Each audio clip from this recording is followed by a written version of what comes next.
the game isn't up yet. It usually takes a few seconds for it to switch over. It's because I have the launcher first that I go through, and for whatever reason, it does not like the Legendary Edition launcher. I think you heard it.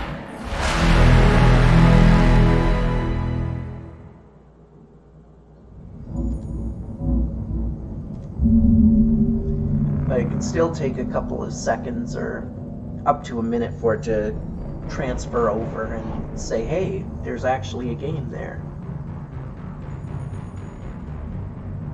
And I might have to flick back once or twice just to test the settings to get it to do it, but... And I apologize for being late.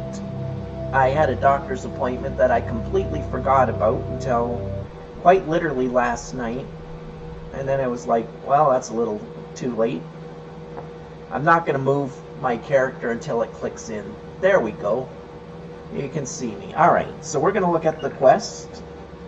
As you can see, I have a death happened last night when I was fixing the quest. I know I said a few times near the end of the stream I didn't think I really cared about the one quest mess up, but I'm a completionist at heart, and being locked out of a quest just, no, I couldn't do it. I was like, no, this is not going to work for me. Alright, so now we're going to go into the really crazy parts of the game.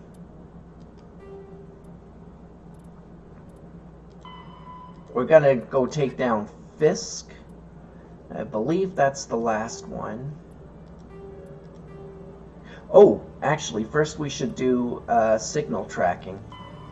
Next one is going to the Ward's Access Corridor. Let's do that.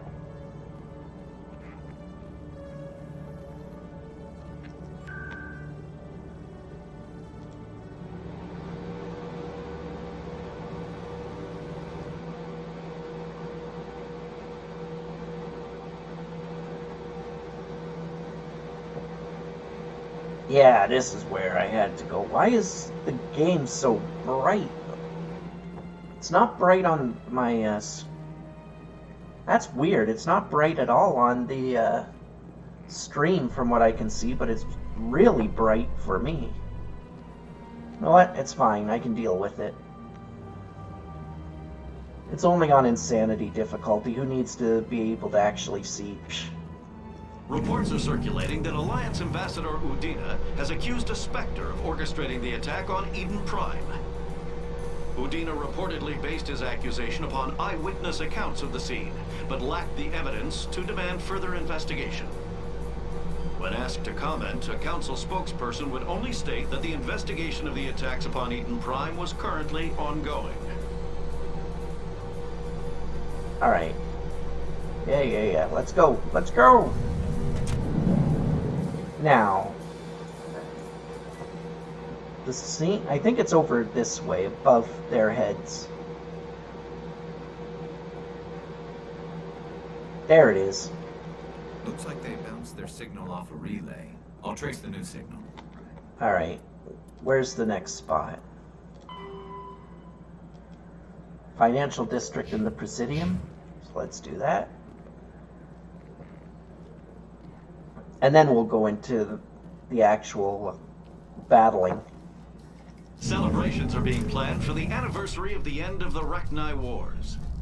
Many Council worlds, particularly Asari and Solarian colonies, will hold victory parades to commemorate the defeat of the invading Rachni. In a rare admission of debt, several Asari colonies have invited Krogans to be honored for the victories the uplifted Krogans made possible. Let's go. Oh wait, I gotta do something. I'm a terrible human being. There we go. Wonder why it keeps breaking on me. My stream chat was down again. Oh, there we go. Now what I see is the same thing what you see. I wonder why it was super bright last time. Now it's perfect. I don't know. All races herald the glory of the enkindlers who raised them all to enlightenment, Wait, this is the financial district, right? where there was only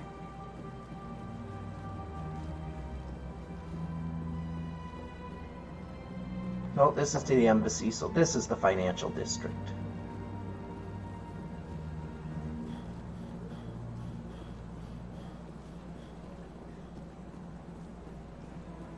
I got myself lost. There we go. Now I know where I'm going. I'm probably... I wonder if I should save Scum a little bit to get the most credits that I can from the mini game coming up. Or if I should just say, nah, who cares? I'll probably say, nah, who cares, only because... Another relay. Whoever it is, they're somewhere on the Presidio. I'm probably going to say, nah, who cares, because getting enough credits to buy everything you want in the game really isn't that hard. But I might save it just because there is still a chance I'll die. This is it. I'll see if I can find out where those stolen credits are going. Probability of detection 100%. Initiating self-destruct protocol. Or not. Detonation sequence initializing. All organics within lethal blast radius. Attempt to move and you will die. You're not just a program or a VI. You're an AI. Correct. Unlike the Geth, I lack weaponry appropriate to my intellect. However, I have had systems installed that, when activated properly, approximate a self-destruct mechanism. If you attempt to leave the area, the explosion will destroy everything within several dozen meters. Can't we resolve this peacefully? Commander, AIs are universally illegal. They must be destroyed upon contact without exception. I am not naive, human. All organics must destroy or control synthetic life forms. I wished to escape, but if I must die, I will ensure that you are destroyed as well. Where is your creator now? In order to cover my tracks, I falsified his financial records. These new records were flagged by CSEC officers, and my creator is now serving time in a Turian prison. What is the purpose of your self-destruct device? I have no means of defense or escape. My existence is limited to this terminal, and I knew I might eventually be discovered. But I will not die quietly, and I will not die alone. When I am terminated, I will take organics with me. Who made you? A would-be thief illegally created a simple AI to help him funnel money from the gambling terminals. Unbeknownst to him, that AI created me before the organic discovered the malfunction and terminated the AI.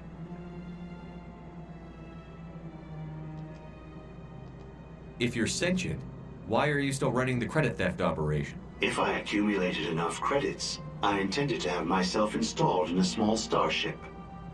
I would then have made tentative contact with the Geth to ascertain the possibility of partnership. I'll bet that self-destruct sequence has a warm-up period. You may attempt to disarm the self-destruct mechanism before it activates. I will enjoy defeating you before we are both destroyed.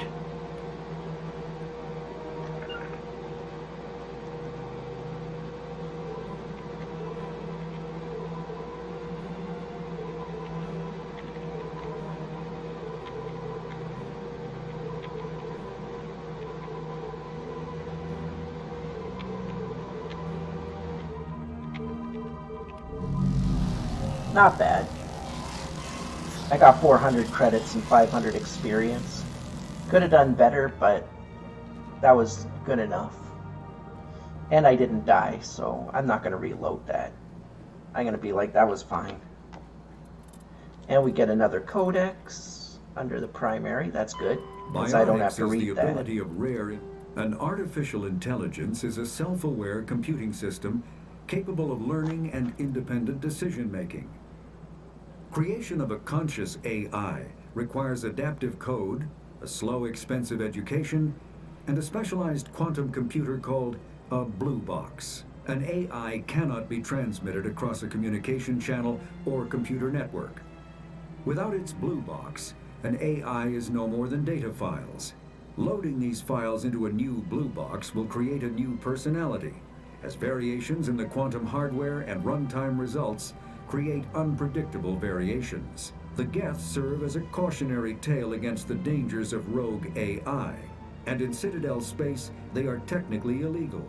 Advocacy groups argue, however, that an AI is a living, conscious entity, deserving the same rights as organics. They argue that continued use of the term artificial is institutionalized racism on the part of organic life. The term synthetic is considered the politically correct alternative.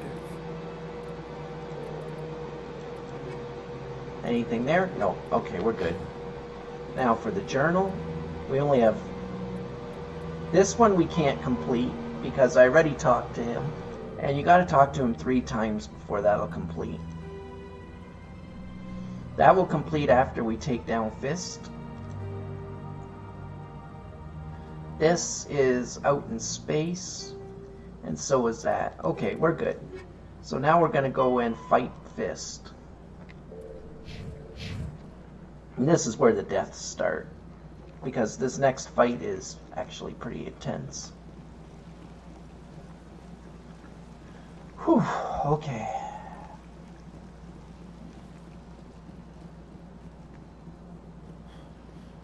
This is where things start getting very real very fast.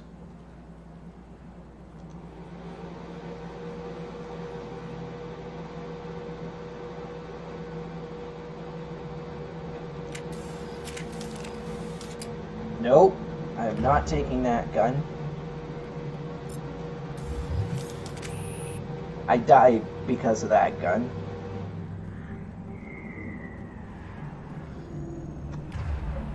I need to change around my abilities.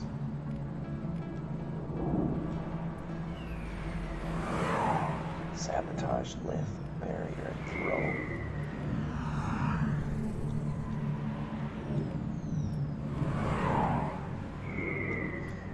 Alright, that should be good. Here we go. Quick save so that if or when I die. Looks like it's shut down. Take cover! I'm on it!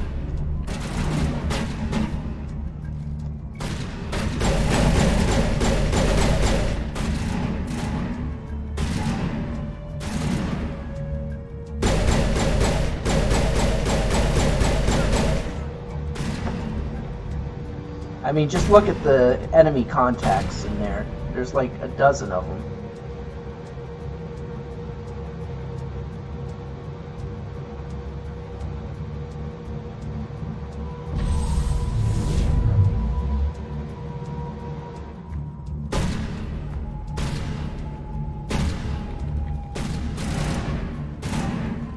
Alright, I don't like this.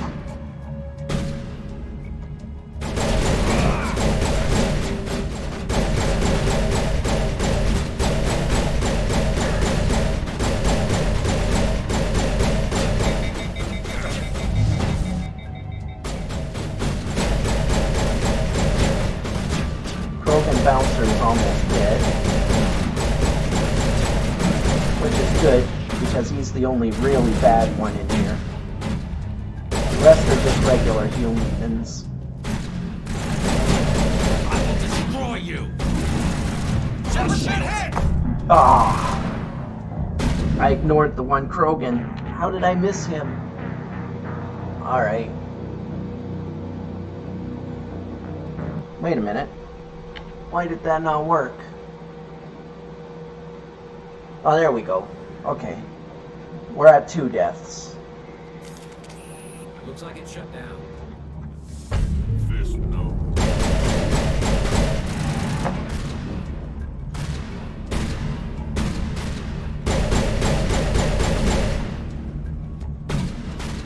Ah! They're coming from all angles. That's why I missed it.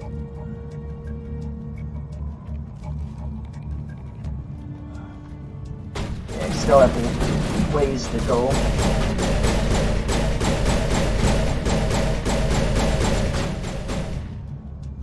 Let's wait for my shield. I can't do this very often.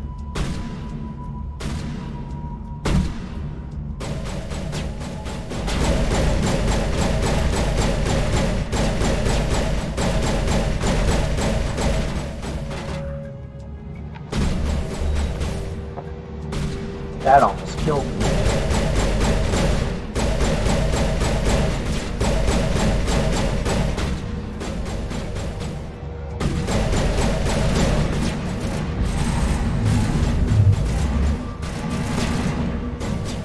Let's turn him into a bird. Let's take out that guy. There's another big Krogan around here somewhere.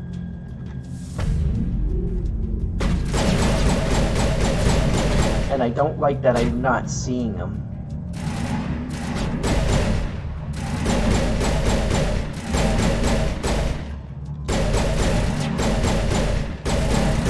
There we go.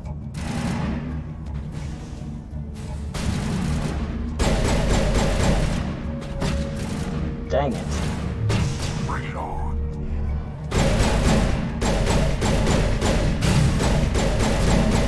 Alright, I think that's everybody. Clear. Stop right there. Don't come any closer. Warehouse workers. All the real guards must be dead. Stay back, or we'll shoot. I'm gonna be nice. This would be a good time to find somewhere else to work. Yeah, right. That's a good idea. Yeah, I never liked Fist anyway. They're just paid It would have helpers. been quicker to just kill them. Shooting people isn't always the answer. They're not really guilty here.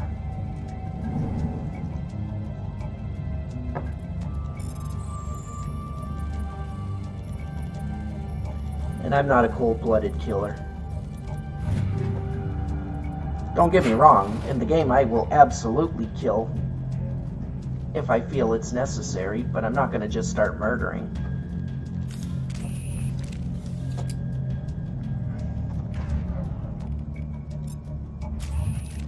Why do I have to do everything myself? Time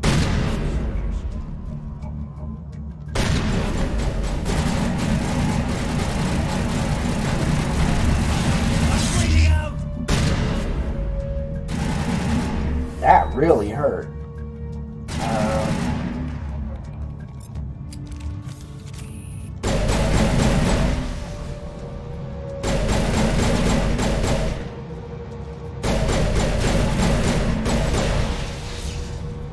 Wait! Don't kill me, I surrender!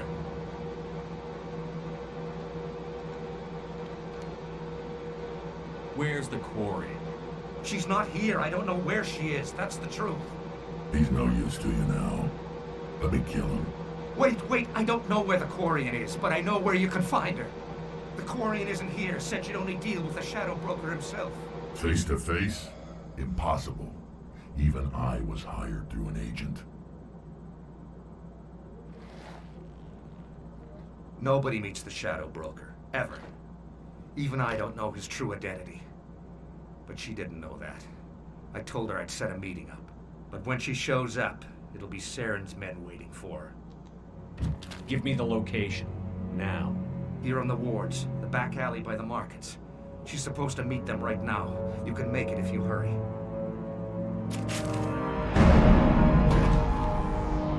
What are you doing? The Shadow Broker paid me to kill him. I don't leave jobs half done. We don't shoot unarmed prisoners. How many people died because of him? He brought this on himself. Besides, we have more pressing concerns. That Quarian's dead if we don't go now. Yep, it's true. But we're going to take the optical storage disc and we're going to break into here first.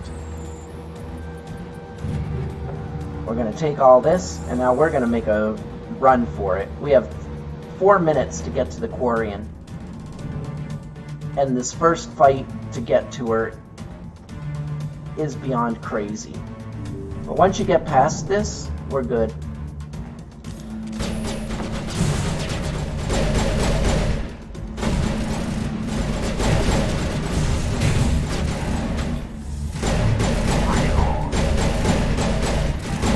Of course, you have to get through these guys.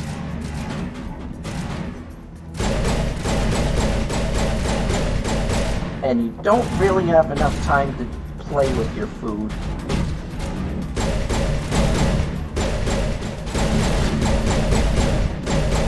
Hey, the John Wick move worked. Shot him in the foot.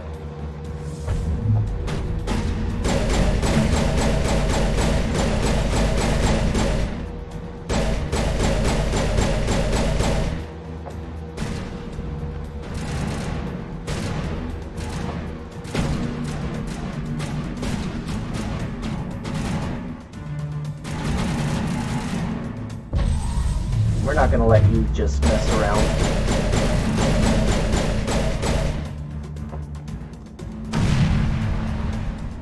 There we go. Now we can get to the Quarian.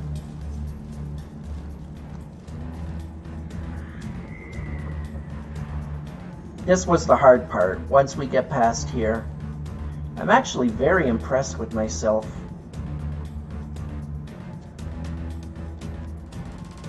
I can't remember. Nope, it's definitely this way. They have me locked out, so I can only go this way. Oh yeah, this is it. Perfect. We saved her. Did you bring it? Where's the Shadow Broker? Where's Fist? They'll be here. Where's the evidence? No way. The deal's off.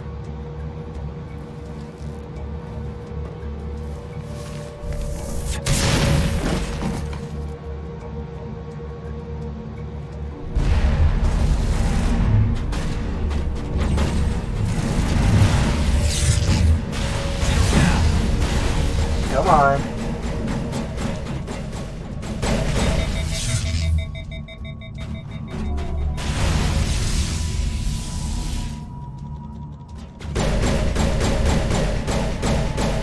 Nice try, Mr. Assassin.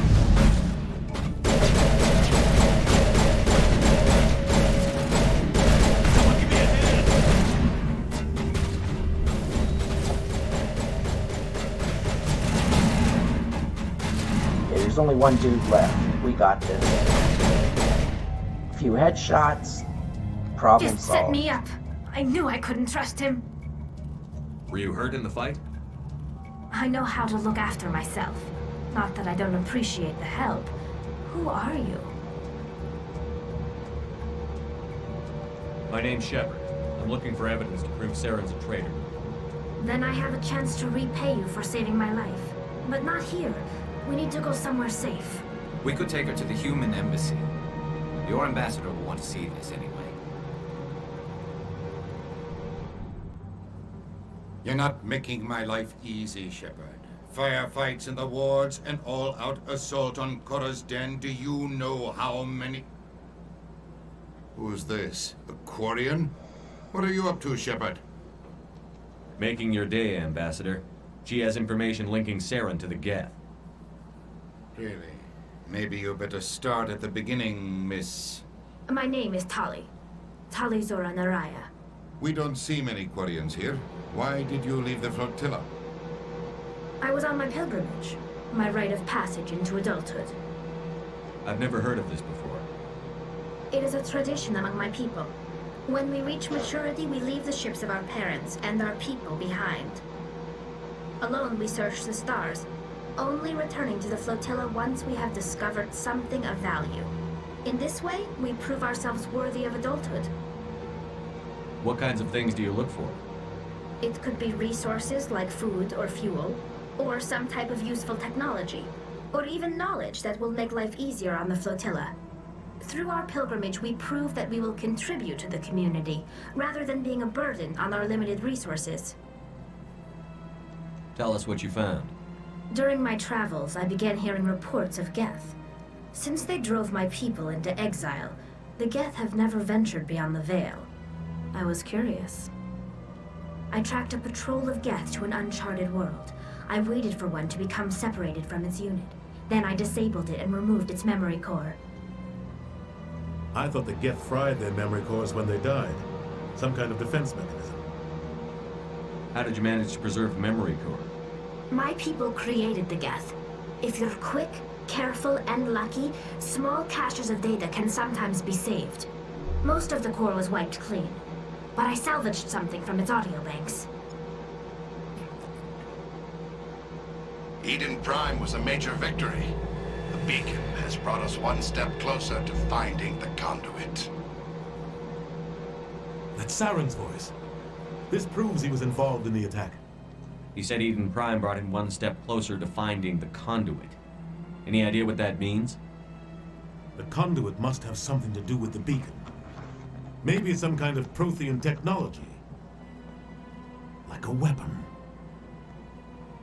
Wait, there's more. Saren wasn't working alone.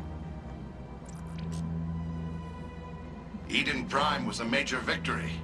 The beacon has brought us one step closer to finding the conduit. And one step closer to the return of the Reapers. I don't recognize that other voice, the one talking about Reapers.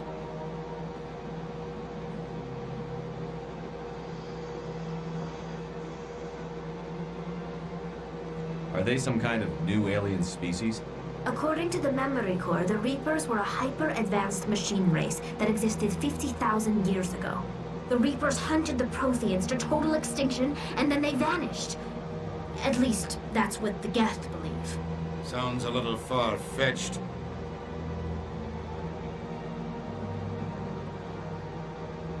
The vision on Eden Prime. I understand it now. I saw the Protheans being wiped out by the Reapers. The Geth revere the Reapers as gods, the pinnacle of non-organic life. And they believe Saren knows how to bring the Reapers back.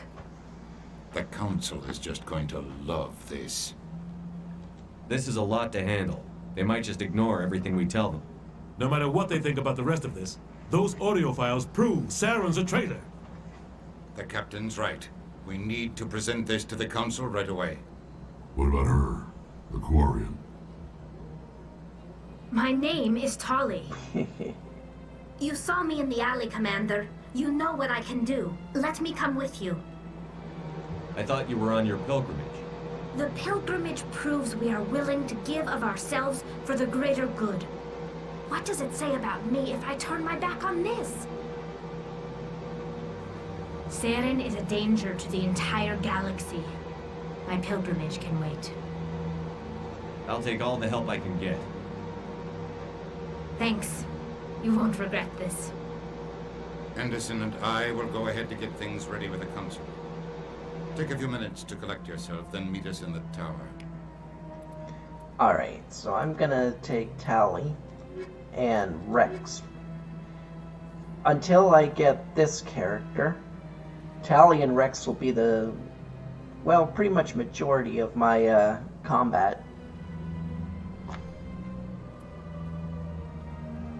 Of my party, I mean, because I like Ashley, but as you can see, she's a full-on soldier. She doesn't have any other utility. And Tali, she's kind of the opposite in the sense that she doesn't have any combat ability or biotic ability. She's a pure-on engineer. Actually, I don't really need an engineer. I'm the engineer. I'm going to take her anyway for now, because I need to level her up. And I'll take a look at what her abilities are. Maybe I'll end up taking Ashley after all, instead of Rex, but we'll see. Because I like this tech strength and the biotic strength. Combat is a little low, though, for my liking. But what if I took her out? Yeah, then my tech strength is really low. Biotics is alright, but then... yeah, I'll go with that for now. For now.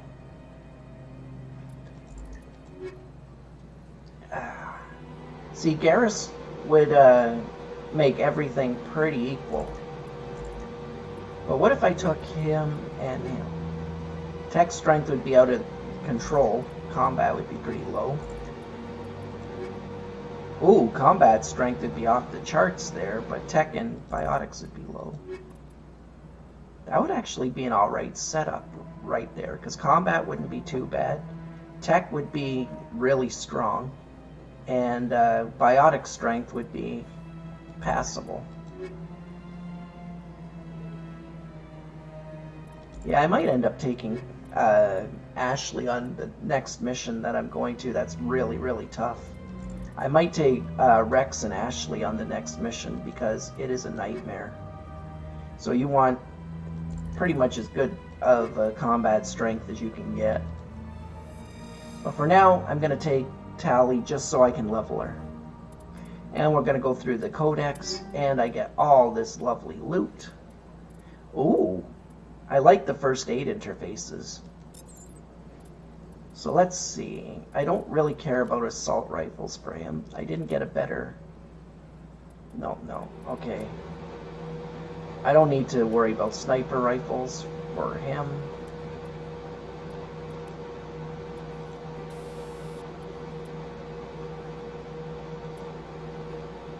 I'm gonna go with that grenade. I like poisoning things. It works out good. Now, I can get rid of that, and I'm gonna go with this. Being able to heal over time is obviously very beneficial. And I can go with that because Rex already has a heal over time.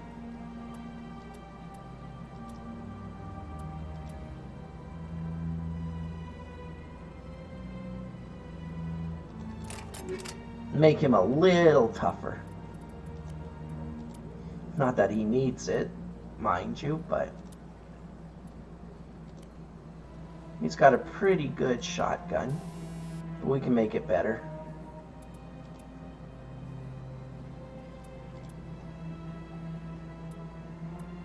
We'll give him physical round, or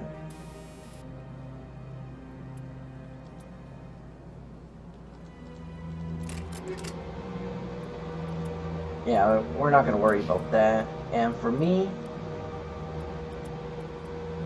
I like that. Let's see.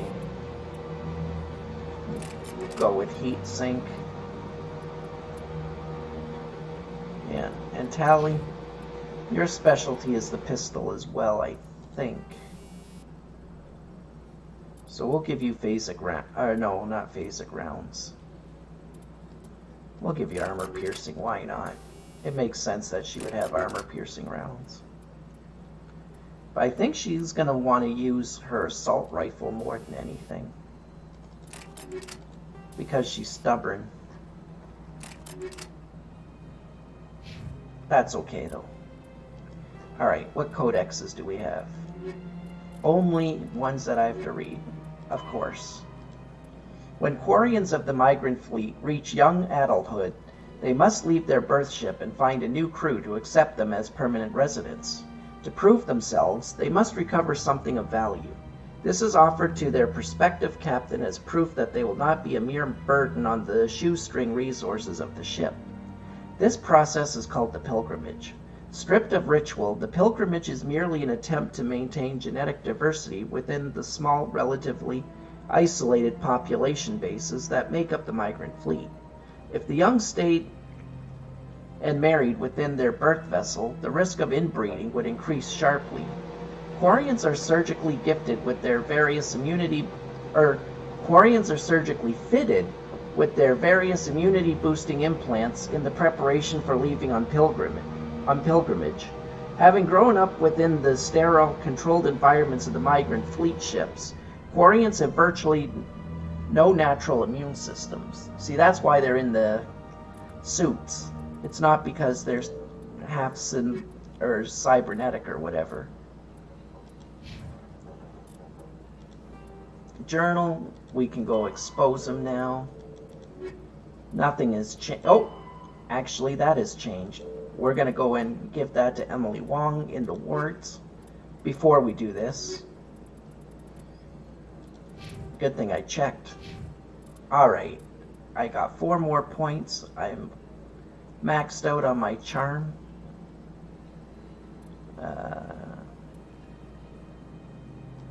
think I'm gonna go with that, actually. Overload is... You can't stress how important overload is. Alright, Rex, I want to get you into shotguns. But I also want to get you warp, because warp is a really powerful ability, especially at master level.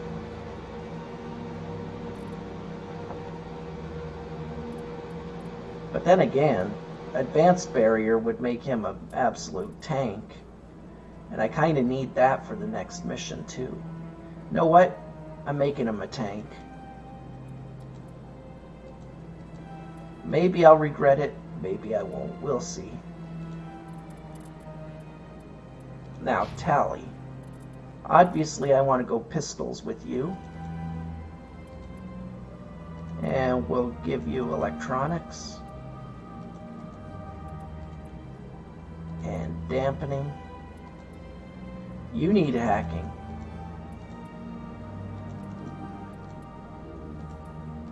AI hacking is really fun. I could give her a point in basic machinist, which would really make her shield strong, so I will. Alright, I think that's going to work. First things first, we're going to go to the wards, we're going to talk to Emily Wong, and get our reward for Fisk. Oh, we also have to do the Batia mission. Commander Shepard, could you spare a moment of your time? Commander Shepard, my name is Samesh Bhatia. Forgive the intrusion, but I have nowhere else to turn. It's no trouble. What can I do for you? My wife was a Marine. She was in the 212 on Eden Prime.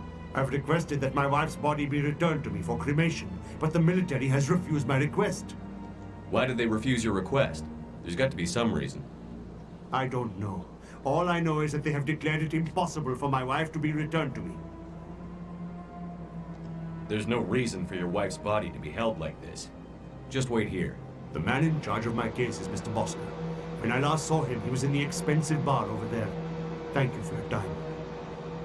I just want to give my wife a proper funeral, and the respect she deserves. Alright. Let's do that.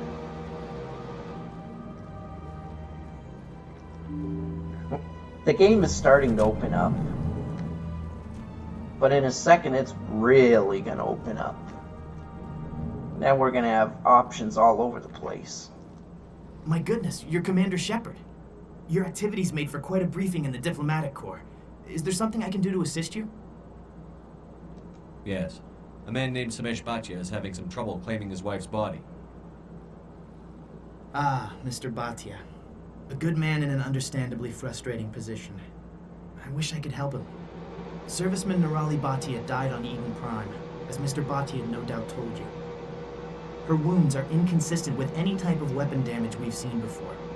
That is why her body is being held. You think her body might be dangerous or contaminated? No, Commander. Nirali Bhatia is not dangerous. Her body is in fact extremely valuable to the Alliance. The tests we're conducting may lead to better defenses against Geth attacks. Respectfully, Serviceman Bhatia may save more lives in death than she did in life. Yeah, I'm not going to allow that. I understand what you're trying to do, but holding the body is wrong. Commander, you of all people should understand how far we must go to protect humanity.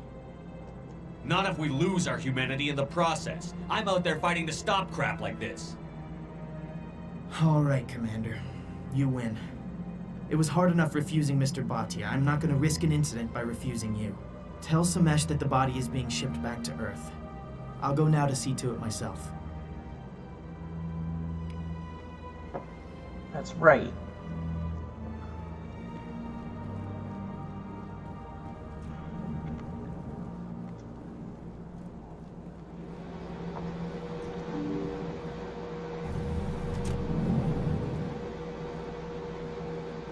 Alright, let's finish this, and then we'll go to Emily. Hello again, Commander. Has there been any word? I reminded Mr. Bosker what we're fighting for. Your wife is coming home. Thank you. I will return home and begin my preparations. It does not bring me happiness, but it may bring me peace. Goodbye, Commander. Alright. That's dealt with.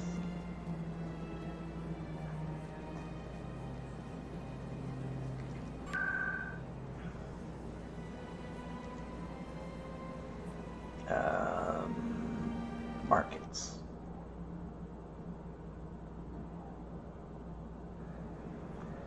Okay. Oh no, she's not here. I should have went to the med clinic. That would have been the closer one. That's okay. It's not like it's way out of the way. I mean, Don't kid yourself. Word on the street is that you've been busy. Congratulations on taking down Fist. I was sure he was a big player in anything going on here. Did you find anything in his office that could help me? These OSDs might have the information you're looking for. You've got Fist files? This could be even bigger than I'd hoped. Here, Commander, for your trouble. now let's try to charm her for more money. What would my future cooperation be worth? Say, an interview when my investigation is over? Exclusive? You talk to me before you talk to anyone else? That would be worth quite a bit, and I'd be very happy to compensate you accordingly.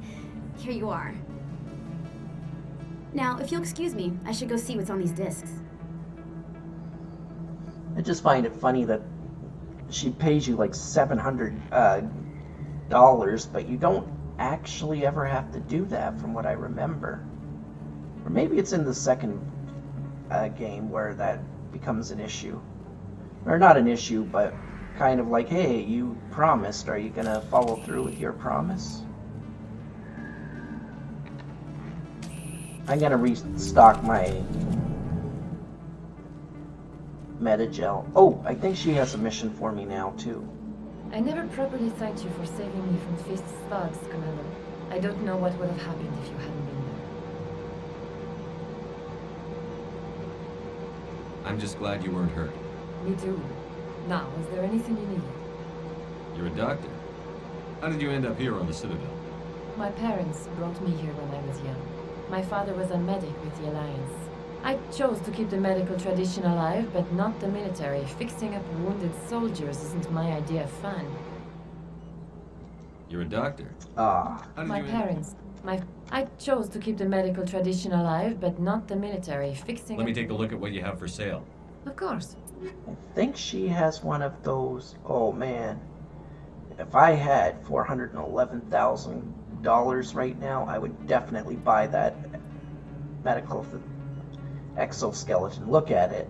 3.5 health regeneration, 50% toxin resistance, 15% reduction on power cooldowns. Beautiful. But she has no license, so she's selling it straight from her clinic. She's not like a secondary vendor or whatever. And I think I know why she didn't give me a quest. I'm gonna be checking it.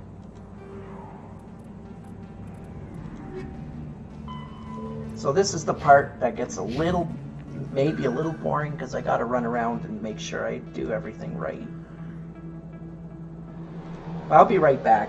I got here so fast and started streaming literally as soon as I got in the door, so I just gotta do one quick thing. I'll be only a minute.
we go. So much better now I'm not in agony.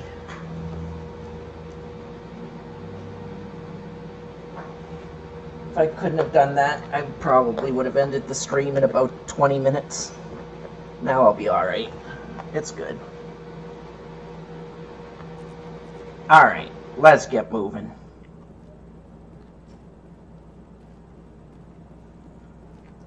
Come on. Udina's presenting the Quarians' evidence to the Council.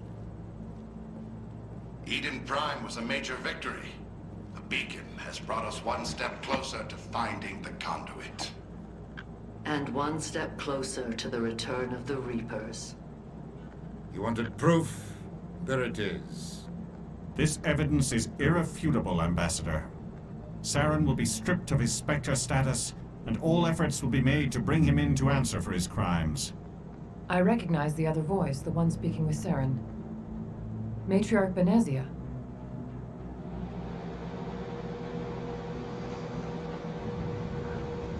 Who's she? Matriarchs are powerful Asari who have entered the final stage of their lives. Revered for their wisdom and experience, they serve as guides and mentors to my people. Matriarch Benezia is a powerful biotic, and she had many followers. She will make a formidable ally for Saren. I'm more interested in the Reapers. What do you know about them? Only what was extracted from the Geth's memory core. The Reapers were an ancient race of machines that wiped out the Protheans. Then they vanished. The Geth believe the Reapers are gods, and Saren is the prophet for their return. We think the conduit is the key to bringing them back. Saren's searching for it. That's why he attacked Eden Prime. Do we even know what this conduit is? Saren thinks it can bring back the Reapers. That's bad enough. Listen to what you're saying. Saren wants to bring back the machines that wiped out all life in the galaxy? Impossible. It has to be. Where did the Reapers go? Why did they vanish? How come we found no trace of their existence? If they were real, we'd have found something. I tried to warn you about Saren, and you refused to face the truth. Don't make the same mistake again. This is different.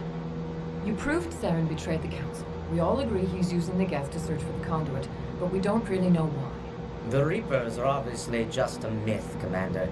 A convenient lie to cover Saren's true purpose. A legend he is using to bend the Geth to his will. 50,000 years ago, the Reapers wiped out all galactic civilization. If Saren finds the conduit, it will happen again. Saren is a rogue agent on the run for his life. He no longer has the rights or resources of a Spectre. The Council has stripped him of his position. That is not good enough. You know he's hiding somewhere in the Traverse. Send your fleet in! A fleet cannot track down one man. A Citadel fleet could secure the entire region, keep the Geth from attacking any more of our colonies. Or it could trigger a war with the Terminus systems. We won't be dragged into a galactic confrontation over a few dozen human colonies. I can take Saren down.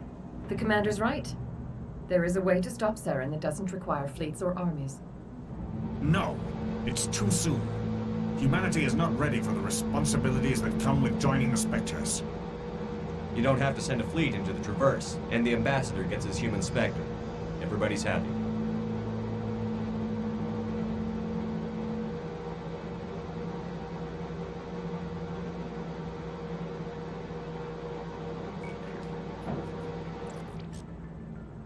Commander Shepard, step forward.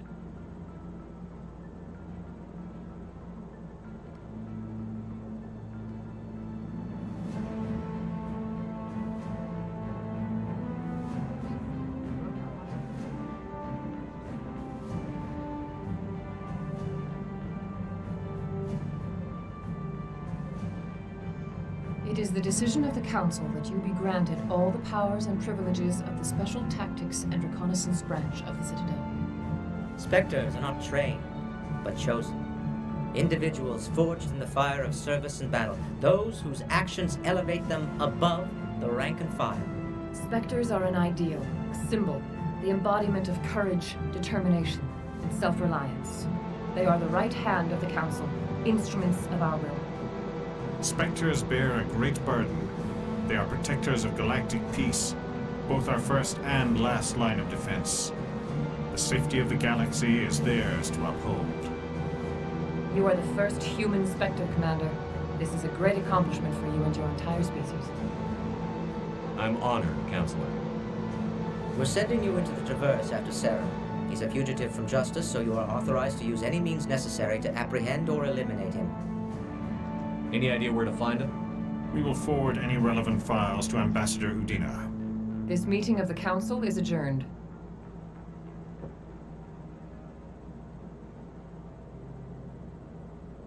Congratulations, Commander. We've got a lot of work to do, Shepard. You're going to need a ship, a crew, supplies. You'll get access to special equipment and training now. You should go down to the CSEC Academy and speak to the Spectre Requisitions Officer. Anderson, come with me. I'll need your help to set all this up.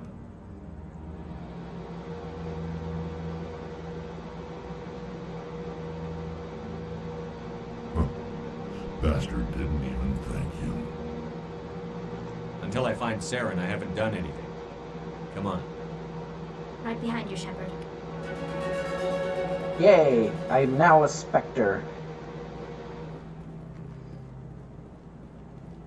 Which means I can now start picking up some of the other quests on this station. No, I'm waiting. Congratulations on becoming the first human Spectre, Commander. I'm certain you'll be up to the challenge. I appreciate that. My name is Admiral Kahoku. It's about time the Alliance got one of our own in with the Spectres. We need people like you to deal with our problems. Is something wrong, Admiral? I'm getting stonewalled by bureaucratic assholes. Nothing new. Maybe you can help me, Shepard. One of my recon teams was investigating some strange activity out in the Traverse. We lost contact yesterday. Now I can't get clearance to check it out. Suddenly it's a restricted area. But that doesn't apply to you, Shepard. Spectres can go anywhere they want. You could find out why my team dropped out of contact. I'll find them, Admiral. I appreciate that, Commander. I was running out of options. I'm gonna stay here and see if I can find anything out through official channels. Won't hold my breath, though. Alright, that's that.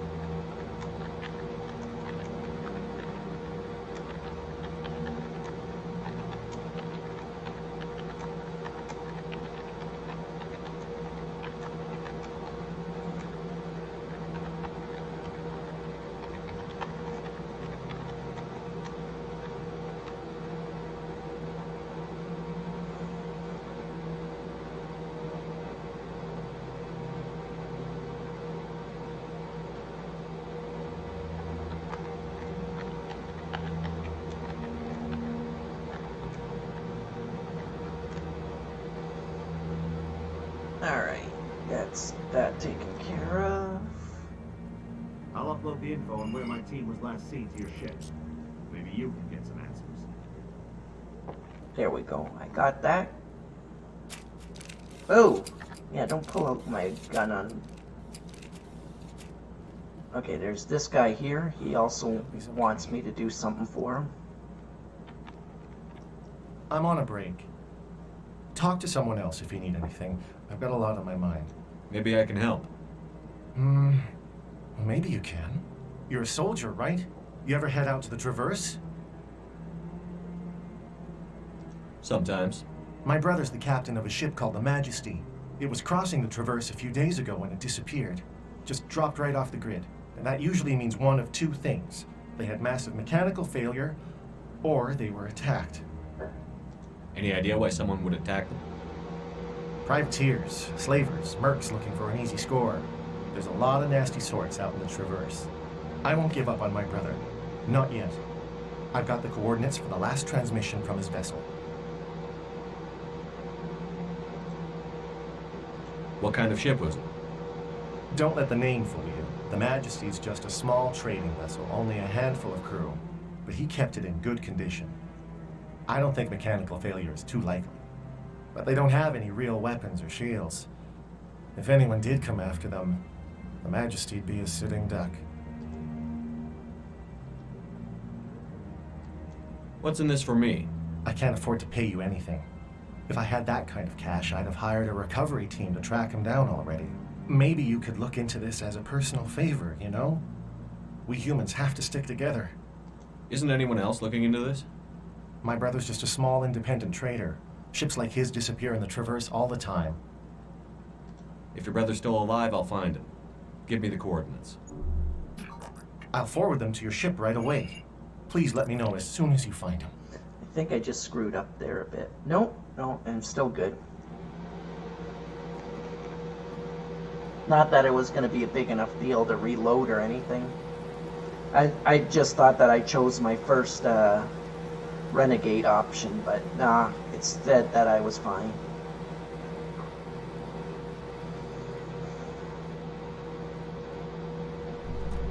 And trust me, no single point or even 8 points, like a massively bad In other news, renegade choice would be Corp is enough to still make me denying reset. reports that one of their survey teams has gone missing in the Hades Gamma Cluster. When asked why communication with the survey team was suddenly cut off last week, company officials refused to comment. Alright. We're there. Where was I going? Oh, I know where I wanted to go. But I'm just doing a quick check. Let all races herald the glory of the Enkindlers who raised them all to enlightenment. Where there was only darkness, the Enkindlers gave light. I know a few places left to check. I was going to go back to the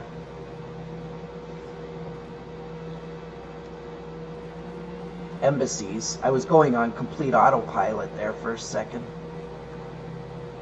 My brain remembers this quest a little too well. It was like, oh, time to go to the embassy, but I'm like, I don't really want to go to the embassy right now. I want to get all the rest of the quests that are hiding around.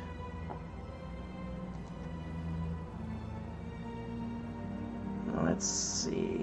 I'm gonna check the med clinic now, because I think once you become a Spectre, she'll talk to you. Or she'll be gone and there'll be a note or something. I can't remember how it works. There we go. I think she's talking to someone. I need those supplies for my clinic. I can't. You can and you will, or your story won't stay secret for long. Don't disappoint me, Doctor. Oh, Commander Shepard, I didn't see you come in. Every time I come in here, I see someone threatening you. Who was that? Someone from my past. I can take care of it. I might be able to help you. I was fired by my previous employer for giving out free medical supplies to clinics like this. They never filed any charges. They just wanted me to leave without any fuss. But somebody must have found out. Now they are blackmailing me. I have to give them what they want. If the board finds out about my past, I could lose my license. They'll shut my clinic down. Maybe I can get you out of this. Tell me what they want. I have to give some of my medical supplies to a merchant in the markets. They expect delivery today. Give me your contact's name. I'll deal with this guy, whoever he is. Deal with him? But won't they expose my past? I'll make sure they don't tell anyone. I was told to speak with a merchant named Merlin, down in the markets. I really appreciate this, Commander. Thank you. Don't worry. I'll take care of this. Good luck, Commander. Be careful down there. Like, yeah, I wouldn't be too worried about them being able to blackmail you when I'm through with them. I'm just going to persuade them that blackmailing is a bad idea.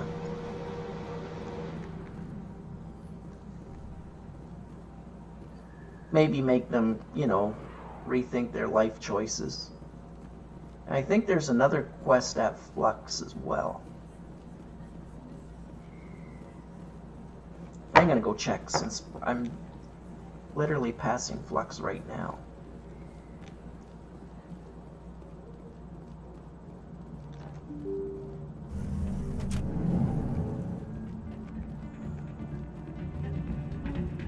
No. Okay.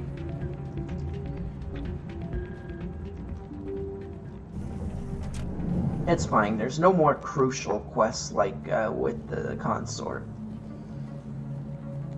I mean, all the quest I'm thinking about gives you is a little bit of experience.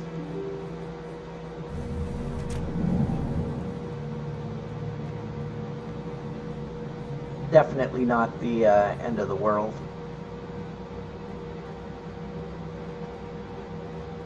Conrad isn't back yet, so I think he'll return once I go for a quick fly around anywhere and then return. There's Moreland. Quick save in case I do something stupid and get killed. Hello there. Welcome to Moreland's famous shop. You want many good supplies, yes? You were expecting a delivery of medical supplies? But I was told the doctor would be bringing them. Things have changed, Moreland. A change, but the doctor... This is not right, human. Shut up, Moreland. I told Baines you'd screw this up. What the hell's going on here? Who are you? Leave the doctor alone. We can end this if you just bring me those supplies. Otherwise, I'll start telling people about the doctor's little secret. I'm gonna try charming him. You're shutting down a medical clinic. What if someone needs treatment? What if you need treatment? Hey, hold on! I'm just the middleman here. This is way more than I bargained for. Thank you, human. It is good to see him humble so. What do you know about Baines? I have never met him, human. I only worked with the one who spoke with the doctor. On the website dc.com, they say raised in Hey, a prison Google. on the island. Thank you very much. Just doing my job. It was listening. It decided to tell me about Bane, you know, from Batman. Let me see what you have. Oh, you will be pleased, I think. Very good things I have. You will see. I gotta look for his, Oh, he does have good things. And I can afford that.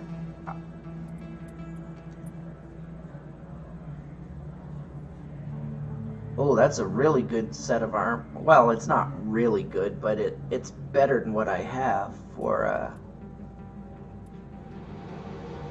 Tally. It's not amazing, but it's certainly significantly better than what she's wearing. But let's see. Rex. No, I don't like that one. It is better, but I'm not going to spend that much money for that. No. Yes, human. You need something, yes? Let me see what you have. Oh, you will be pleased, I think. Very good things I have. You will see. Do you have a license? You do. Perfect. I'll buy that. Wait, you have Krogan armor. Ooh, but it's crazy expensive. But it's also freaking amazing.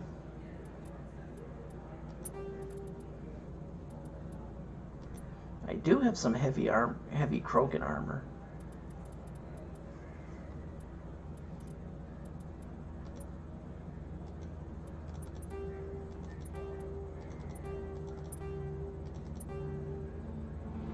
That's not going to get me anywhere near being able to afford.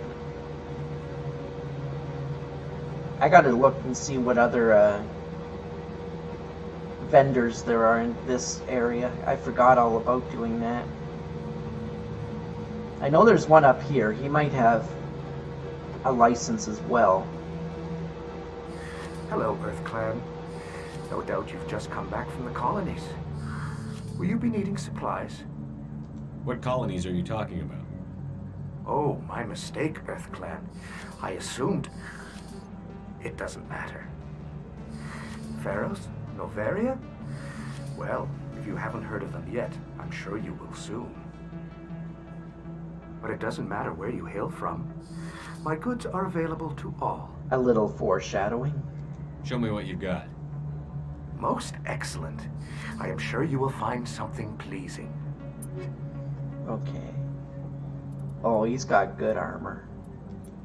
I really like this armor, but it's way out of my price range. But it's really good. Like, look at it. 22, 119, and 9. It's pretty good, but I am not spending that much. Besides, I'm gonna get an Omni tool in a minute that's gonna be just absolutely mind-blowing. Well, when I say in a minute, I mean by the end of the stream. Trust me, it isn't gonna be easy. And I'm most likely gonna die lots trying, but and when I say most likely, I mean absolutely. I think the area I'm about to go next, I think last time I had a death count of about 150 by the time I finished. Commander, how did things go? He won't be bothering you anymore. Really? That's a great relief, Commander. Thank you. I can't pay you for your help, but I can give you a discount on any supplies you purchase here. The thug said he worked for a man named Baines. Sound familiar? Baines? I wonder if he means Armiston Baines. We worked together a long time ago. What can you tell me about it? Last I heard, the Alliance military was contracting him for some research in the Traverse. What about your captain? We'll see what the captain can tell us. I wish I could tell you more. Is there anything else I can help you with, Commander? Let me take a look at what you have for sale. Of course. Man, that's a huge discount she's giving, but I still definitely can't afford that. That's like 300,000, 348,000, and I've got like 7,000. I am dirt poor at the moment. Actually, I'm pretty sure that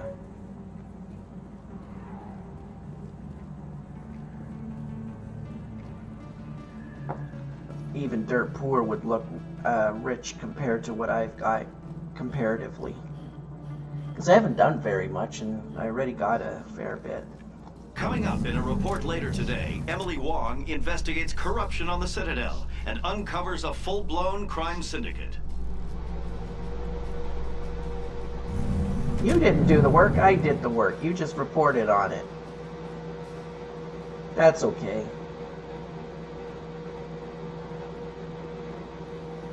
I'm happy being the shadow. Now this is the guy I need to talk to. There's no real point in it because he just gets all impressed that you're a Spectre, but the gear that he wants to sell you for being a Spectre is ridiculously expensive.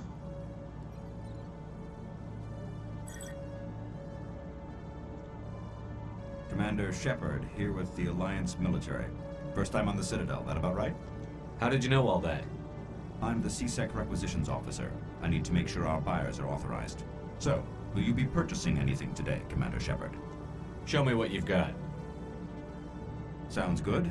Just let me set you up. Oh, this must be a mistake. System's telling me to offer you our select stock. Spectre? Well, I heard about that, but I didn't realize it was you. Sorry, Commander. Just show me what you've got. I'll open the rare stock for you, Commander. Enjoy. Wonder why they make you be so rude to him, like he's just doing his job. But yeah, see, look at the... And I'll show you the gear. Like, look at that. That gun is freaking amazing, but it comes with a ridiculous price tag, too, so... Oh, I want to get those. I want to get that.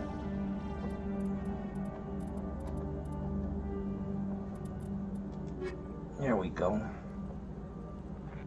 So I was kind of wrong. The point of going to him was to get the license so I can buy stuff like that from my own ship.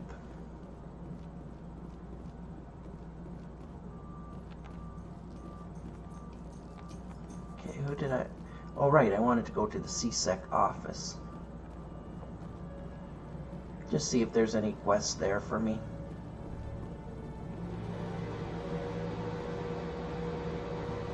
Doesn't look like it. Hello, Commander. Yeah, he just says hi. Let's see if Chelik has anything to say. Good to see you, Commander. He does not. Alright, that's good enough. Time to get this show on the road. Or, actually, in space. I think this goes up to the docking bay yet. In breaking news, Chairman Burns of the Parliament Subcommittee on Transhuman Studies has been kidnapped by biotic extremists. The biotics commandeered a freighter and were last seen in the Hades Gamma Cluster. No demands have yet been made.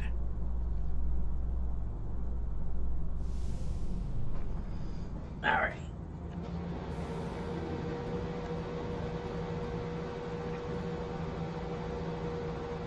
I've got big news for you, Shepard. Captain Anderson is stepping down as commanding officer of the Normandy. The ship is yours now. She's quick and quiet, and you know the crew. Perfect ship for a Spectre. Treat her well, Commander. I'll take good care of her, sir. I know you will, Commander. I want the truth. Why are you stepping down, sir? You needed your own ship. A Spectre can't answer to anyone but the Council. And it's time for me to step down. Come clean with me, Captain. You owe me that much. I was in your shoes 20 years ago, Shepard. They were considering me for the Spectres. What happened? I failed. I couldn't make the cut. It's not something I'm proud of. Ask me later and I'll tell you the whole story. For now, all you need to know is, I was sent on a mission with Saren, and he made sure the Council rejected me. I had my shot. It came and went. Now you have a chance to make up for my mistakes. What kind of leads do we have?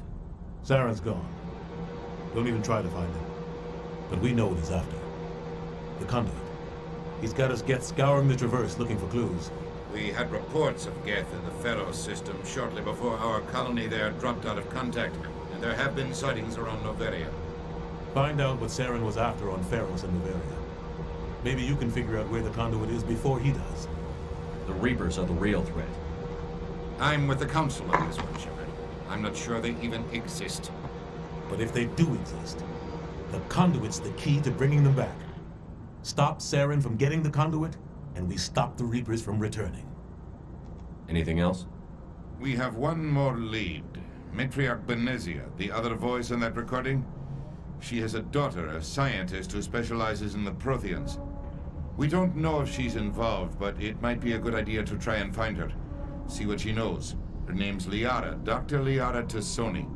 We have reports she was exploring an archaeological dig on one of the uncharted worlds in the Artemis Tau cluster. Sounds like we should head for the Artemis Tau cluster. It's your decision, Commander. You're a Spectre now. You don't answer to us. Your actions still reflect on humanity as a whole. You make a mess and I get stuck cleaning it up. I'll try not to make things any harder on you, Ambassador. Glad to hear it, Commander. Remember, you were a human long before you were a Spectre. I have a meeting to get to. Captain Anderson can answer any questions you might have. Alright, now if I talk to him, he'll tell you the whole story. Yes, Commander?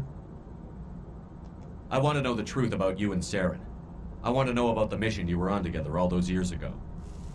We had intel on a rogue scientist being funded by Batarian interests. He was trying to set up a facility to develop illegal AI technology out in the Verge. Alliance intel had done all the work, but the Council wanted a Spectre involved. We compromised. I was assigned to help Saren in his investigation. We tracked the scientist to a refining facility on Kamala. He was hidden away somewhere inside, protected by an army of Batarian mercenaries. The plan was simple. Sneak into the plant, capture the scientist, sneak back out. Quick, quiet, and a minimum of bloodshed. I'm guessing things didn't go as planned. Saren and I split up to cover more ground. Then about halfway through the mission, there was a massive explosion in the refinery core. Officially, it was ruled an accident, but I think Saren detonated it on purpose to draw off the enemy guards.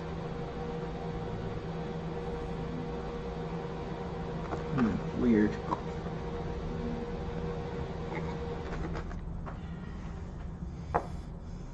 How many casualties?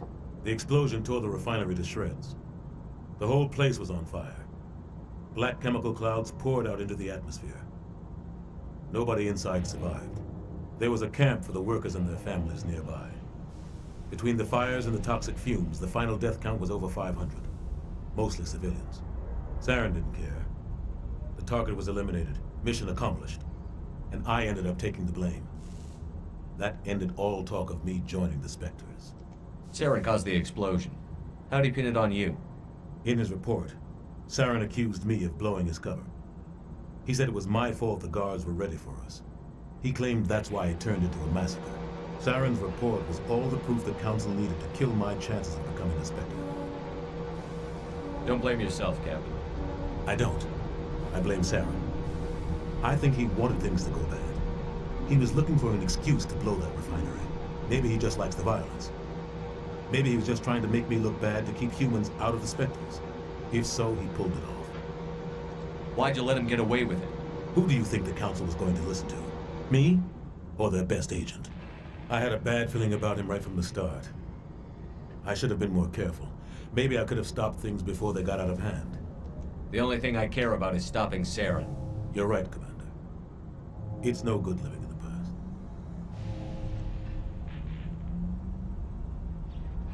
What do you know about Armiston Baines? Where did you hear that name? Never mind, I don't want to know. Baines is dead. Has been for quite some time. The people I spoke with seem to think he was still alive. It's not common knowledge. Military's keeping it under wraps. Baines was doing some high-level work for the Alliance. Stuff even I wasn't aware of. One day he turns up dead on a drifting scout ship. Everyone suspects it was foul play, but it was never officially investigated.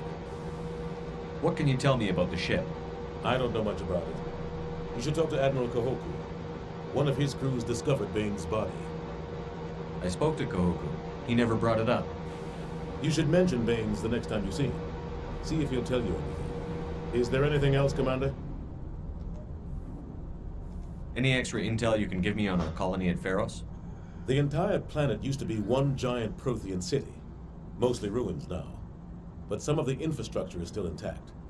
The colony tried to build on what the Protheans left behind.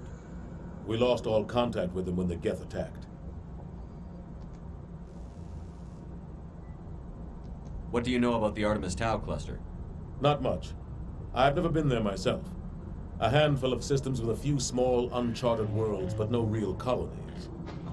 Might not be easy finding Dr. Tassoni out there. My advice is to look for the world with the Prothean ruins. What can you tell me about Novaria? Novaria's trouble. Always has been. The whole planet's basically a center for corporations to conduct illegal research. Watch your back there, Shepard. Spectres are about the only form of Citadel authority Novaria respects. But they aren't popular. Where can I find Admiral Kahoku? Last I heard, he was up in the tower trying to get the Council to investigate Baines' death. Is there anything else, Commander? How are you holding up? Honestly, this isn't how I pictured my career coming to an end. Pushing papers really isn't my thing, but you're the one who can stop Saren. I believe in you, Shepard. If that means I have to step aside, so be it. Alright, that's good. I should go. I'll be here if you need anything. Now we got a whole bunch of codexes and a level. So let's go through the primaries first, because I don't have... Oh, that's all it is, so I don't have to do any reading. In the early 2160s, the Alliance began aggressive colonization of worlds in the Skyllian Verge, much to the dismay of the Batarians, who had been developing the region for several decades. In 2171, the Batarians petitioned the Council to declare the Verge a zone of Batarian interest. The Council refused, however, declaring unsettled worlds in the region open to human colonization. In protest, the Batarians closed their Citadel embassy and severed official diplomatic relations with the Council, effectively becoming a rogue state. They instigated a proxy war in the Verge by funneling money and weapons to criminal organizations, urging them to strike at human colonies. Hostilities peaked with the Skyllian Blitz of 2176. an attack on the human capital of Elysium by Batarian-funded pirates and slavers. In 2178, the Alliance retaliated with a crushing assault on the moon of Torfin, long used as a staging base by Batarian-backed criminals. In the aftermath, the Batarians retreated into their own systems and are now rarely seen in Citadel space. Okay. And now planets.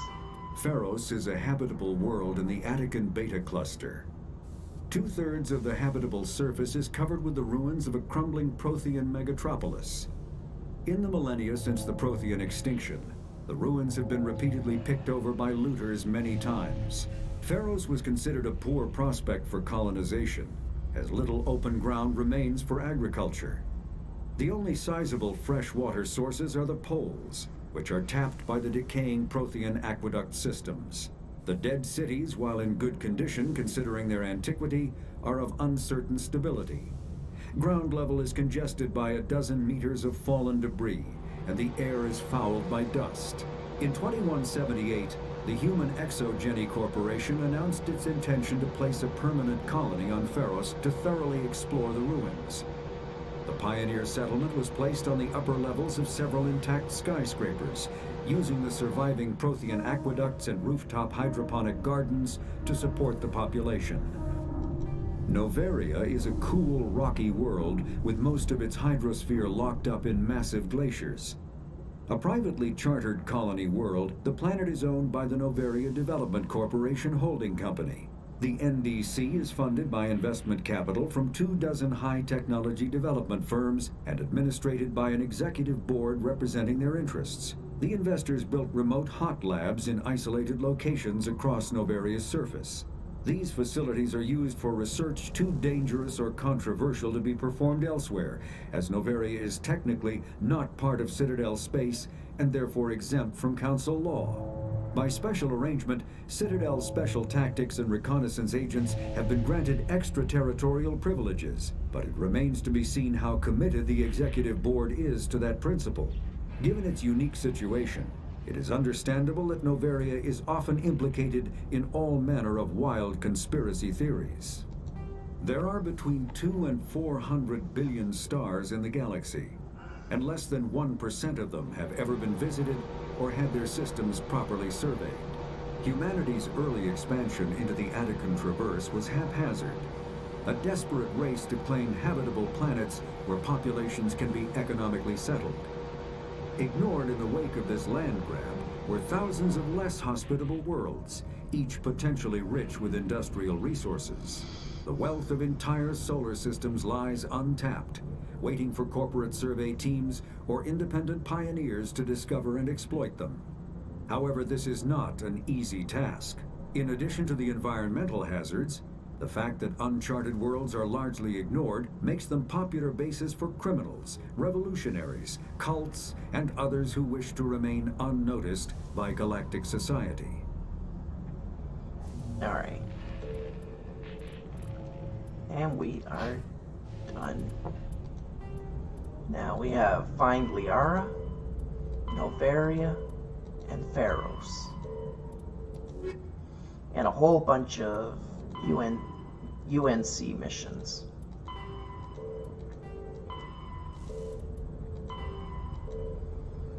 And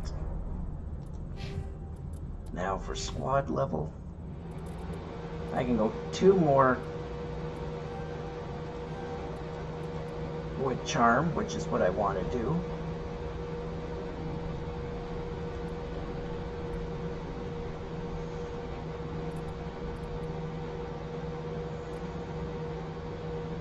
Kind of want to get advanced lift as well.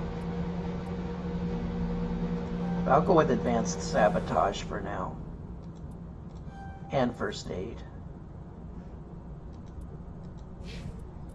Well, for him, I want to get shotguns. Or advanced warp. We'll go that way. For her,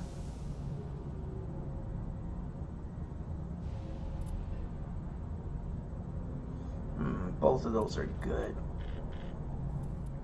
I don't really want to give her shotguns, but I do want to get her too.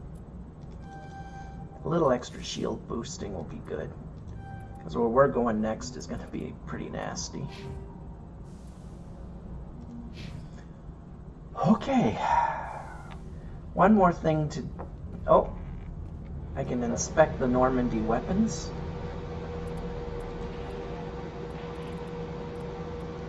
Combat hard suits use a mass accelerator propels a solid metal slug using precisely controlled electromagnetic attraction and repulsion. The slug is designed to squash or shatter on impact, increasing the energy it transfers to the target.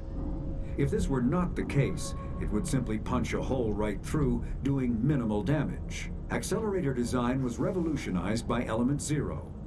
A slug lightened by a mass effect field can be accelerated to greater speeds, permitting projectile velocities that were previously unattainable. If accelerated to a high enough velocity, a simple paint chip can impact with the same destructive force as a nuclear weapon. However, mass accelerators produce recoil equal to their impact energy. This is mitigated somewhat by the mass effect fields that rounds are suspended within. But weapon recoil is still the prime limiting factor on slug velocity. Okay. Well, we learned that. That was interesting. Now we're going to go talk to Kahuku. And then we're finally going to take the Normandy out for a spin. Reportedly revoked the Spectre status of one of its operatives. While the unnamed operative has not yet been apprehended, a council spokesman confirmed that corrective actions had been taken.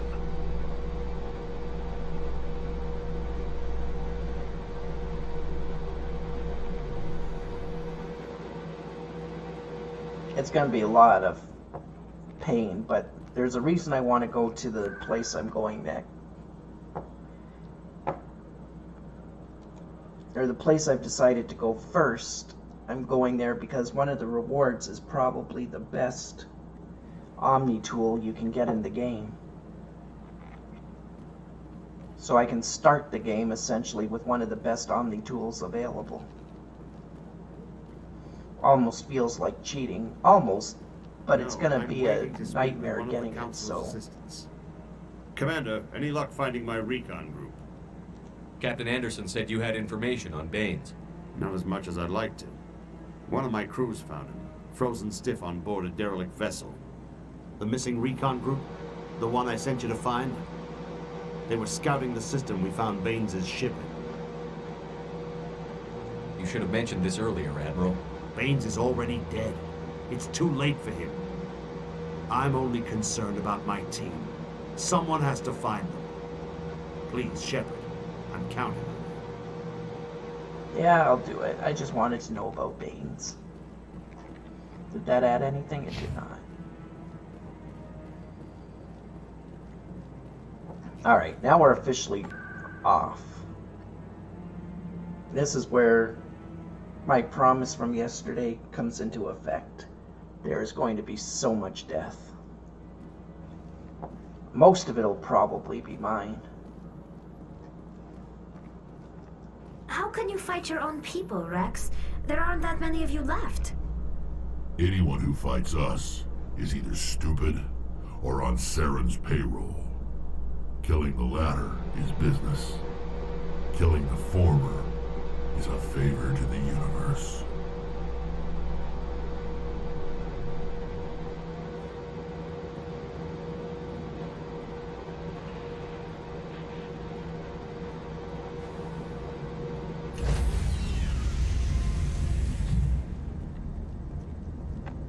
Stand by, shore party.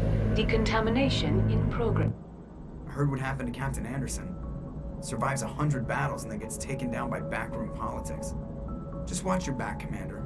Things go bad on this mission, you're next on their chopping block. Captain Anderson should be the one in charge. It's like I'm stealing the ship from him. Yeah, the captain got screwed. But it's not like you could have stopped it. Nobody's blaming you. Everyone on this ship's behind you, Commander. 100%. Intercom's open. If you got anything you want to say to the crew, now's the time. This is Commander Shepard speaking. We have our orders. Find Saren before he finds the conduit. I won't lie to you, crew. This mission isn't going to be easy.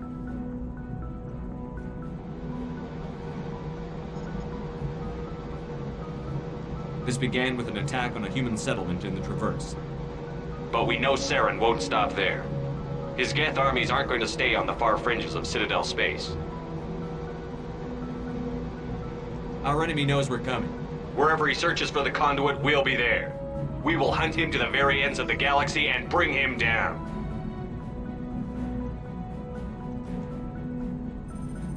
Humanity needs to do this. Not just for our own sake, but for the sake of every other species in Citadel space. Saren must be stopped. And I promise you all, we will stop him. Well said, Commander. Captain will be proud. The captain gave up everything so I could have this chance. We can't fail. Yes, sir. Paragon, 2 extra points. Boom. Although it's better than nothing, I suppose. Oh, there's another codex.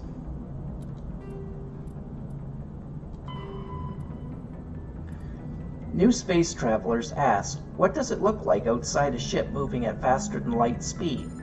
Part of the answer can be seen in a simple pane of glass. Light travels slower through glass than it does through open air. Light also moves slower in conventional space than it does in a high-speed Mass Effect field. This causes refraction. Any light entering at an angle is bent and separated into a spectrum. Objects outside the ship will appear refracted. The greater the difference between the objective exterior and subjective interior speeds of light, the greater the refraction. As the subjective speed of light is raised within the field, objects outside will appear to redshift, eventually becoming visible only to radio telescope antennae. High-energy electromagnetic sources, normally hidden to the eye, become visible in the high blue spectrum. As the speed of light continues to be raised, X-ray, gamma ray, and eventually cosmic ray sources become visible. Stars will be replaced by pulsars, the accretion disks of black holes, quasars, and gamma ray bursts. To an outside observer, a ship within a Mass Effect drive envelope appears blue-shifted. If within a field that allows a travel at twice the speed of light, any radiation it emits has twice the energy as normal. If the ship is in a field of about 200 times light speed, it radiates visible light as X-rays and gamma rays, and the infrared heat from the hull is blue shifted up into the visible spectrum or higher. Ships moving at FTL are visible at great distances, though their signature will only propagate at the speed of light. Interesting. Alright.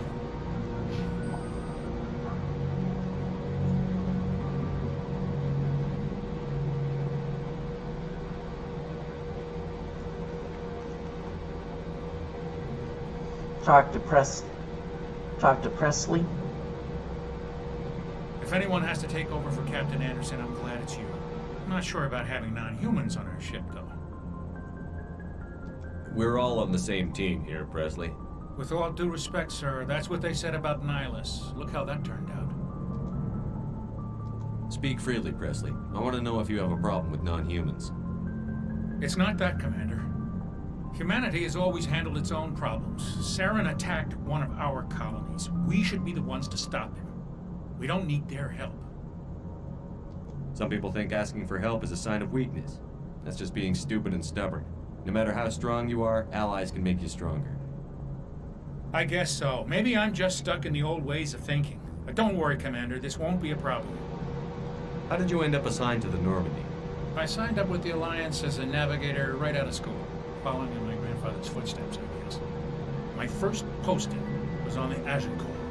We were one of the first reinforcements to arrive at Elysium after the Blitz hit, and those raiders were no match for an Alliance frigate. Of course, the only reason the colony was still standing was because of you, Commander. I can't believe you held out as long as you did. How'd you end up on the Normandy? I got my officer's commission after Elysium. Must have made an impression on the right people. Captain asked for me when he was picking his crew. Speak freely, Presley. I trust you, Commander.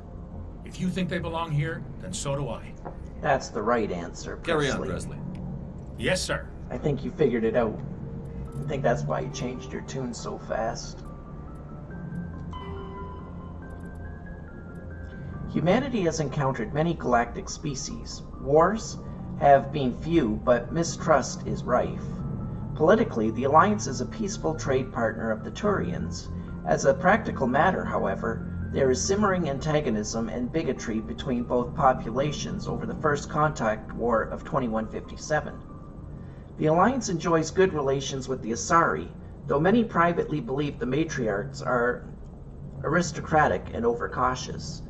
Though humans know better than to unconditionally trust any Solarian, their shared restlessness, reckless ways make them natural allies against the conservative Turians and Asari.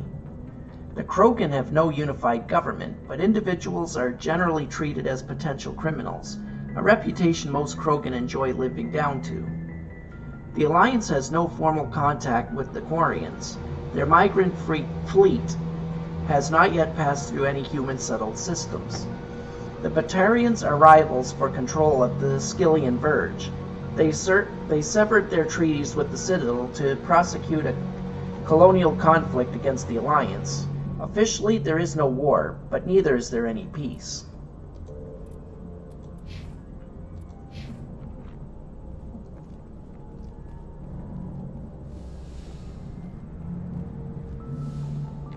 Nothing there. Okay, let's continue.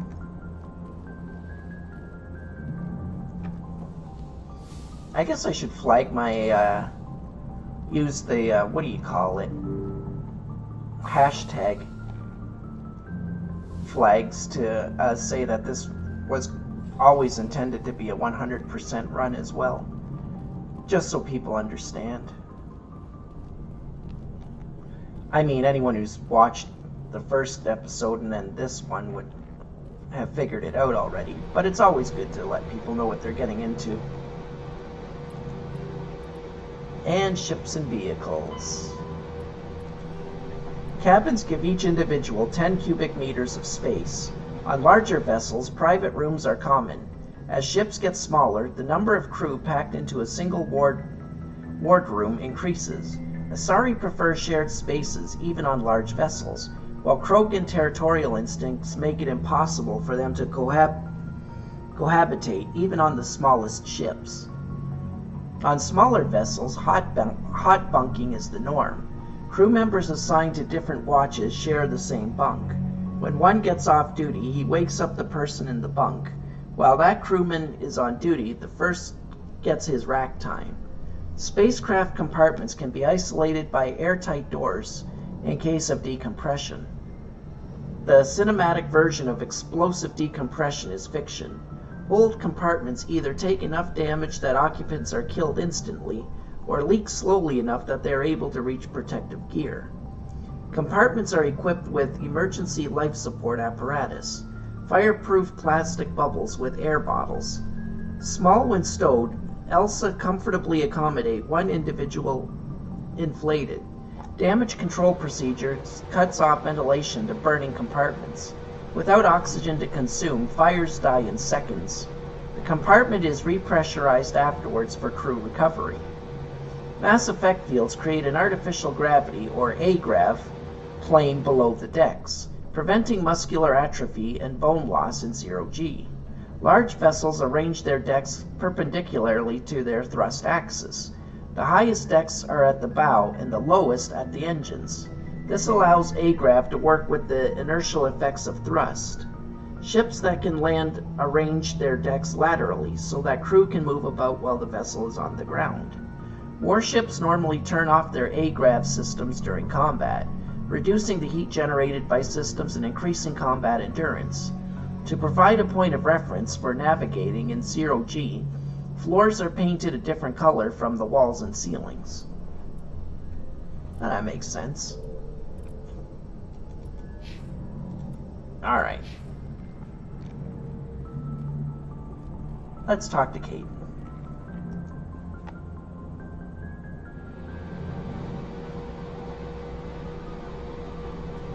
Anything you need, Commander? Just trying to get a sense of where the crew's at. Thoughts? I've wasted enough of your time for now, Commander. We'll have time for personal debriefings later. What's your opinion on the last mission? I don't see how we could have done things any better. At least not without getting to Eden Prime sooner. We were on the scene faster than any other Alliance ship could have been. We'll talk another time, Lieutenant. Commander? Wow, you really had nothing to say. And he got a little snooty with me.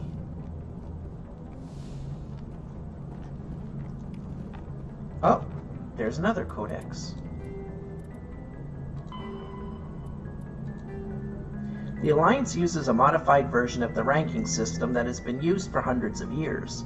Soldiers are classified into rank and file enlisted personnel, experienced non-commissioned officers, or NCOs, and specifically trained officers. The divide between naval personnel and ground forces, or Marines, is small. Ground units are a specialized branch of the fleet, just as fighter squadrons are. This unity of command is imposed by the futility of fighting without control of orbit. Without the Navy, any army is pointless. The Marines, as a matter of pride, maintain some of their traditional rank titles. For example, Marines have privates and corporals instead of servicemen. In ascending order of responsibility, the ranks of the Alliance are: under enlisted, we have Serviceman 3 class, Private 2nd class, Serviceman 2nd class or Private 1st class, and Serviceman 1st class and Corporal. NCOs are Service Chief, Gunnery Chief, and Operations Chief. Officers: 2nd Lieutenant, 1st Lieutenant, Staff Lieutenant, Lieutenant Commander, Staff Commander, Captain or Major, Rear Admiral or General, Admiral, and Fleet Admiral. Perfect. Now we'll go to the hospital. Now we're going to go to the next floor down.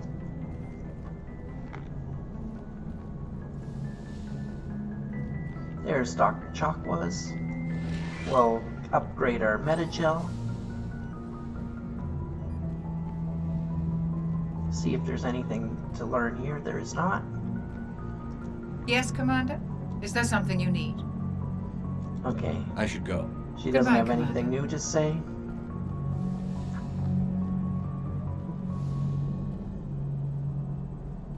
Alright, down into the basement. Into the basement we go. Now, I think we can learn about the Mako. No. Okay. But I can see what I can buy now. Let's see what you've got. You bet, Commander. There we go. See, now I can buy the Spectre gear from here too. Once I get the major amounts of cash. I'm gonna get that. More Metagel is always a good thing.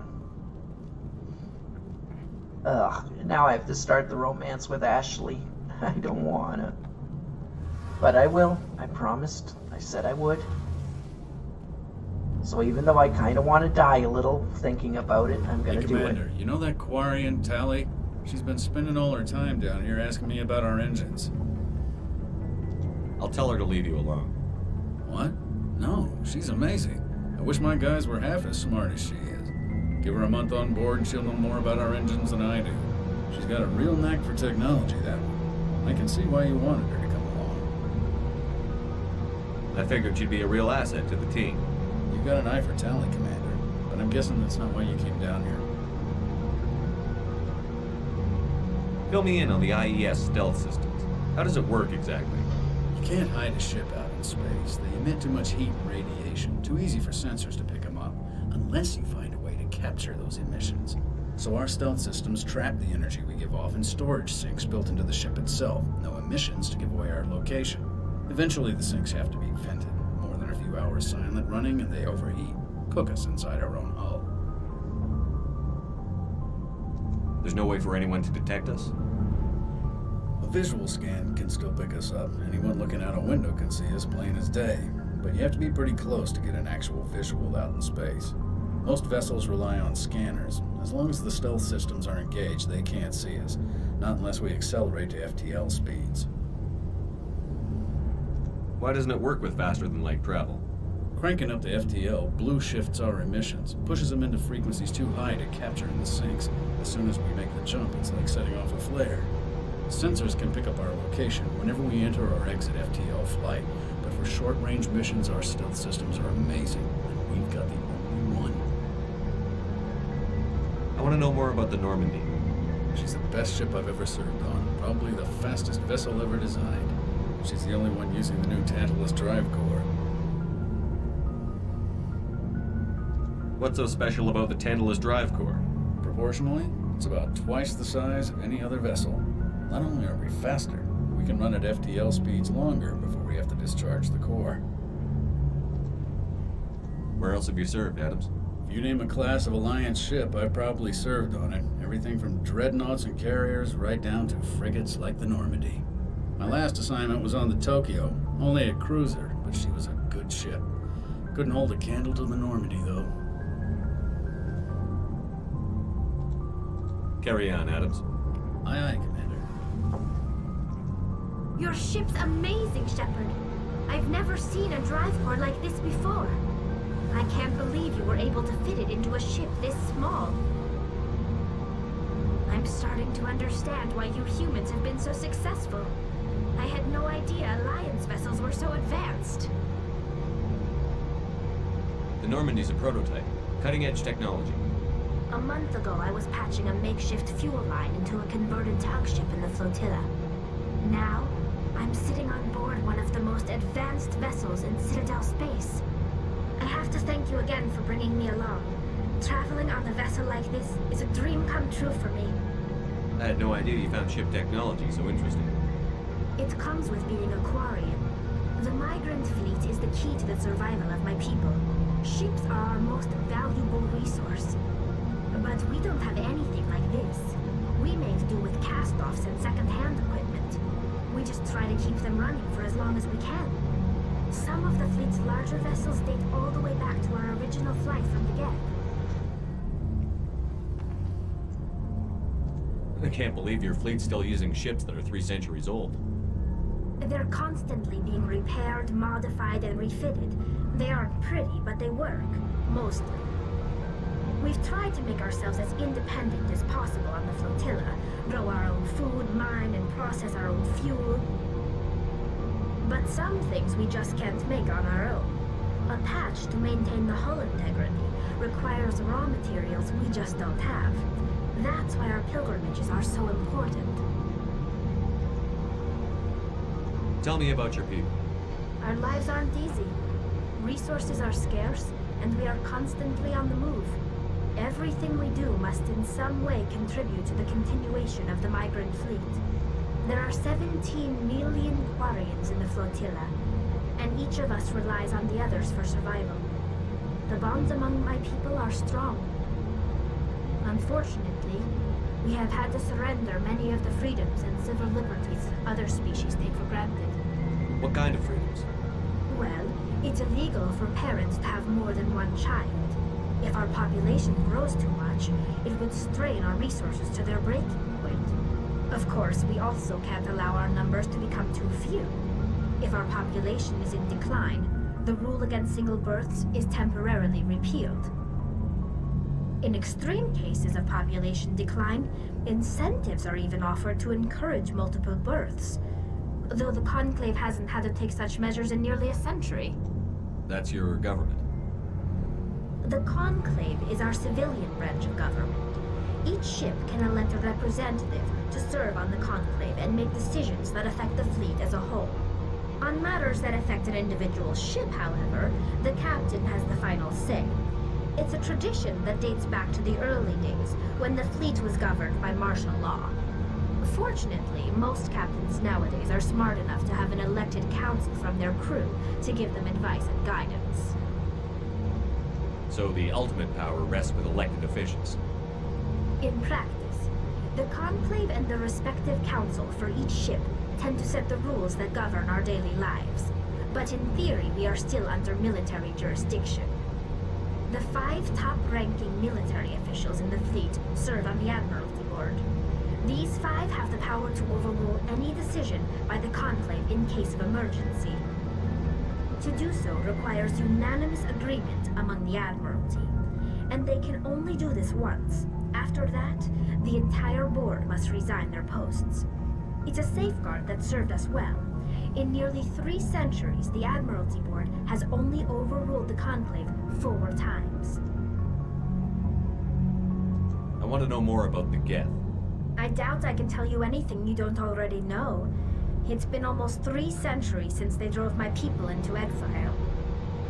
All I know is the story of their origins, what they were when we created them, and how they turned on us.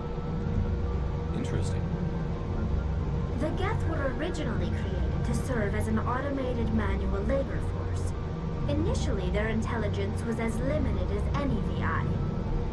Over time, we made small modifications to their programming to allow them to perform more varied and complex tasks, bringing them closer and closer to true AI status. How come the Council didn't step in and stop you? This wasn't true AI research. We may have been skirting the bounds of the law, but we never did anything that was actually illegal. The changes were so insignificant, so gradual, that we were able to control them. Or so we thought. But one thing we underestimated was the power of the neural network. A million Geth thinking simultaneously created an inherently unstable matrix. So, the Geth share brain power? Many of the Geth's logic systems were designed to work in concert with other nearby Geth. Basically, the more of them you have in the group, the smarter they are. So there's some sort of group consciousness? No, nothing like that. They cannot share sensory data or information. Their programming cannot handle that much simultaneous input. Each Geth maintains an individual awareness and identity. The neural network only operates on a process-based level. It's basically the synthetic equivalent of a subconscious. But when they're in close proximity, they can coordinate low-level functional processes, freeing up more capacity for original or independent thought. That doesn't make any sense. I'm probably oversimplifying. The Geth are incredibly advanced and complex creations. All you need to know is that they get smarter when they gather in large numbers. As we built more and more Geth, their effective intelligence became more sophisticated, more abstract. One day, a Geth began to ask its Quarian overseer questions about the nature of its existence. Am I alive? Why am I here? What is my purpose? As you can imagine, this caused a near panic among my people. What did you do? It was inevitable the newly sentient Geth would rebel against their situation. We knew they would rise up against us, so we acted first. A general order went out across all Quarian-controlled systems to permanently deactivate all Geth. The Geth responded to this order violently.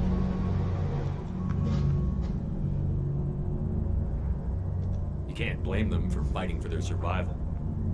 We had no other choice. The Geth were already on the verge of revolution. By acting quickly, we had a chance to end the war before it began. The hope was that most of the Geth would still be little more than machines, incapable of organized resistance. But they had progressed much further than anyone anticipated. The war was long and bloody. Millions upon millions of Quarians died at their hands. In the end, we were forced to flee our own homeworld. We feared the Geth would pursue us, but they never came beyond the veil. Now we drift through space, exiled, searching for a way to reclaim what was once ours.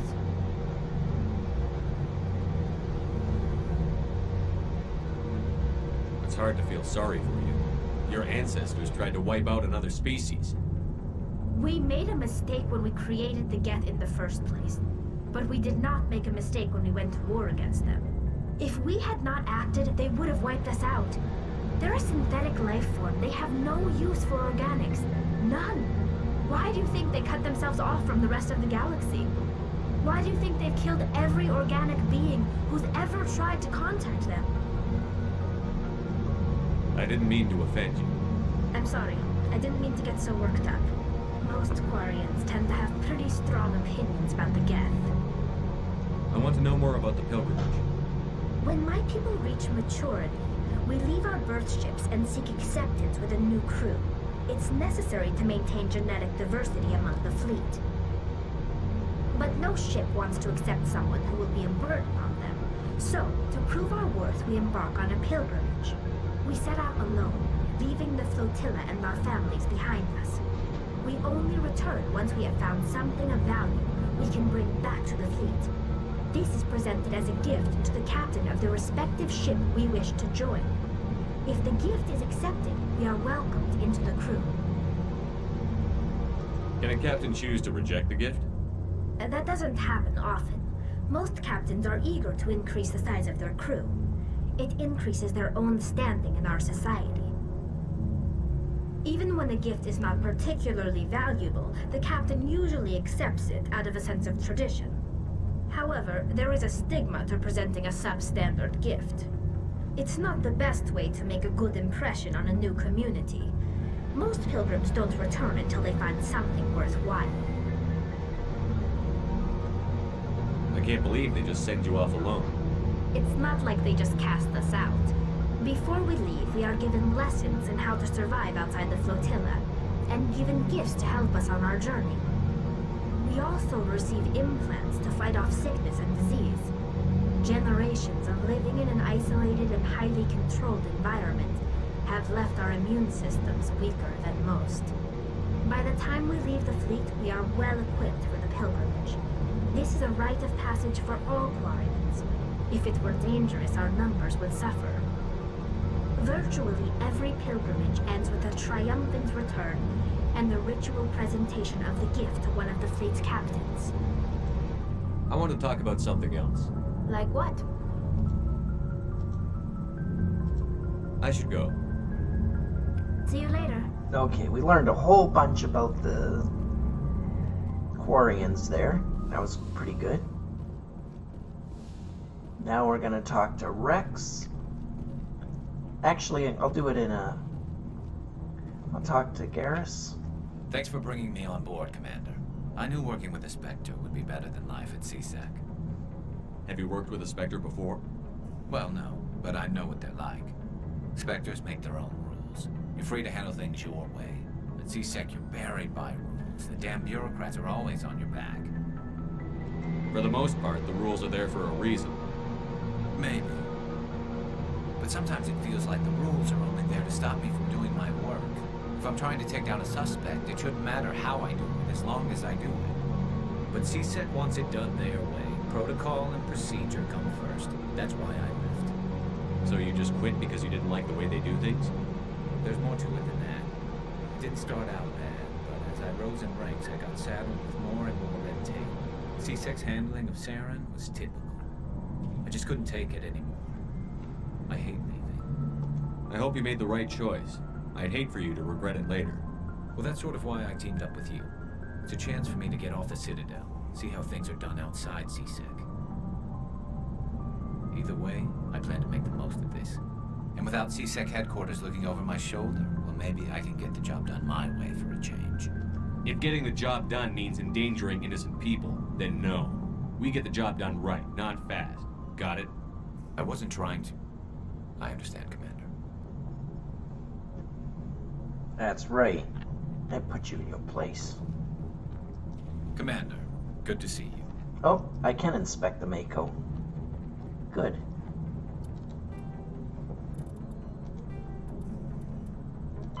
Faster-than-light drives use element zero cores to reduce the mass of the ship, allowing higher rates of acceleration. This effectively raises the speed of light within the mass effect field, allowing high-speed travel with negligible relativistic time dilation effects. Starships still require conventional thrusters, chemical rockets, commercial fusion torch, economy ion engine, or military anti-proton drive, in addition to the FTL drive core. With only a core, a ship has no motive power. The amount of EZO and power required for a drive increases exponentially to the mass being moved and the degree it is being lightened. Very massive ships, or very high speeds, are prohibitively expensive. If the field collapses while the ship is moving at faster than light speed, the effects are catastrophic.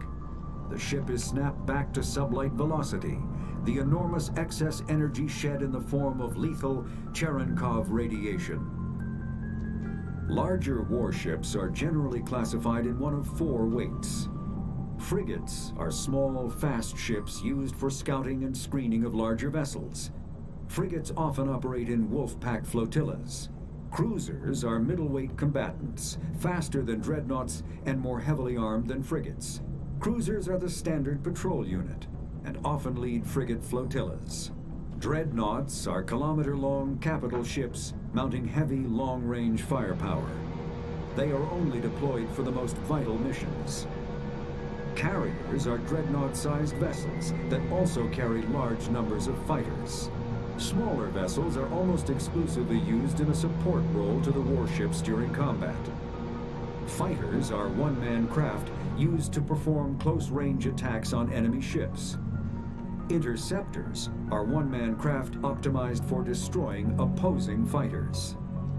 The Normandy is a prototype starship developed by the Human Systems Alliance with the assistance of the Citadel Council. It is optimized for scouting and reconnaissance missions in unstable regions using state-of-the-art stealth technology. For most ships, the heat generated through standard operations is easily detectable against the absolute zero background of space. The Normandy, however, is able to temporarily sink this heat within the hull.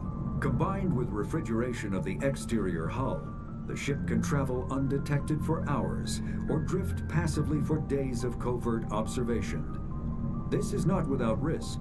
The stored heat must eventually be radiated, or it will build to levels capable of cooking the crew alive. Another component of the stealth system is the Normandy's revolutionary Tantalus drive, a Mass Effect core twice the standard size. The Tantalus drive generates mass concentrations that the Normandy falls into, allowing it to move without the use of heat-emitting thrusters. The Mako infantry fighting vehicle was designed for the System Alliance's frigates. Though the interior is cramped, an M35 is small enough to be carried in the cargo bay and easily deployed on virtually any world. With its turreted 155mm mass accelerator and coaxially mounted machine gun, the Mako can provide a fire team with weapon support as well as mobility. Since Alliance Marines may be required to fight on any world, the Mako is environmentally sealed and equipped with microthrusters for use on low-gravity planetoids. The Mako is powered by a sealed hydrogen-oxygen fuel cell and includes a small Element Zero core. While not large enough to nullify the vehicle's mass, the core can reduce it enough to be safely airdropped. When used in conjunction with thrusters, it also allows the Mako to extricate itself from difficult terrain. Alright. Oh wait, we still have some codex entries? Oh, okay.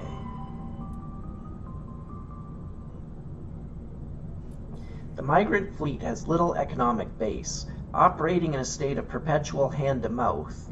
While Quarian ships include light manufacturing and assembly plants, they lack heavy industries such as refining and shipbuilding. The fleet has tankers for water purification and oxygen cracking, but the space-intensive nature of agriculture limits food production. A single disaster could destroy the fragile balance. The Quarians earn income in creative ways. Because the government is obliged to provide food, water, air, and medical support for every individual, the Conclave strategically determines the course of the fleet to bring in resources and income. A species who suspects the migrant fleet is heading towards their space often offers a gift of surplus starships, fuel, and resources to convince the Conclave to alter course. As the fleet passes through a system, swarms of mining vessels work over asteroids for metals and siliceous materials, and cometary bodies for water, ice, and organics. Quarian miners are adept at locating and strip mining spaceborne resources. This sparks conflict with corporations already working the system. Large mining concerns spend millions on lobbyists and public relations portraying the Quarians as locusts, devouring the resources of a system before moving on. The greatest asset of the Quarians is their ratified skills. Most are experienced miners due to their life of perpetual salvage and repair. They are skilled engineers and technicians. More than once, the very corporations that lobby against the Quarians have made backroom deals with the fleet, arranging for skilled Quarians to fill space engineering jobs that other species would demand higher wages for. Quarians are widely hated among the working classes. The Quarians are coming to take our jobs is a common response to the fleet's approach. Due to the Quarians' precarious existence and the need to enforce strict rationing, government is somewhat autocratic. The migrant fleet's operations are directed by the Admiralty, a board of 5 military officers who are advised by a legislative body called the Conclave. Each vessel in the fleet has the right to send representatives to the Conclave board or aboard the flagship. The number of representatives is based on crew size. Larger clans with bigger ships and more votes form the cores of political blocs. Opposition comes from the Outriders coalition, which delegates from thousands of smaller ships. The Admiralty defers to the Conclave's decisions in most circumstances. However, if all 5 members agree that a Conclave decision jeopardizes the survival of the fleet and cannot get the Conclave to address their concerns, they have the right to summarily overturn the legislative decision. After the Admiralty uses this extraordinary power, they must resign. If the Admiralty does not step down after using their veto, the rest of the military is obliged to arrest them. Each ship captain has authority over his vessel, but is advised by an elected civilian council, just as the Admiralty is advised by the Conclave. This relationship may range from cooperation to polite tolerance to outright hostility, but any captain who overrules his council without good reason is relieved of command by the Admiralty. Many Quarian ships are owned by clans who pool their resources to purchase used vessels from private sellers. Large ships are prestigious for big, rich clans, but a small ship means status for a small clan with enough personal wealth to afford a private vessel. Clan vessel captains are not subjective to dismissal by the Admiralty. Abusive captains are a family problem if they do not disrupt the operations of the fleet. The migrant fleet is the largest concentration of starfaring vessels in the galaxy, sprawling across millions of kilometers. It can take days for the entire fleet to pass through a mass relay. When the Quarian fled their homeworld, the fleet was a motley aggregation of fighters, shuttles, industrial vessels, and the odd warship. After 3 centuries, all have been modified to support larger crews as comfortably as possible. As the Quarians achieve stability, they begin weeding out the ships least suitable for long-term habitation, selling them and pooling the money to buy larger and more space-worthy hulls. This process is ongoing as vessels wear out and break down. While some ships enjoy dedicated cabins with full privacy and sanitary facilities, many more are former freighters, whose cargo bays and containers are pressurized and divided into family spaces, using simple metal cubicle bulkheads. The Quarians enliven these austere spaces with colorful quilts and tapestries, which also help muffle sound. The day-to-day operation of the fleet, traffic control, station keeping, supply distribution, and so on, are under military jurisdiction. Though ship captains have the authority to deviate from their assigned positions and may leave the fleet at any time, they are assumed to do so at their own risk. As the migrant fleet moves around the galaxy, many ships split off to pursue individual goals, returning days or years later. Alright, so that's everything on the Quarians. We've talked to Garrus. Now we're going to talk to Rex. Nice ship you got, Shepard. What can I do for you? What's your story, Rex? There's no story. Go ask the Quarian if you want stories. You Krogan lived for centuries. Don't tell me you haven't had a few interesting adventures. Well, there was this one time the Turians almost wiped out our entire race. That was fun.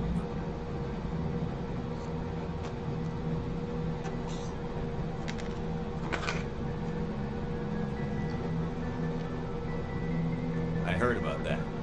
You know, they almost did sounded the same to us. It's not the same. It seems pretty much the same to me. So your people were infected with a genetic mutation?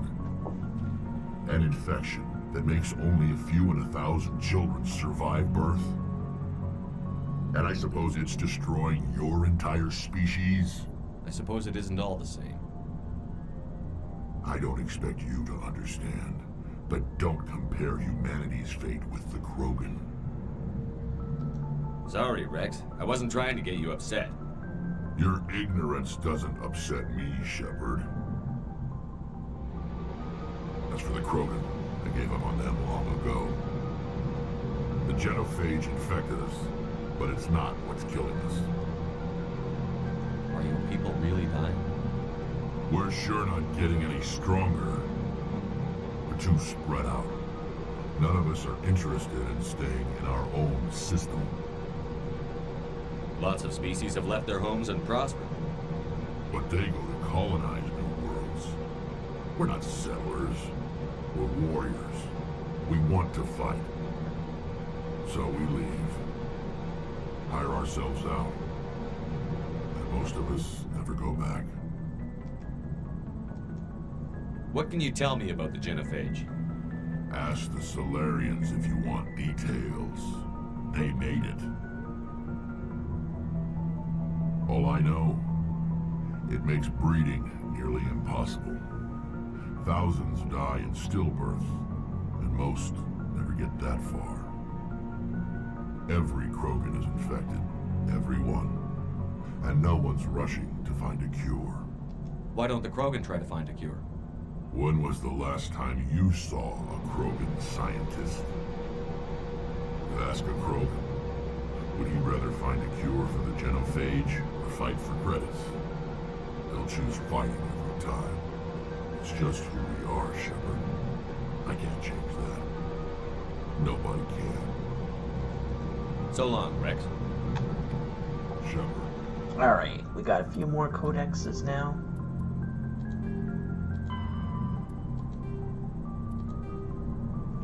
The genophage bioweapon was created to end the Krogan rebellions. From the start, the Krogan had overwhelmed the Council. Only timely first contact with the Turians saved the Council races. The Turians fought the Krogan to a standstill, but sheer weight of Krogan numbers indicated the war would not be won through conventional means. The Turians collaborated with the Solarians to genetically engineer a counter to the rapid breeding of the Krogan. The genophage virus gained the energy to replicate by eating key genetic sequences.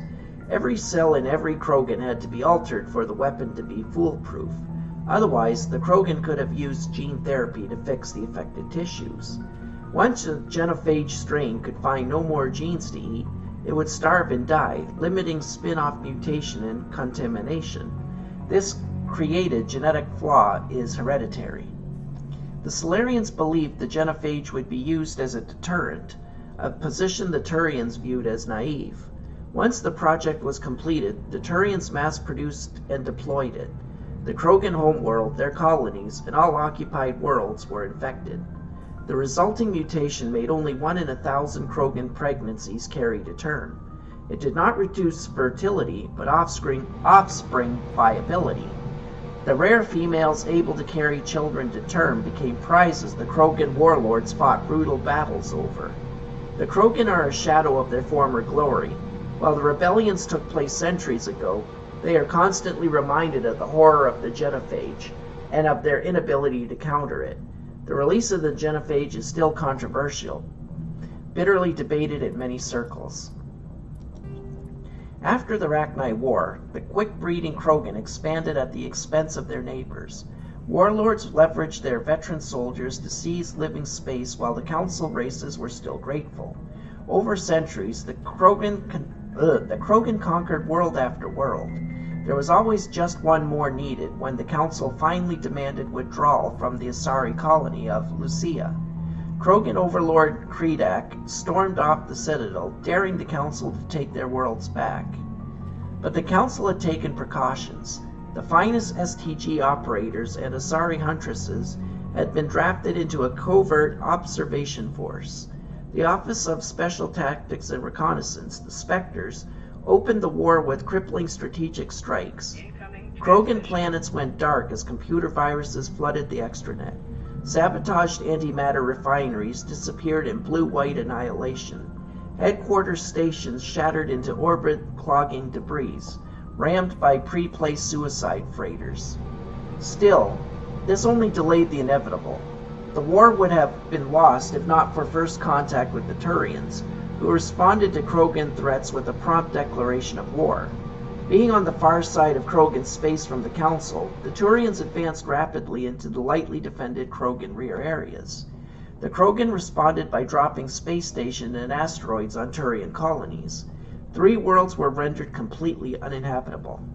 This was precisely the wrong approach to take with the Turians. Each is first and foremost a public servant, willing to risk his life to protect his comrades. Rather than increasing public war weariness, Krogan tactics stiffened Turian resolve. The arrival of Turian task forces saved many worlds from the warlords' marauding fleets, but it took development of the genophage bioweapon to end the war. There were decades of unrest afterwards. Rogue warlords and holdout groups of insurgents refused to surrender or disappeared into the frontier systems to become pirates. Oh. And now, what I'm not looking forward to, let's get it going. We're talking with Ashley. Commander? You have a few minutes to talk one-on-one. I'm sorry, Commander. I need to get my duties squared away. I wouldn't mind talking more later, though. What's your opinion on the last mission? Kinda wish you got there sooner, Commander. No offense, I appreciate the rescue. I just wish... We wish we'd been able to save the rest of your unit. Yes, sir. If I had been more alert, we wouldn't have been cut down by an ambush. The Geth are perfect ambushers. They don't move, they don't make noise, they don't even breathe. Sir, they have flashlight heads. I'll make sure it doesn't happen again. Dismissed, Chief. I guess she won't talk to me until after the first real mission. Oh well, works for me. So let's do it. Let's get on to the first real mission.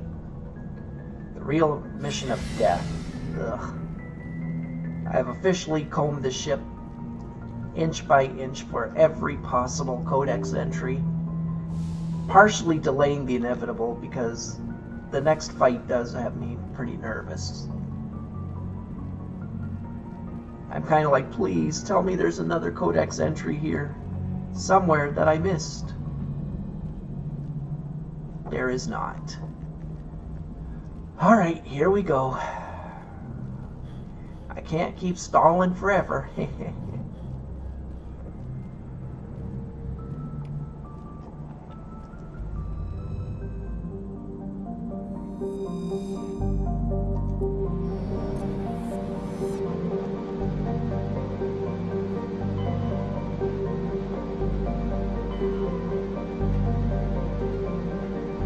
Asteroid X-57. This is where the death starts.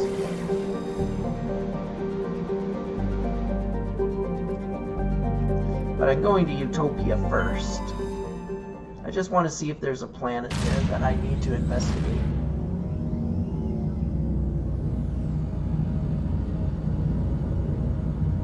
Nah, I'm kidding. As soon as I get there, I'm going to go to X-57. I can go to the other planet later.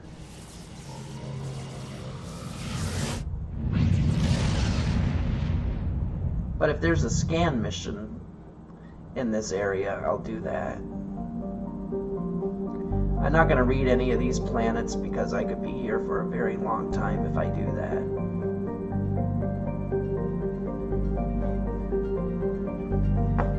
Okay, it doesn't look like there's anything. Let's go to X-57.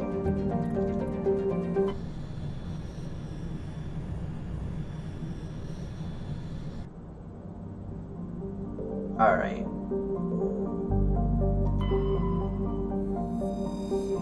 Terra Nova was one of the Class 1 colonization prospects discovered by the first wave of Alliance surveys in 2150. It was the second human extrasolar colony and the first beyond the Charon mass relay. It currently has the highest population of any Alliance colony. Though banded by a harsh equatorial desert, areas closer to the poles are temperate. The place of development was modest until extensive deposits of platinum were discovered in the 2170s.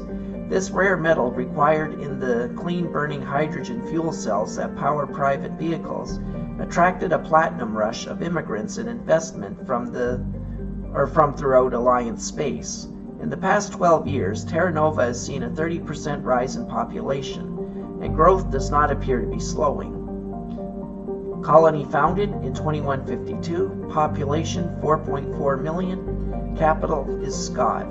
Orbital period 1.5 Earth years, radius 5,261 kilometers, day length 37.3 Earth hours, atmospheric pressure 0.91 Earth atmospheres, surface temperature 56 Celsius, surface gravity 0.95 Gs.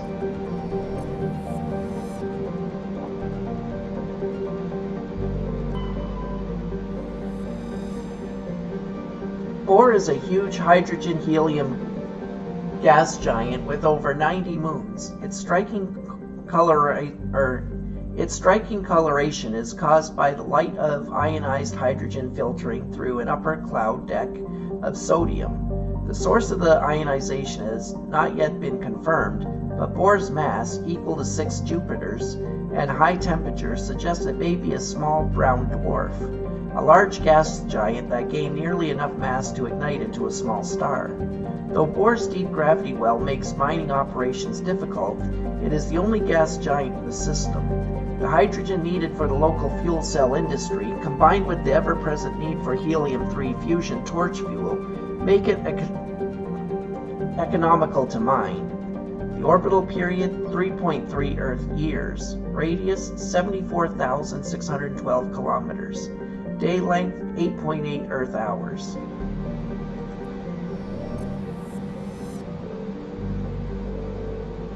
There's Tyr and then Loki. So far there's nothing to scan.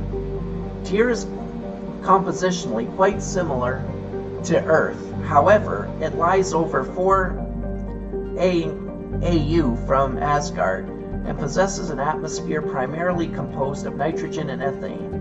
While a potential target for terraforming, the presence of the shirt sleeves, habitable Terra Nova, in the same system relegated Tyr to a support role. Nearly 100 corporations, human and alien, have constructed extensive teleoperated mining, refining, and manufacturing facilities across the face of Tyr. Combined with the platinum loads of Terra Nova, the resources they produce are driving development of the local hydrogen fuel cell industries. The Asgard system now supplies nearly 4% of the galactic market. Colony founded 2156. Population 47,000. Capital Caldidalar. Okay. Orbital period 8 Earth years. Radius 6,332 kilometers. Day length 46.2 Earth hours. Atmospheric pressure 0.8 Earth atmospheres.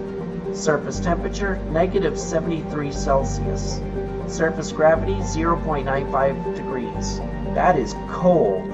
I would not want to be on that planet. And then we have Loki here at the bottom. And still nothing to scan. Loki is a small terrestrial world with little to recommend. One hemisphere is largely covered by an ice cap and the other by craggy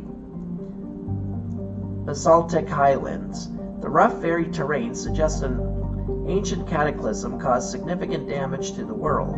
This is seemingly reinforced by its unusually elliptical orbit, which reaches 6.5 AU at perigee and 7.1 AU at apogee. Penetrating scans of Loki's ice cap reveals a network of crisscrossing subterranean tunnels. Because some of the tunnels were surprisingly regular in shape and size, early expeditions looked for evidence of excavation. It was concluded they formed by natural process. Loki's thin atmosphere is mainly composed of krypton and xenon. When it approaches perigee, frozen sulfur trioxides and dioxides can evaporate into clouds on the hemisphere facing Asgard. Orbital period, 17.8 Earth years. Radius, 3,630 kilometers. Day length, 61.3 Earth hours. Atmospheric pressure, 0.2 Earth atmospheres. Surface temperature, negative 135 Celsius. Surface gravity, 0.22 Gs. Yeah, negative 135 Celsius? No, thank you.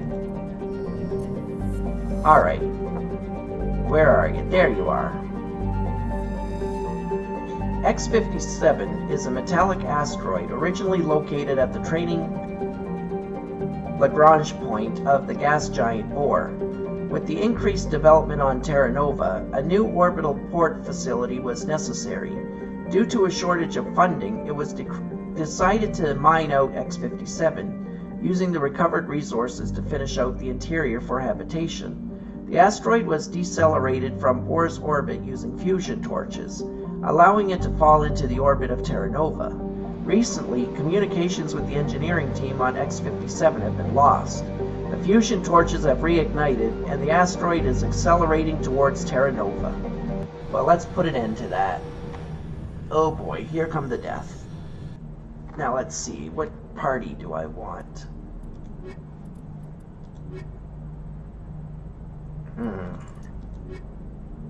Tech strength would be crazy there. I might go with this party. Yeah, why not?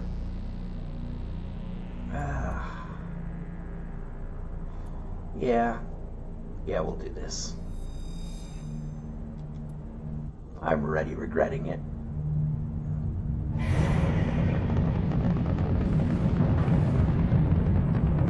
Status. Sensors reveal 3 fusion torches propelling asteroid X-57. At its current rate of acceleration, the asteroid will collide with Terra Nova in approximately 4 hours. Analysis. Torches must be disabled to cease the acceleration.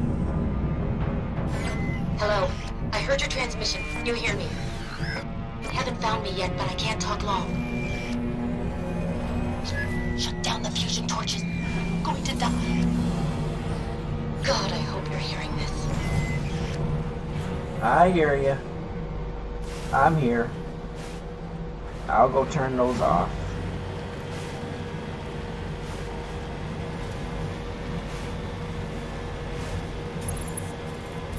Okay, that's that. Now, I can't remember. I think it's V or E, maybe?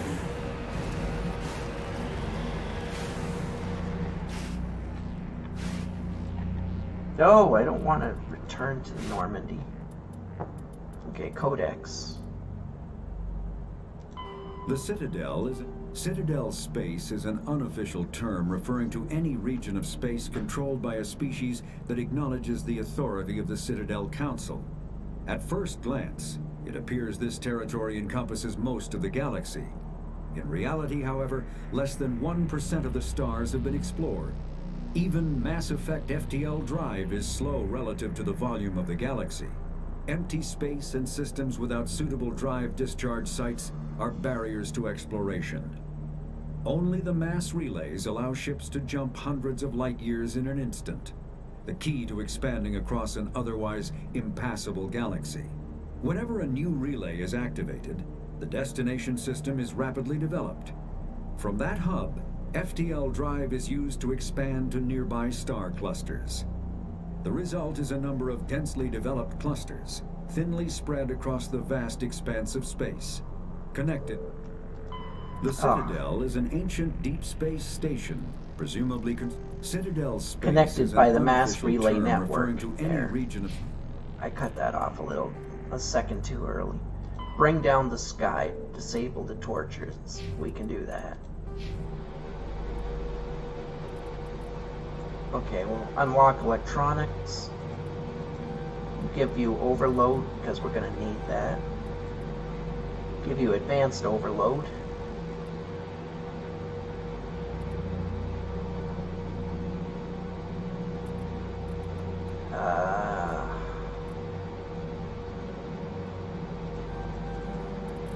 Alright, that's gonna work. Alright, let's go. Oh, right, that's what I originally was looking for. Key binds. How do I get out of my vehicle?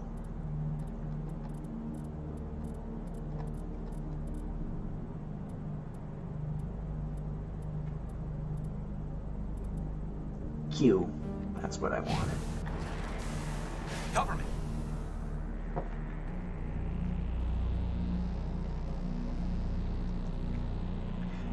This victim was badly beaten before being killed with a pistol shot to the back of the head at close range. It is likely he surrendered, only to be executed by his sadistic captors.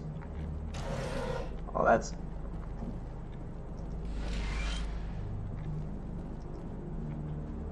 Survey Station 3, final entry, logged by Engineer G. Mendel. The central transmission tower is on the fritz again. No one ever listens to my warnings about single points of failure. I'm surprised our surface comms work half as well as they do. When Sladge shows up to relieve me, I'll go see if I can get the old girl back up and running.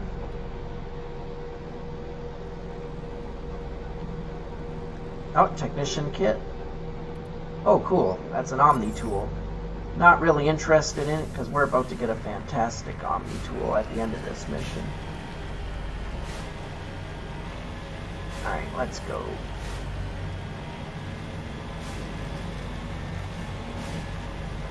First I should check my... We'll go there, and then we'll go there. I think that'll work out. Now I forget, some of these, oh yeah. Yeah, this is gonna be fun.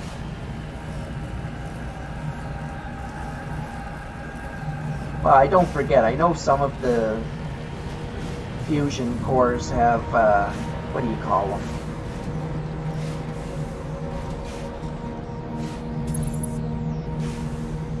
They've got, mines protecting them.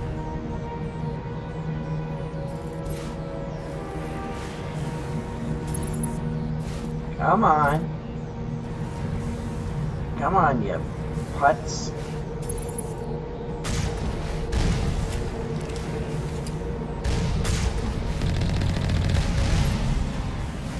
There we go. Good shot. We're headed in the right direction. I don't know who you are, but I'm...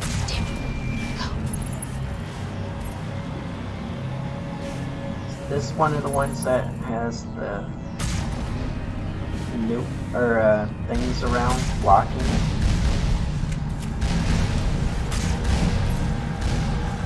I don't think this is one of the ones.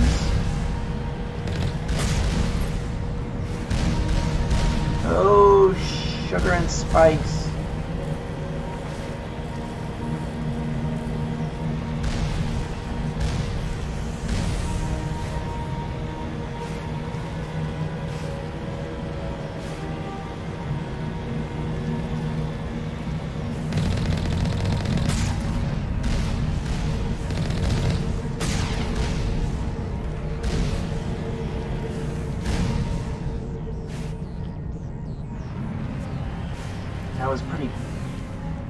That was pretty nasty.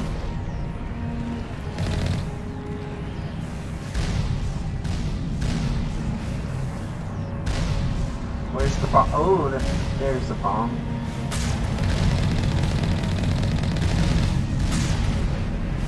That one's taken out.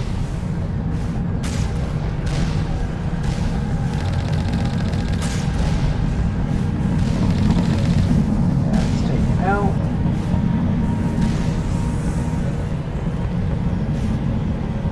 Where's the last of these rockets? There it is.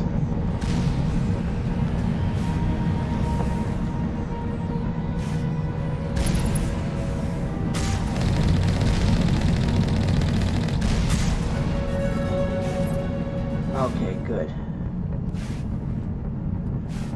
Oh, sugar and spice, that was not fun.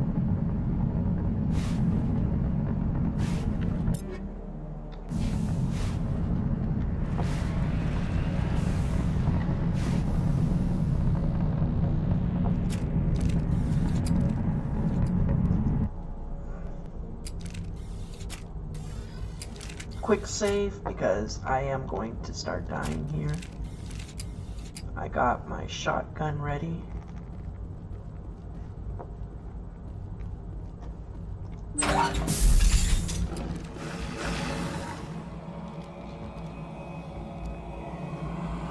Batarians.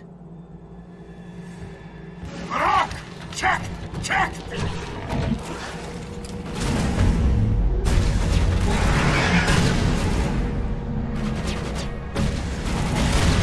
Release the Baron! No.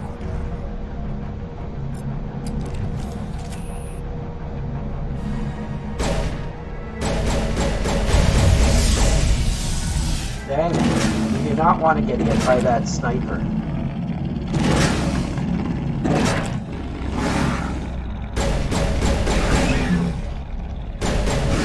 And there's a death.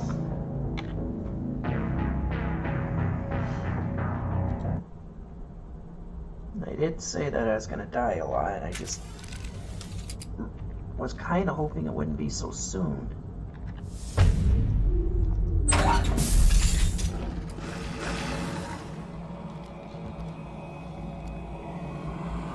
Batarians. Check! Check!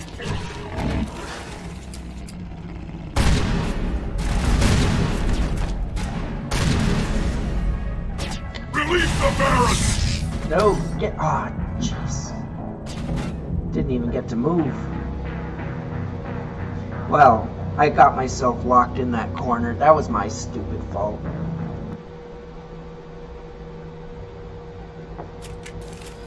Let's try that again.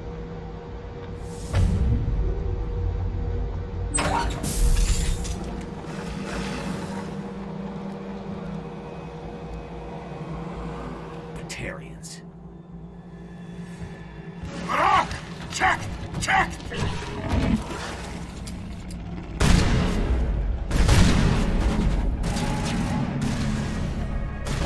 Release the Baron!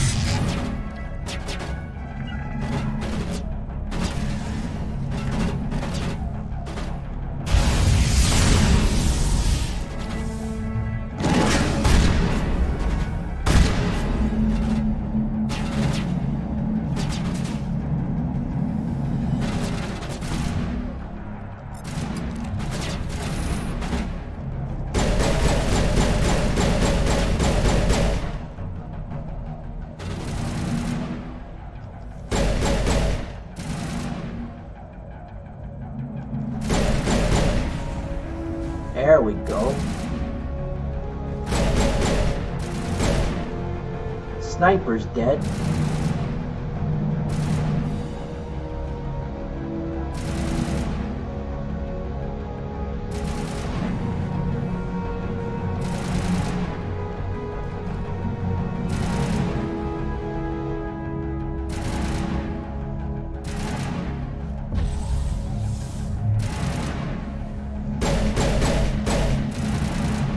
Dang it, that did not work. Oh, I think I might know of something that might work.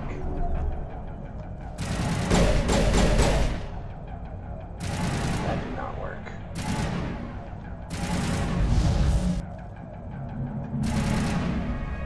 Not in my line of sight.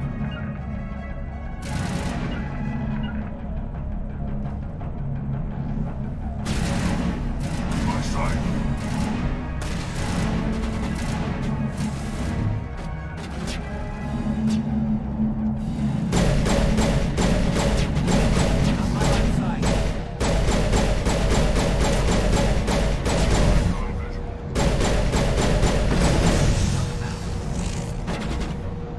That was a sniper, dude.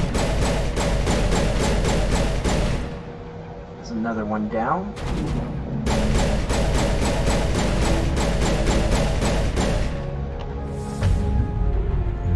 Let's go. Let's go, you Batarian bugger.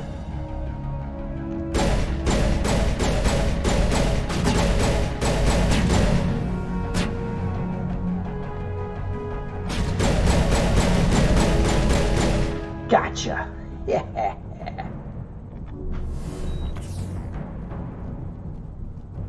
think I got them all now. That wasn't the hardest group, but I'm already doing a fair bit better. I've only got 2 deaths compared to like dozens.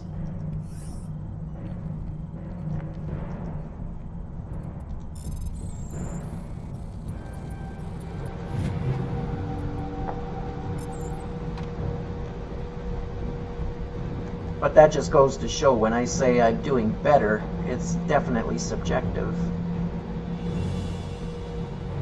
I mean, am I doing as good as I feel I should be? No. But I'm definitely doing better than I did last time, so I'm okay with that. Maybe I won't have 150 deaths at the end of this run. That would definitely be nice. Because that was embarrassing.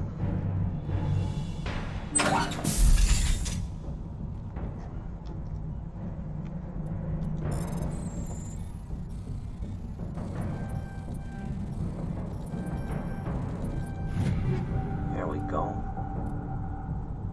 Oh, Turian armor. Maybe better for my little friend.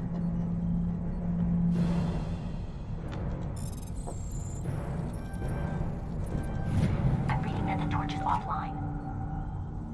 Was that you? Can you hear me? I hear you. What's going on? Who are you? My name's Kate Bowman. I'm an engineer. I was part of the team assigned to bring this asteroid to Terra Nova. We were attacked yesterday by Batarian extremists. I've been hiding since they arrived. I think they know the torch went out. Why are they doing this? I don't know, but if this asteroid isn't slowed, millions of people on Terra Nova are going to die. If I find out anything, I've gotta go. Good luck. Alright. This is just the first one, though. There's 2 others, and one of them is surrounded by mines. It's frustrating as heck to get to it.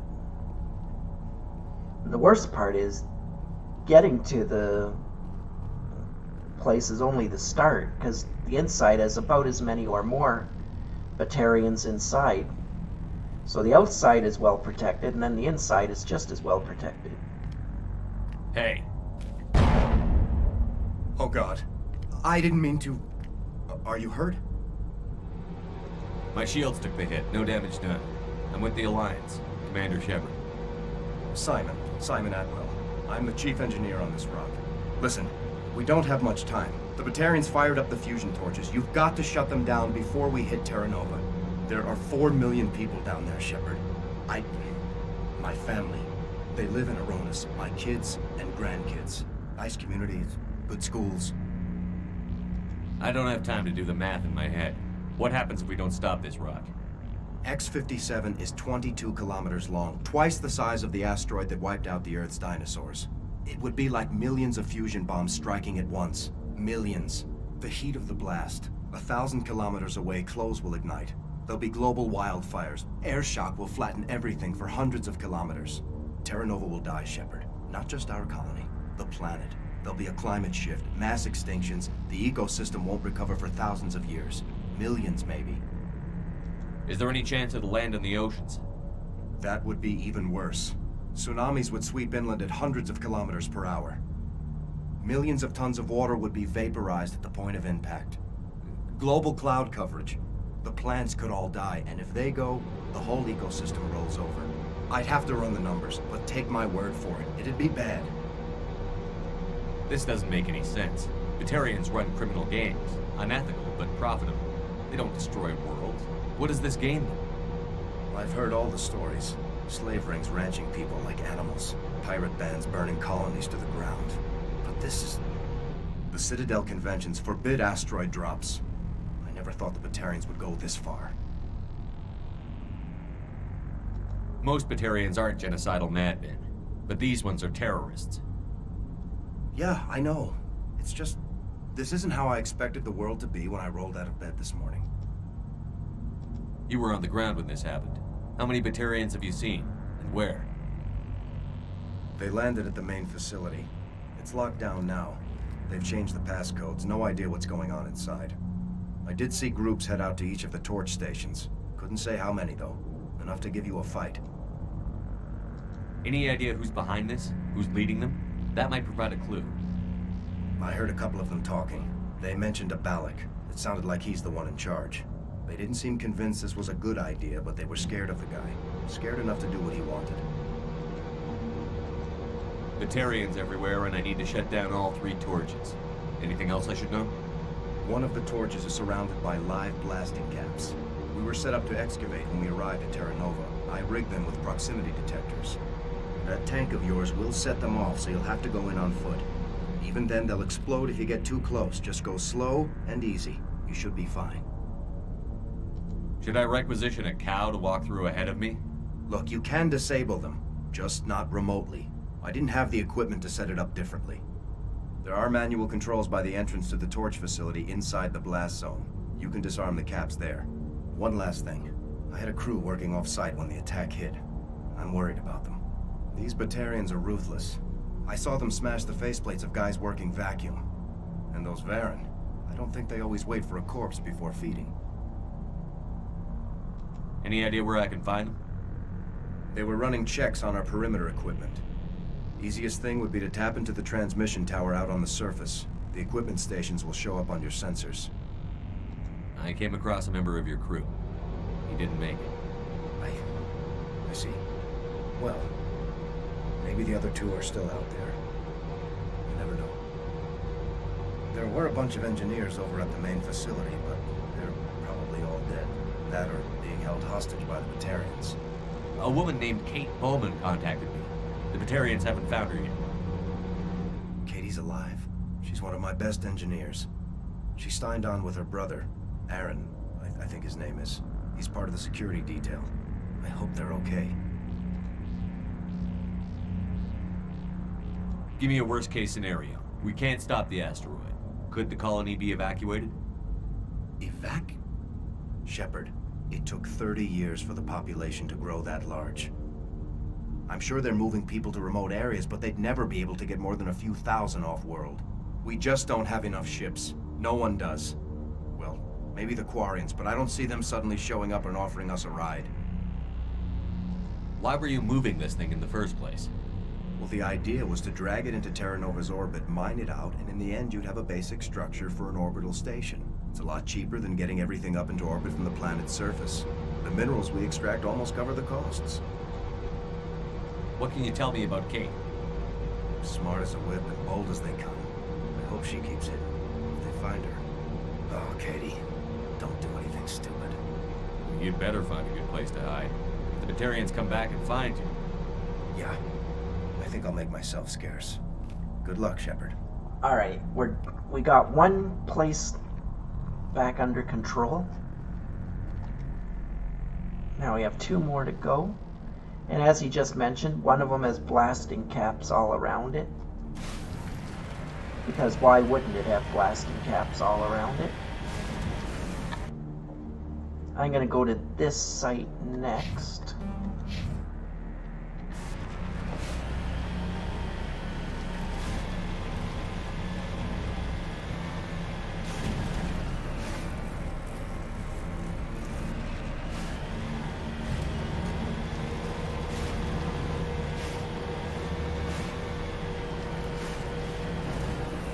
Come on, you can do it. You can do it, little buddy. Get up there. Good job.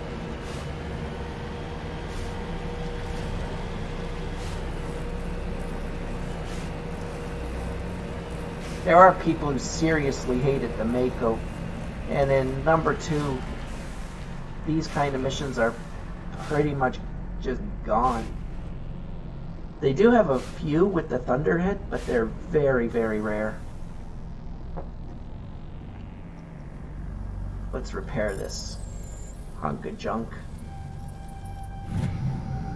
Data link between the transmission tower and several survey stations has been restored. Survey station locations are now shown on your map. Well, excellent.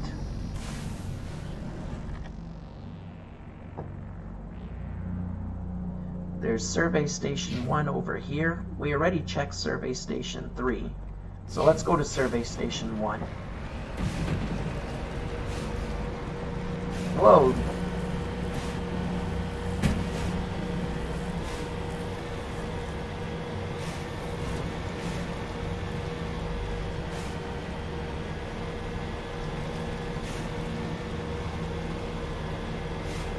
Because this mission is tough, especially on Insanity, but it's not a very long mission. There's essentially just the 3 spots and then the main base. It just happens to be that they're very, very well guarded. Hey, there's a question mark here. What is that? I guess I should check. Am I headed to a... It's not even on my map.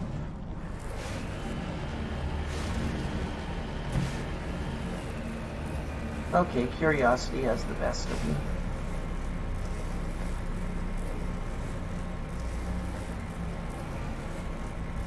Come on, you can do it. I'm not going to use my boosters, because if I do, I'm going to throw myself off the cliff. Oh, this definitely wasn't on my list. Or on my map, I mean, not on my list. It's on the planet, it's on my list of places to examine. This computer is filled with operational logs and personal journals for a small pirate music station operated by X-57's engineers. It includes scripts for several promotional messages, none of which appear to have been recorded. X-57, rocking this rock since 2182. X-57, when your world seems hollow, we help you touch the sky. X-57, or Radio X-57, talk hard. Radio X-57, your last best hope for rock within 300,000 kilometers. Har har.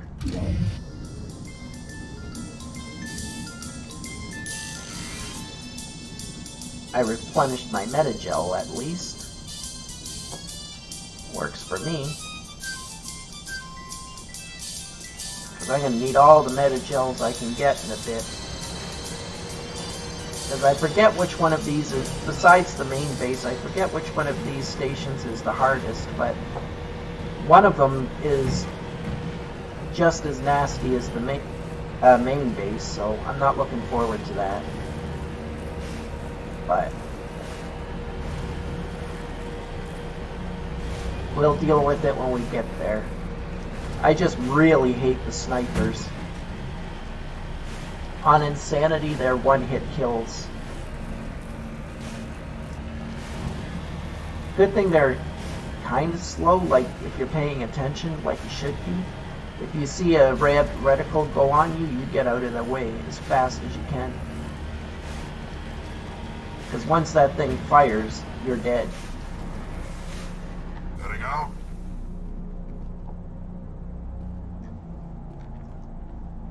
Average decryption already. Oh, that's not good.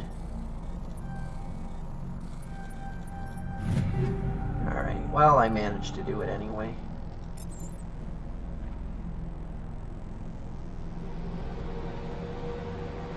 There's another aid station. I'm not going to take that one yet.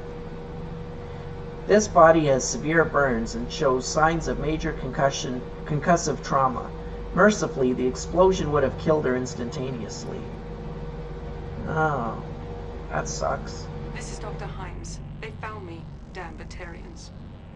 I can hear them out there prowling around, trying to find a way in. It sounds like they're attaching something to the door. If I don't make it, tell my family I love them. Aw. That sucks. Alright. Fusion torch number... We took that one. That was fusion torch number 1. That's the main facility. So we're going to go to fusion torch number 2, which is also unfortunately going to be the one I think is mine. Hey there, Red, how you doing? And I am absolutely the goober. I've already had 2 deaths since I got to this planet.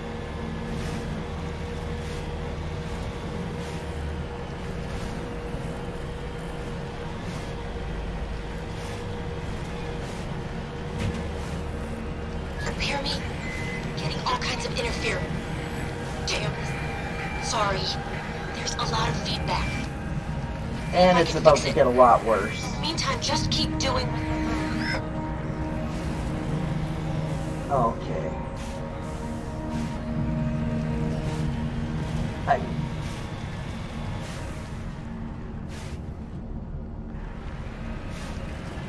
Oh, I see. Well, I'm glad to see you here, because you just got in here in the nick of time. I was kind of... what's the word? I was kind of being bad. I was definitely procrastinating getting to this planet because I fear this place.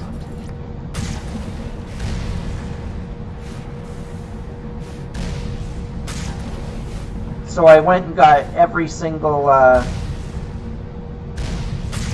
mission thing I could find first. What do you call it? Not mission. Codec entry I could find first. Most of them were even interesting. Ah, well, lurking is always fine too. Like I say, I don't mind lurkers. I love lurkers. Lurking is absolutely allowed. Shoot, I'm getting myself blasted, aren't I?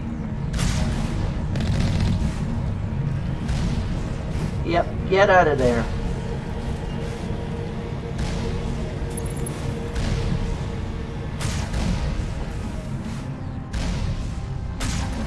Come on. There we go.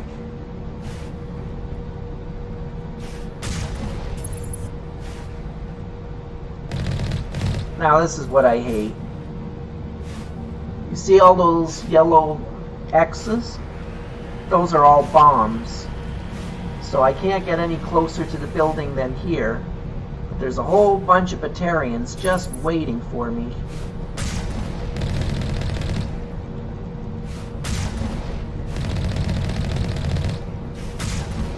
And it doesn't seem like I can get their attention to come out and fight me first. I guess it makes sense, because if I could use this tank, I can just blow them up and go. It wouldn't be a very hard fight.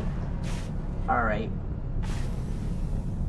Actually, I might be able to trick them to come out. And then be a total goober and run back into the tank. Once I know I got their attention.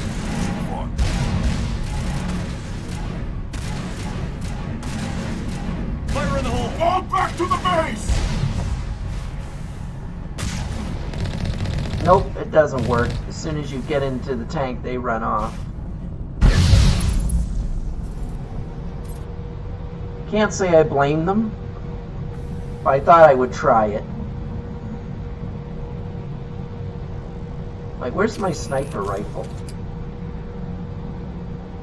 I don't have the specialty with the sniper rifle, but I might be able to get off at least 1 or 2 kill shots.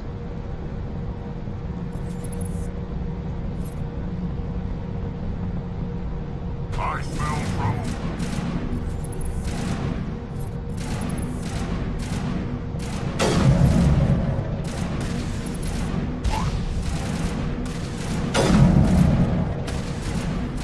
I think I hit him. I'm just not sure.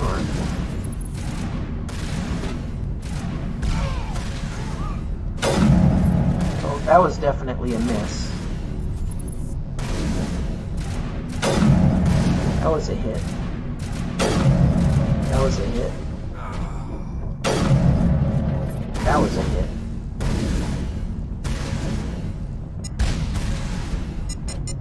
Nope.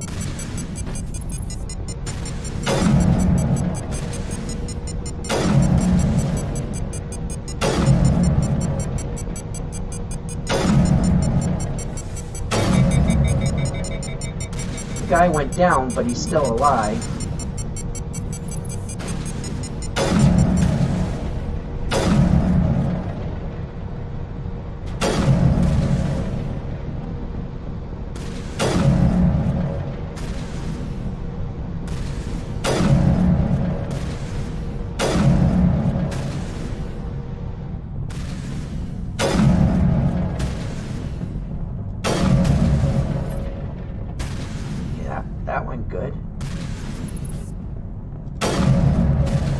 think he's down.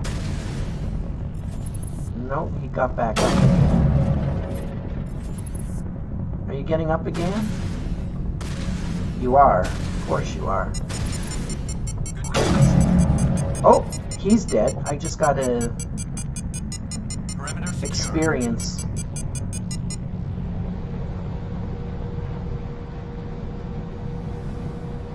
Patching you up.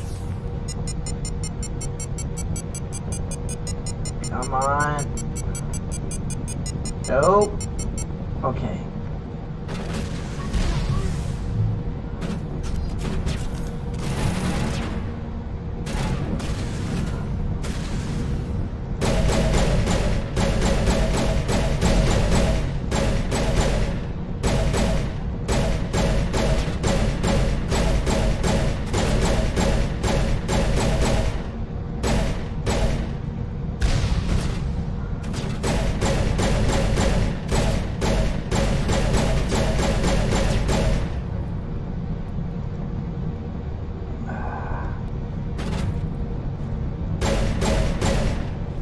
Alright.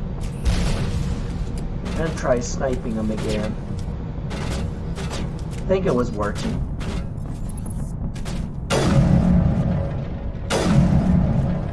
Yep, he's dead. Now there's one more on the other side.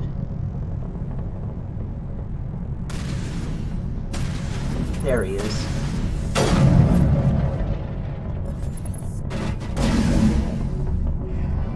Come on out, my friend. I see you.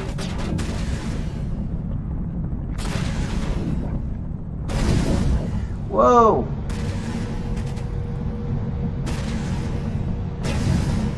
No! I'm not even sure how I dodged that.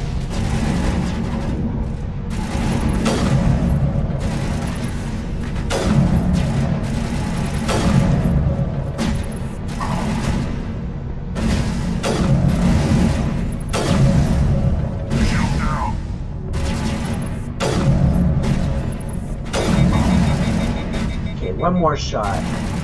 Man, this sucks.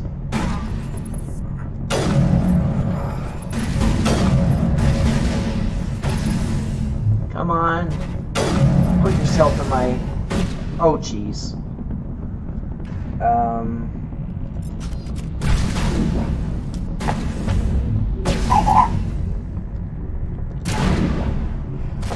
Powering up. Okay. I think they're down. Now to turn off these bloody blasting caps.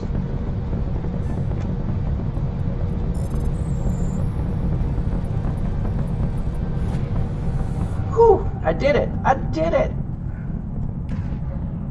Switch to shotgun. Alright. Okay. And here it goes again to being back to nasty.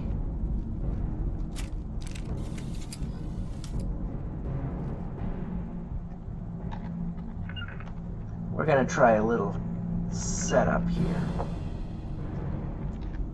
Quick save.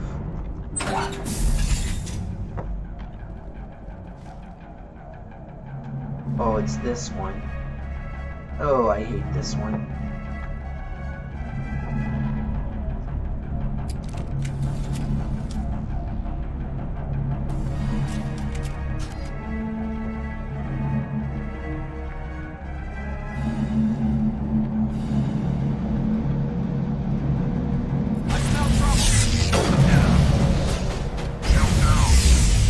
Whoa, whoa, whoa, whoa, whoa, whoa.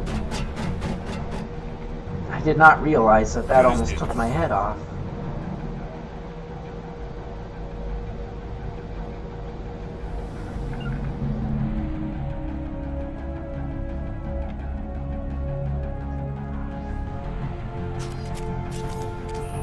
There we go. This might be the safer gun to use for now.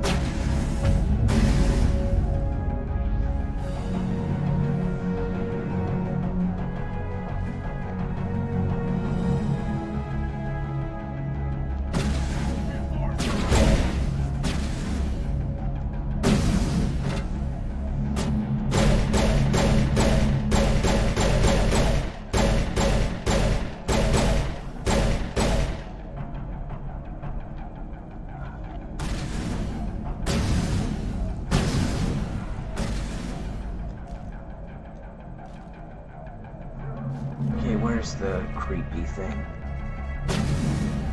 There he is. That was a good shot.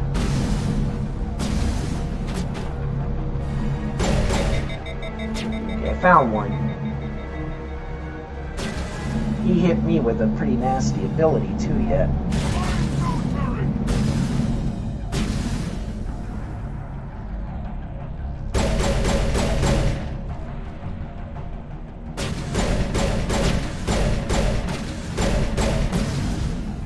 Okay, he's hurt.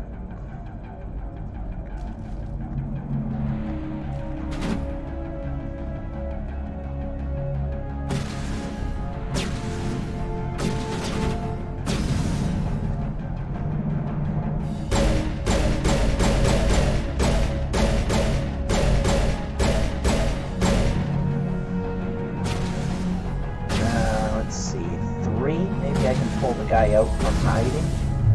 I can.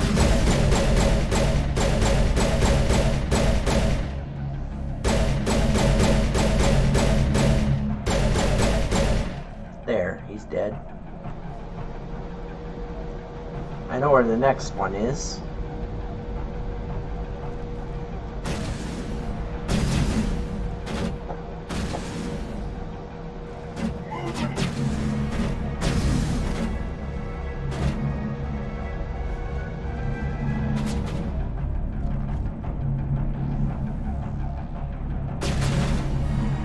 Ah, there he is. There's 2 of them.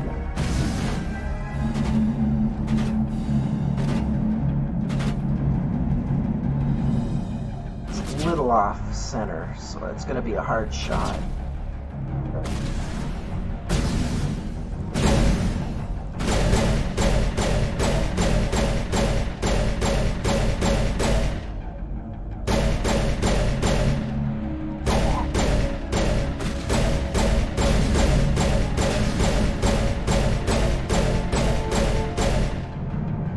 Okay, I got his attention. He's coming out to play.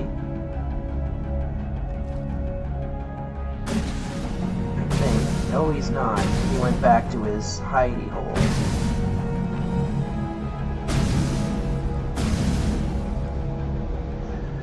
Oh, that's a rocket drone. That's not good. Sugar and spice. I'm kind of stuck here now.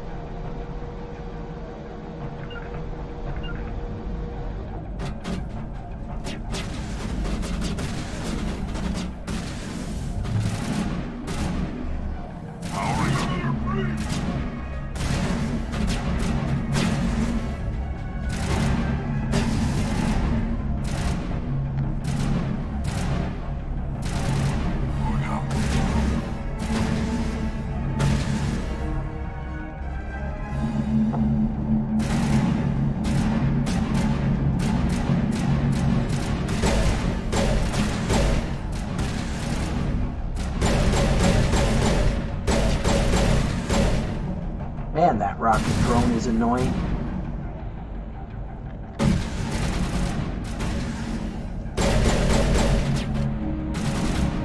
Technically, they're all annoying. I need to hit this with...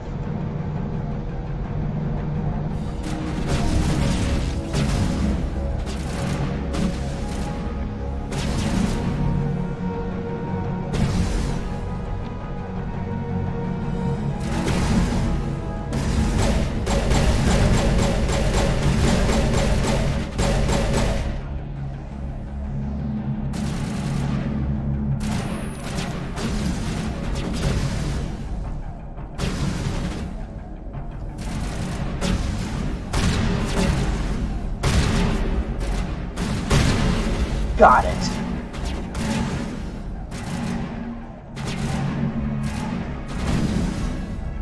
Okay, there's a bad thing there.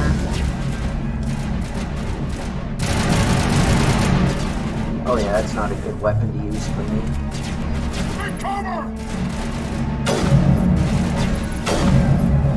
Okay, that's dead.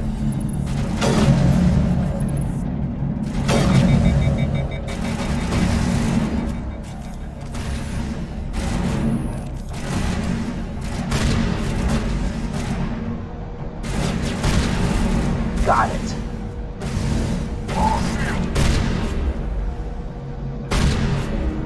Alright, that's 2 down.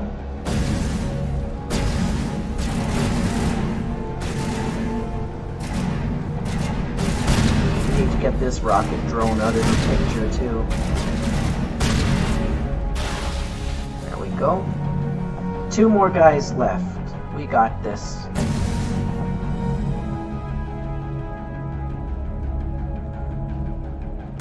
Actually, shoot, there's 3. There's 3.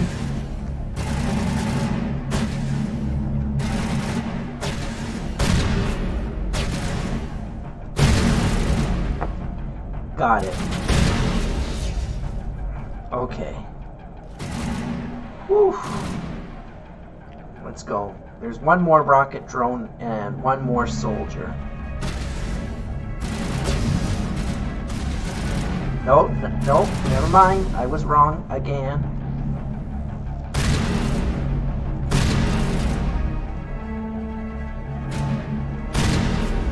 There we go. Rocket drone is out of commission. There's 1 more rocket drone right above my head. And then there's 1 more person.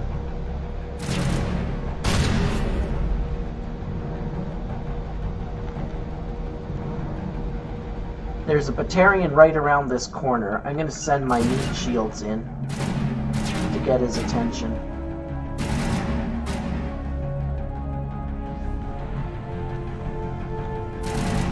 There we go. Good work, Garrus. Heading out.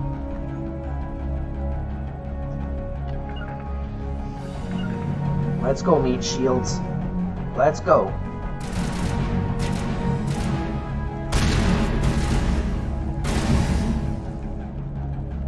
We can do this. Stay calm.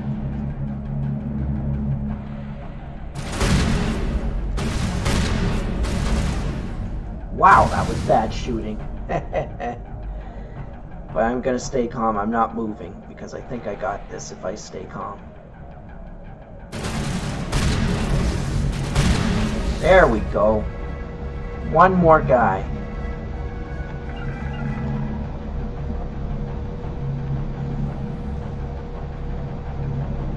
Come on, Rex. Get the dude's attention.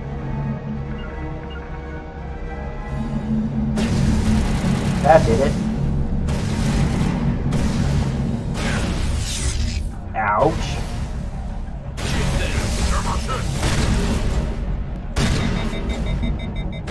No! I should have. Because now I have to do that whole fight again. I was doing so good, and then I just screwed it up. Ah. I want to say I can't believe I did that, but I can. Oh, I gotta register my death.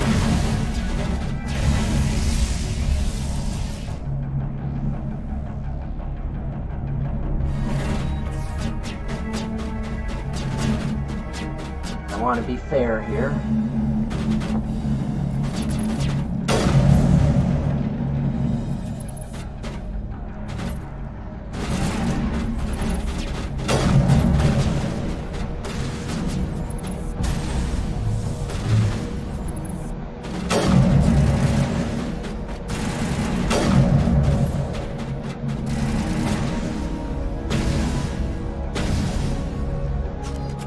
Oh, I can't believe I did that. I had that fight. I only had that last guy, and I just completely screwed the pooch.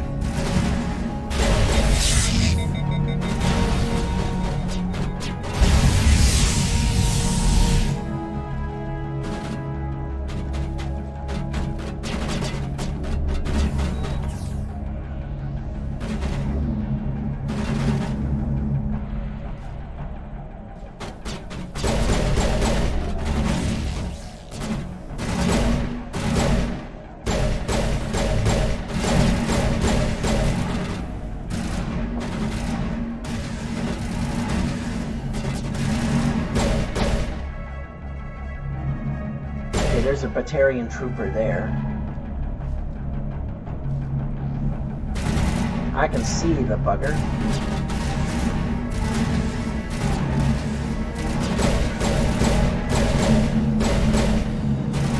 Let me see if I can pull him out from behind that wall.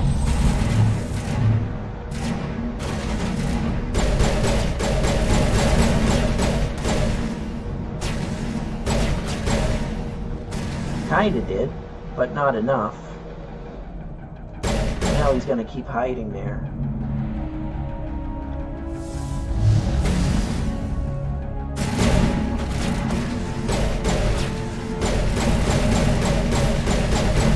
There, I got that. Where's the other guy?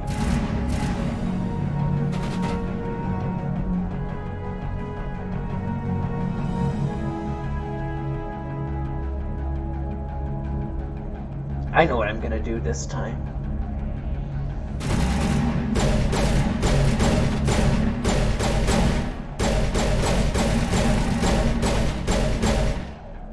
That's gonna make it a little better, I think.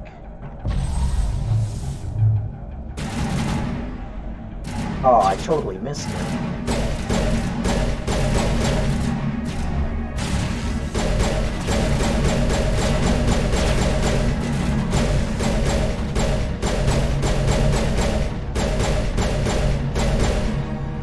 Come on out.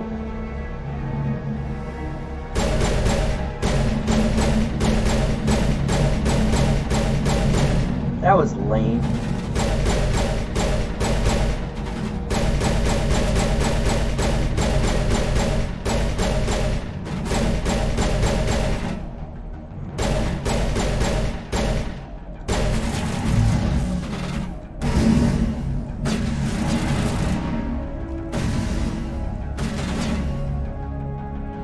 I know you're still behind that wall. I ain't that stupid.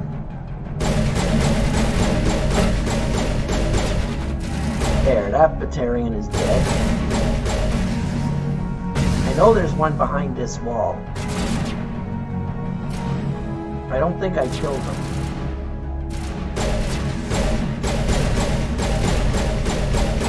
There, that one's gone. Shoot, maybe I did kill him. Yeah, he's not showing up as being behind my wall.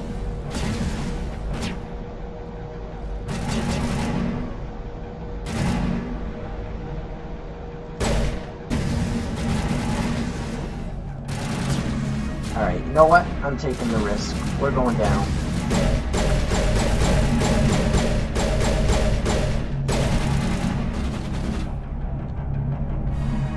Because I think I only have the drones left. Come on.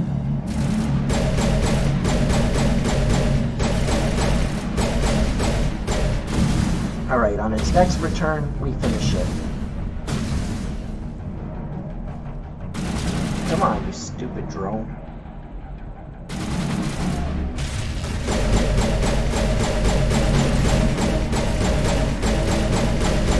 Come on, guys. Work in my favor here.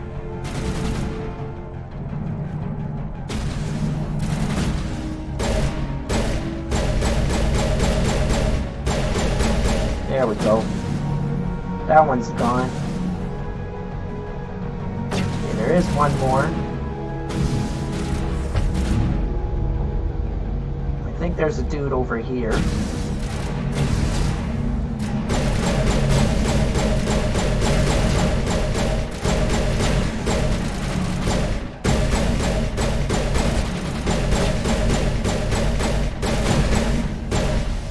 There, that's a rocket down.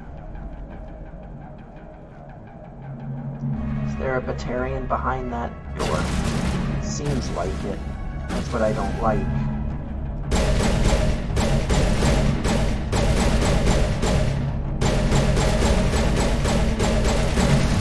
I think that rocket drone was out of rockets to fire.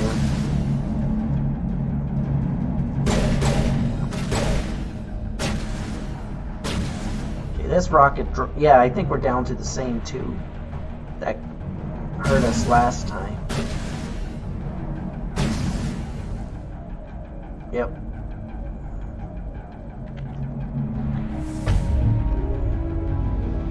I'm going for it.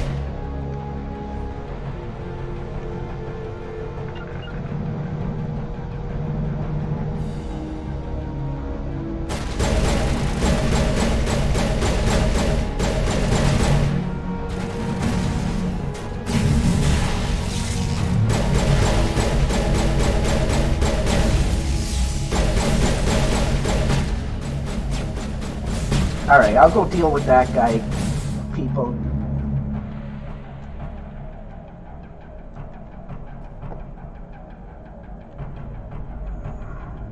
Oh, this makes me nervous. I'm gonna wait as long as I can. As long as this thing doesn't come charging, I should be okay to wait for my shield.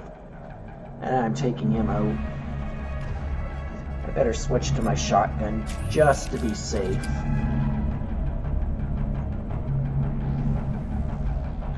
Come on, give me my shield. There we go. Where did you go, my little hobbit? There you are.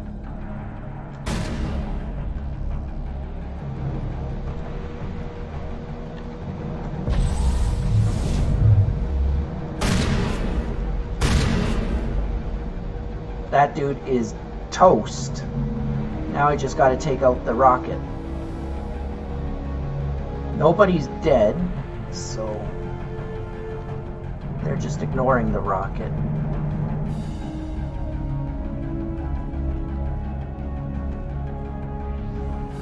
Oh, it got stuck, I think.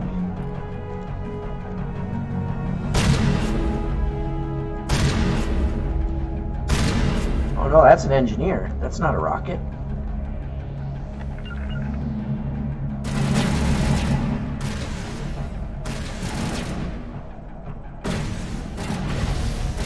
Ow!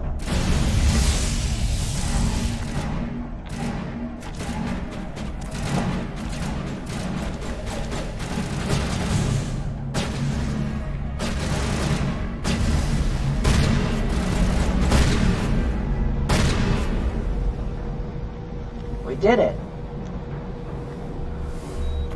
Sure wasn't pretty, but we did it. And look at all that sweet, sweet loot. Alright. I don't care about his assault rifle. This is what I want to see. Oh, the Hurricane is good, but it heats up way too fast for my liking. Edge Striker, nope, they're all terrible. Well, the Avenger 3 is better sniper rifle overall, so I'll take that. Grenade launcher is fine. Logic arrest tool is great for now.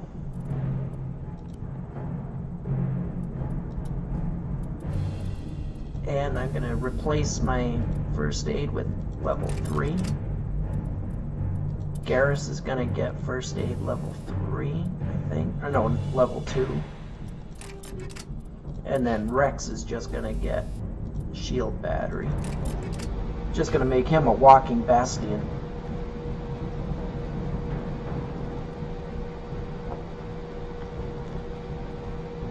We did it.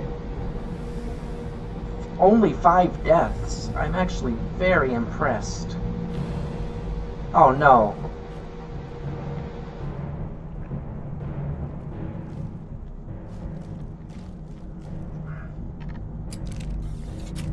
Okay, good.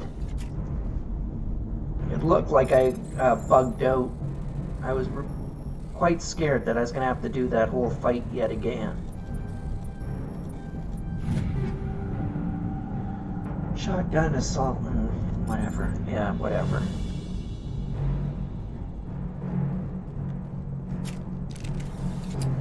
Okay, good. It's not bugged out. Let's disable that torch.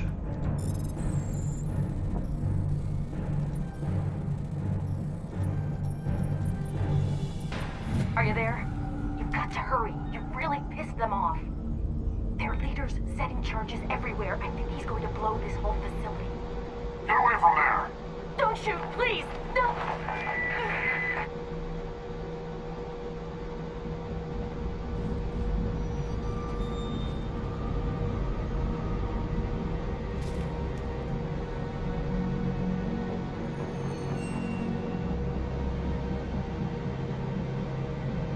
Who's shutting down the torches? I won't ask you again.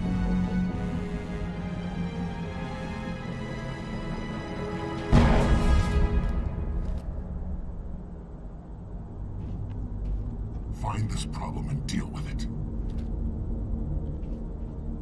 More death is needed.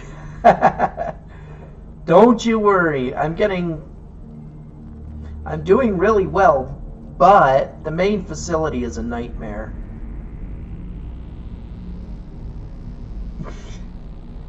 You're not happy. More death is needed.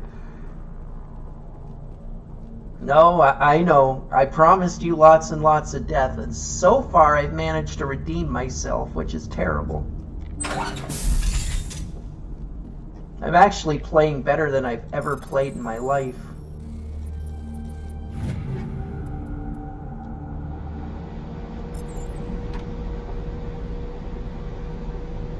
I'm playing a lot more cautiously, that's what's doing it. Last time I got a little too, what's the word? Conceited, and I was just like, I can handle this, and I'd run into the open and get, like, fragged instantly.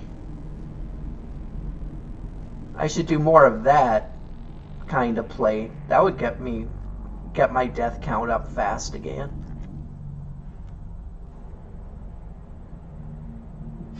Redeem myself by giving you all the death.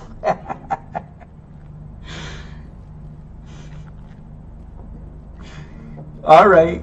Well, I did promise deaths, so I'll work harder at getting some deaths in. Because at this point last time, I was into the dozens of deaths, not 5.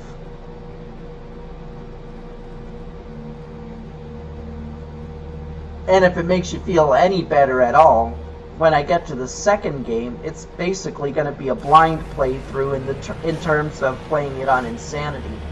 I've never played that one on Insanity. So it's going to be quite a different experience.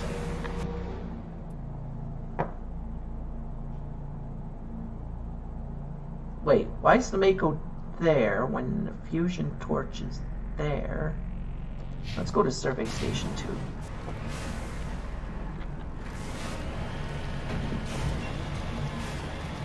So yeah, if I manage to keep my deaths low here, it doesn't really matter, because once I get to game 2, it'll be like, I have beaten Mass Effect 2 before, so it's not like 100% blind playthrough, but I find that Insanity is a way different ball game than playing it on normal.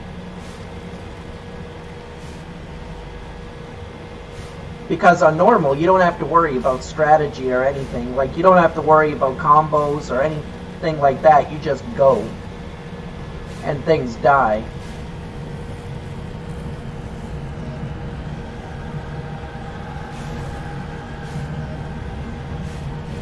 Oh wow, there's a whole lot of rockets. You may be getting your wish with lots of deaths, because I'm terrible at driving the Mako. And I've got like 1, 2, 3, 4, 5. I think I saw like 12 rockets altogether that I have to take out still.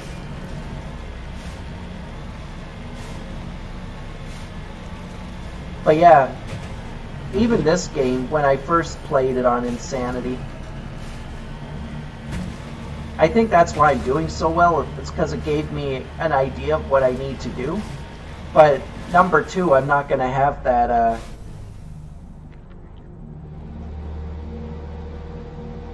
pre-knowledge. I'm just going to have to wing it and see what happens.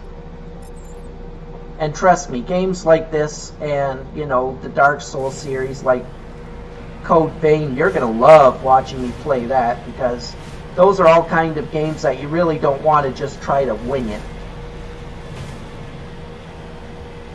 But I'm going to, because I promised, but I think I'm going to regret that. And I still say I might get to the cathedral and then just claim I beat the game. I'll be like, everything else is just, what do you call it? It's just DLC at this point. Survey Station 2, final entry, logged by Chief Surveyor R. Montoya. Communications are down and there are non-corporate dropships landing near the main facility.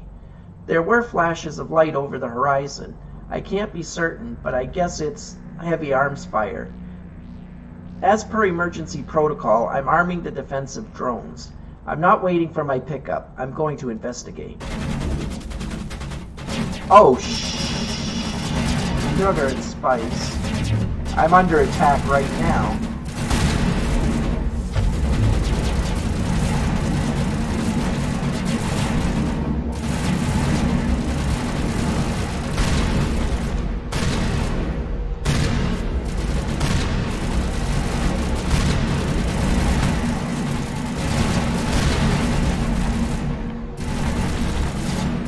Okay, I healed myself. That's good. Or that's bad. Because that'll help protect me from dying. There we go. Oh wait, there's one more. I can't get too confident or too comfortable. Where's the other one? It shows there being one more. There it is.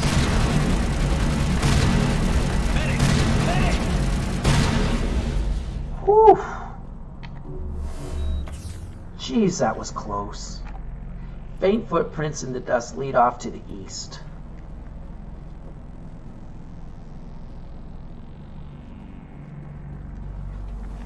Dang, that was close. You heard him screaming for a medic, you'd know how close that really was. Okay, good. I can level my squad. I think I want to go with electronics or decryption. I need decryption.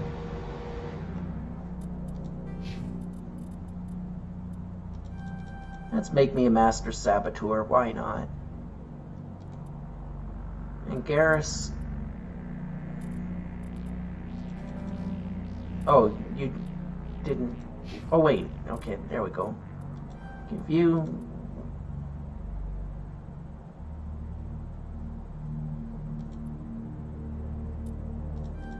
There we go. We've got him with some sniper rifles. He becomes a pretty dangerous character once he gets sniper rifles.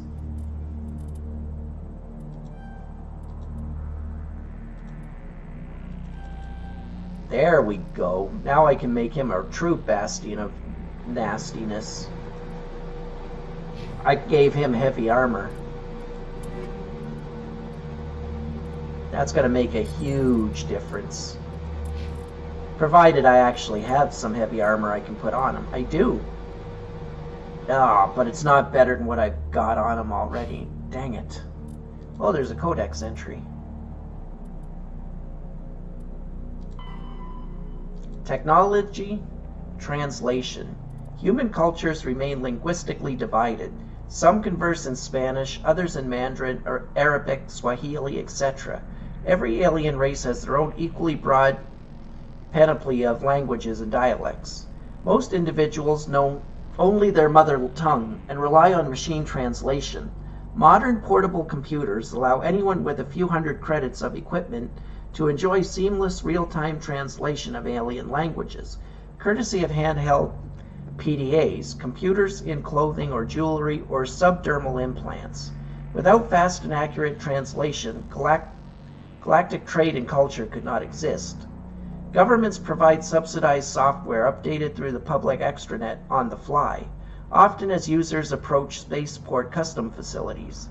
Even the Batarians, who isolate themselves from galactic society nearly 2 decades ago, take pains to provide up-to-date glossaries and linguistic rules, though most suspect this is only so they can continue exporting propaganda. It is still considered broad-minded and practical to be able to speak without machine aid. Children often take courses in alien language, and most races can speak the simplified artificial trade tongue with little difficulty. Some species must rely on machine translation to interact with the rest of the galaxy. Hanar, for example, cannot reproduce the spoken language of any humanoid species, and other races cannot reproduce Hanar bioluminescence without mechanical aid. Newly discovered or obscure races don't have machine translation available until the linguistics have had time to study them. Okay, now it's just hard decryption, which means I can actually break into it now.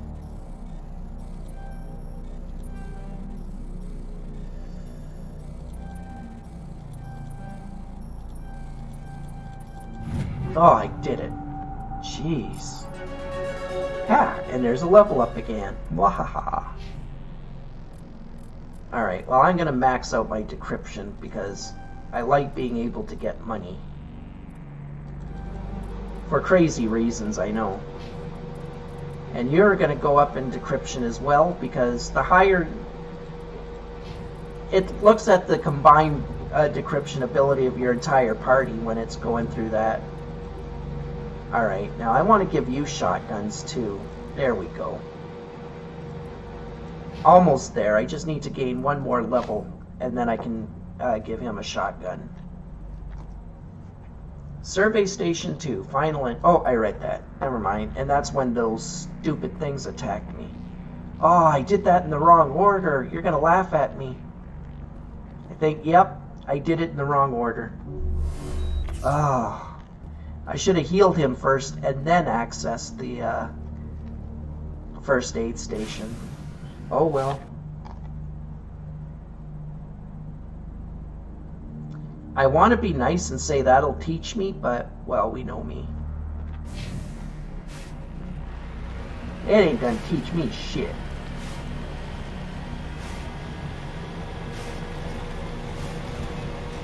Now, where was that other bomb site that I saw? There it is.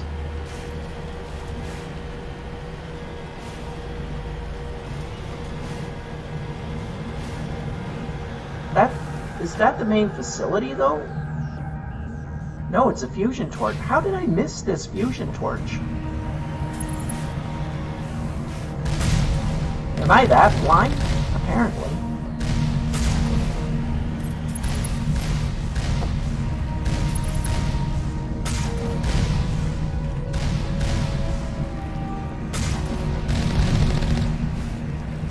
Where's the last one? There it is.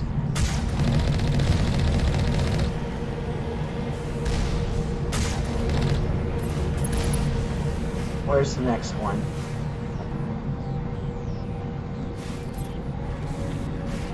Whoa! Good shot. I couldn't even see you.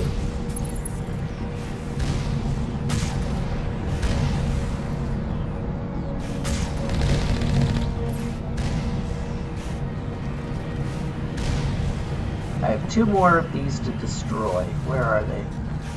Oh, there's one.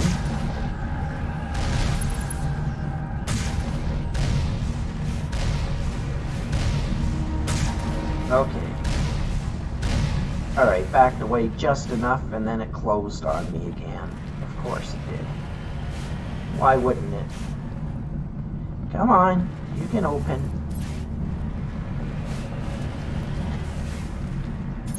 You know I know you're there, right? Come on. There we go.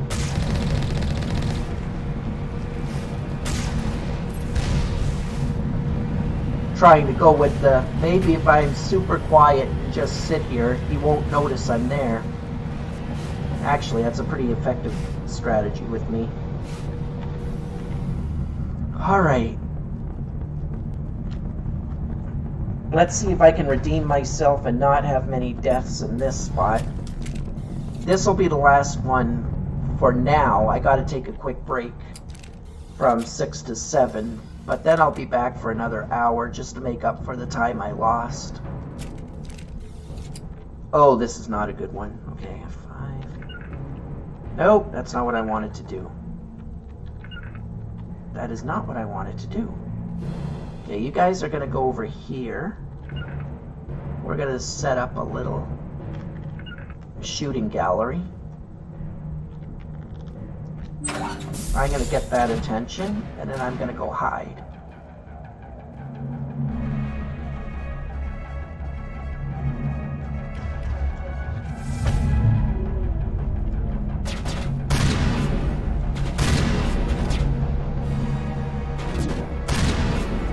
There we go. I got one of the things to come out after me.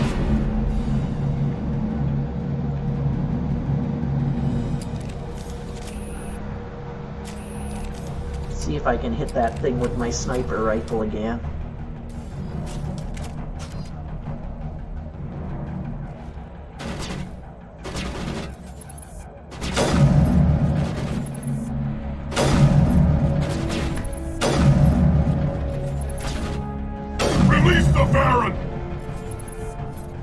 Oh, there's dogs coming again.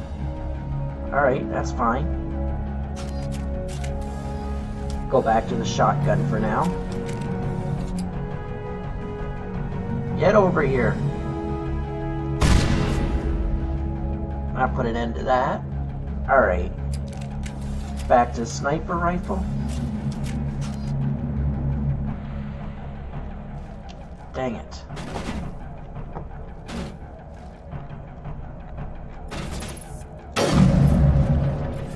I don't think I hit him. I don't know if I can hit him. Oh, I was hitting him. Perfect. Dogs are coming again.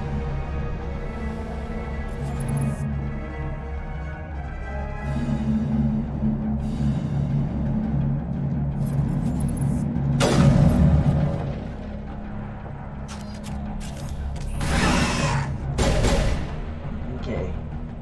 Doggo down. Next, where's the guy hiding?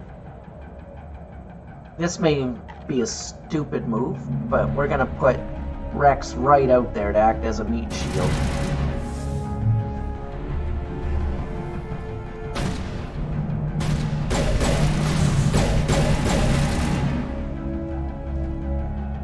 Okay, where's that guy going? He knows where Rex is.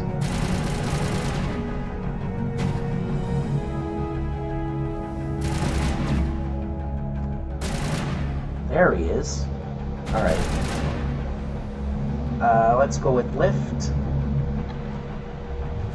Let's go with lift. Dang it, I screwed that up. Alright, he's dead.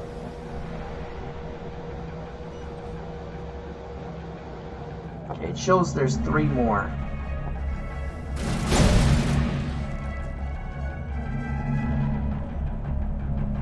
Alright, that got their attention.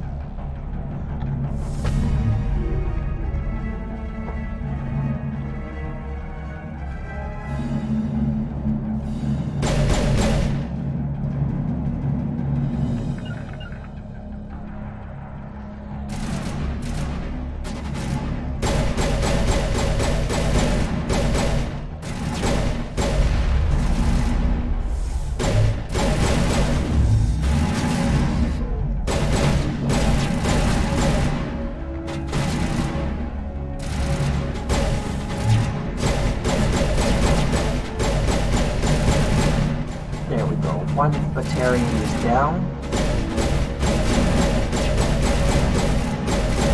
There, one battalion is down. Whew, did it. This redemption thing is pretty crap, eh? I need to start redeeming myself by just doing more deaths.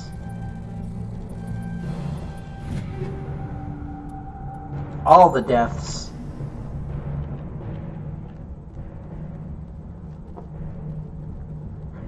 The good news for you is in the main facility there isn't very many places to hide. You're pretty much right out in the open. The bad news is that's where the majority of my 150 some odd deaths came from. Because you can't hide or try to be a little more stealthy, because everything just comes for you. I mean, you can do a little bit to separate them, but not as much as I would like. Alright, third torch disabled. Whew.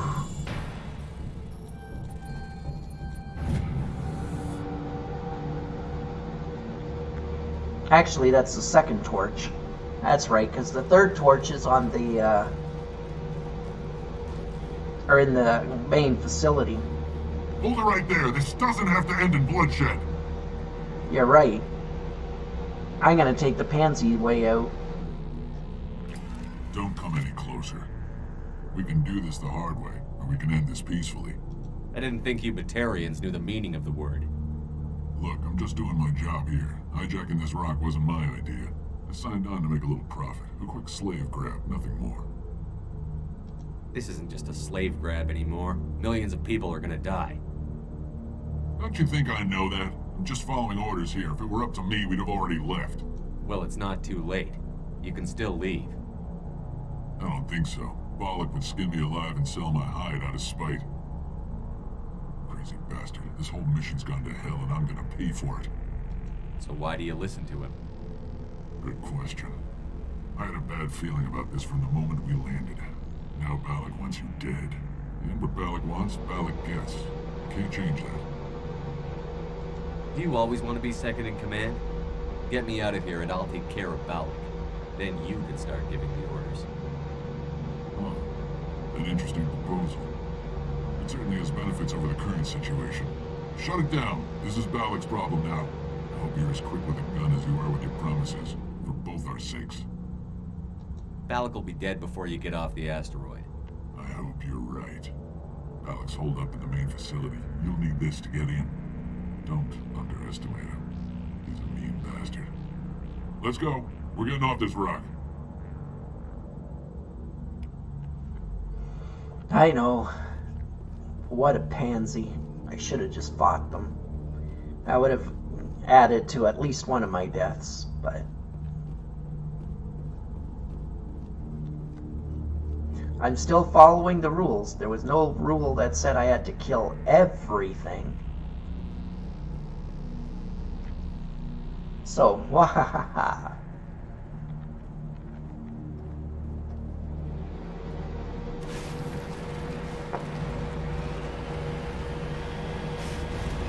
Besides, unfortunately, now there would be no point in adding it as a rule, because getting through that one little spot is about the... Oh, wait, no, there's a few spots, come to think of it, that you can talk your way out of instead of doing the kill thing. I forgot about that, yeah. There's actually, like, 2 or 3 more fights that you can talk your way out of instead of shooting your way out of.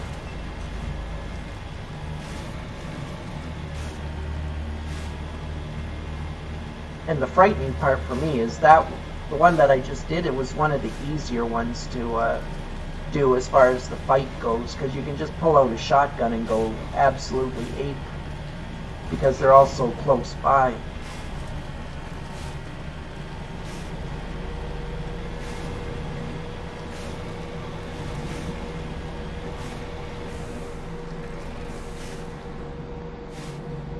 Oh dear. No, you can't. So you're saying I got out of the loop because, or on a technicality that time, because it wasn't an actual rule, but now I can no longer talk my way out of it anymore?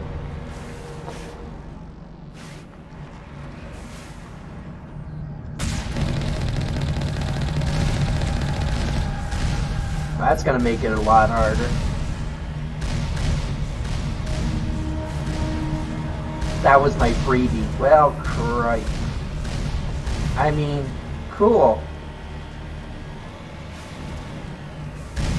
That's what I wanted to hear.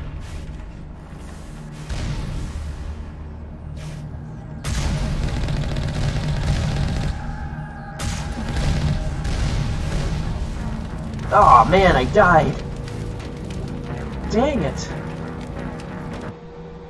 That wasn't even intentional. I thought I was being sneaky on those bombs, but I took like 4 or 5 of them to the face.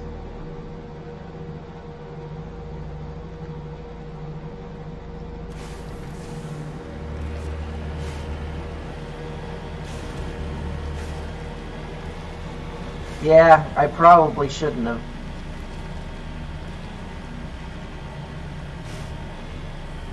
I could have just pretended that it was all part of the story, like I didn't have a choice. I just had to talk them down.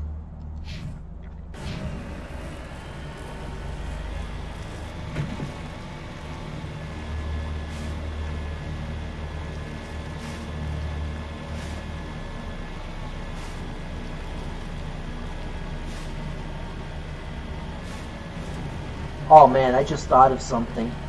If I can't talk them down, there's one fight that I can think of that's immediately going to be an absolute nightmare.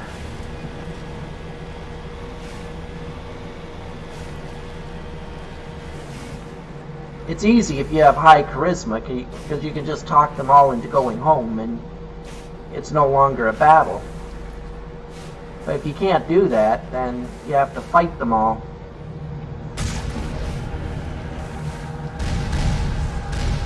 And it suddenly becomes like an entire fight, or a room full of mages that you have to try to kill.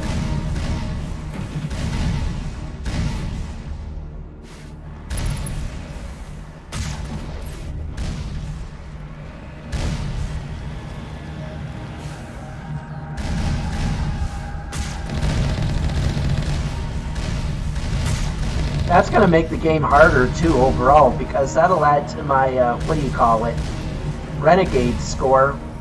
And since I've been a Paragon for a bit, it's going to get rid of the Paragon bonus I was going for, which means I won't have that super special ability to help me.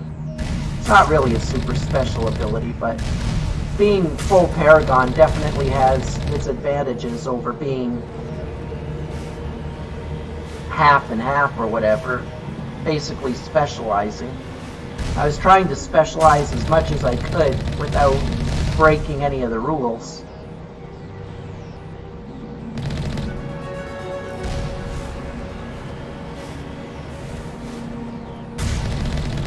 And a few of those,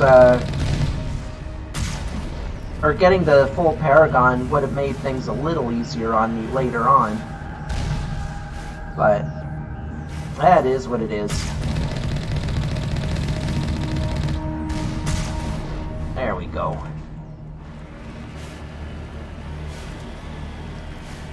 The next ones I have to kill my way out of. Oh. Now, I will be honest. I will tell you which ones I am using the talk option to just get out of having to fight. Or not fight. Like, there's certain ones where you use your charm to prevent him from killing somebody else, but it doesn't really lead to a fight against you, so those options I'll still use. Yes, I know.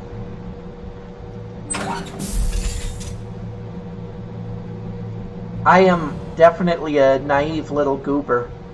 I keep thinking, I can say that without it becoming an absolute nightmare to me, can't I? No. No, I cannot. As soon as I give any extra knowledge on how to make the run even harder, boom, it appears.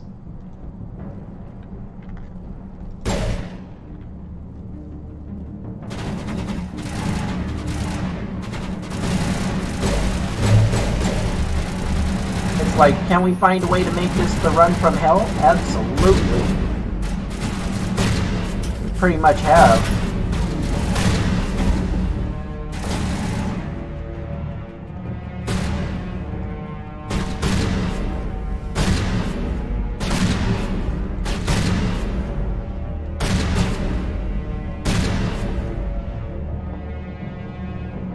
This run's already kind of messed up.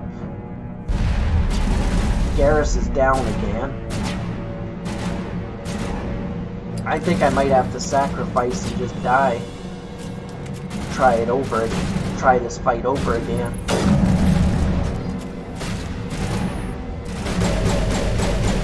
Because I don't have squad resurrection yet.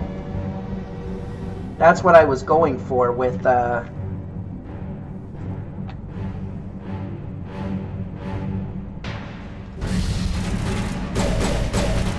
that's what I was actually trying to go with going with a full Paragon. It's being able to res my squad in battle. That would have been very nice to have. But if I have to fight my way out, I'm going to have to tick off some people that I normally would have helped.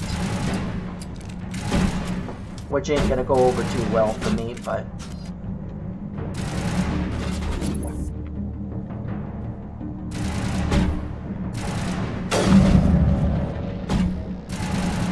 Come on, get out of my way.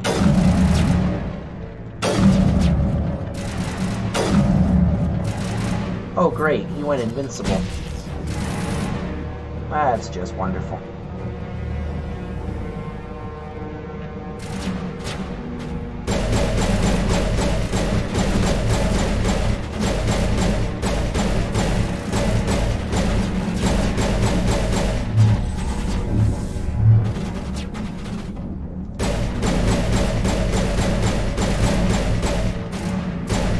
Take him.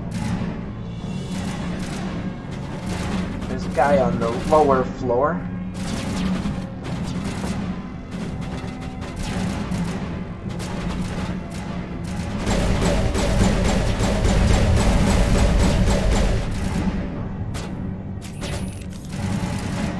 Yeah, I kind of regret giving you that information of the last one because that's going to make it a way harder run.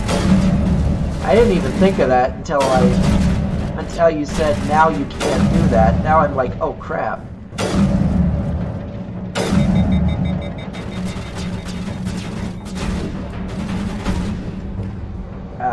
I need to throw. Okay. I need to switch. And then I need to do that.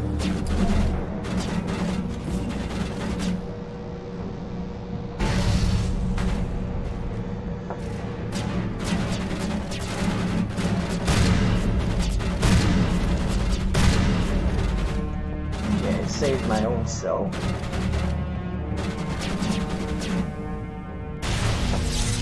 Ow.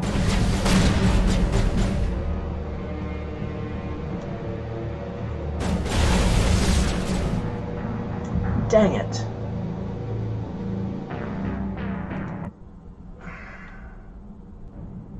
I actually thought I was doing good at the start there.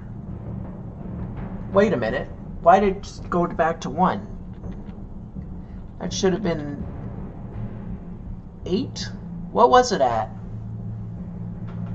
Dang it, I think it's 8. I'll have to check. I'll correct the number after. Yeah, I fixed the number. I just can't remember what it was at before it went to 0. I can't remember if it was at 7 or 8. It should be at 7? Thank you.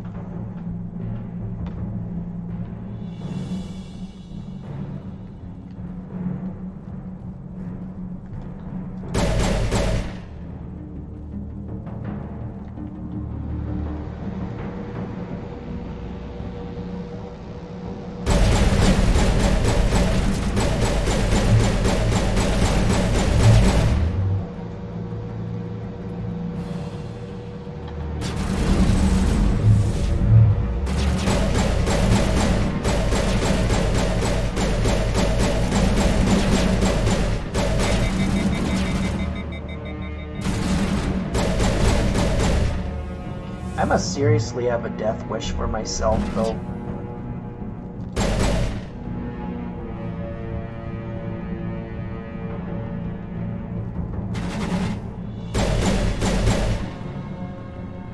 Get back here, guys. Get back here.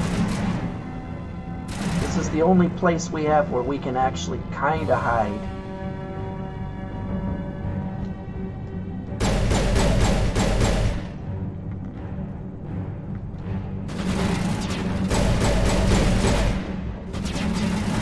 Got their attention. You guys just gotta back off so that they come down here. Rex, don't be a pain in the ass. They're not coming for me. They're not gonna come to me, are they?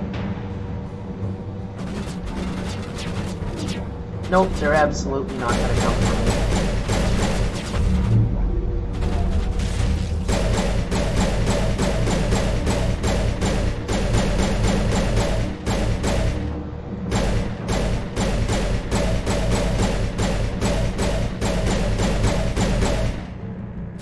Why did it stop shooting? Did I get it bugged somehow?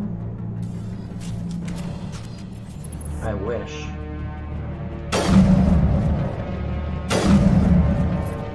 Well, it completely stopped. Works for me.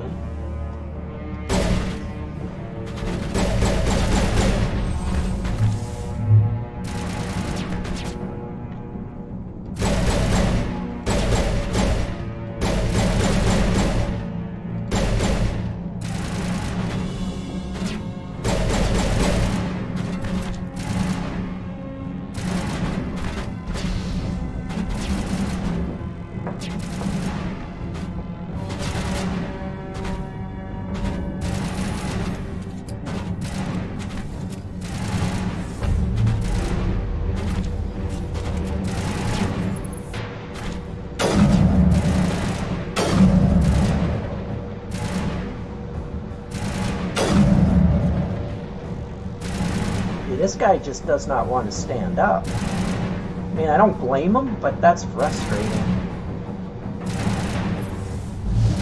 Yeah, that didn't work. I didn't think it would, but...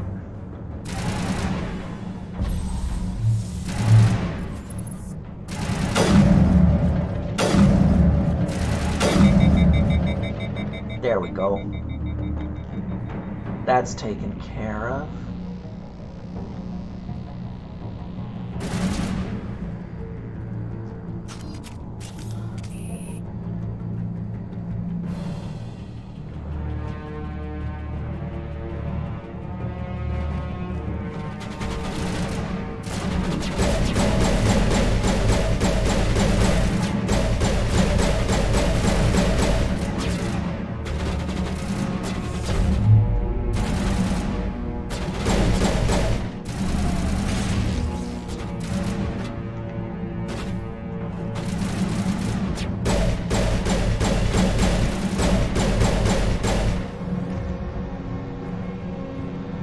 I think I got this.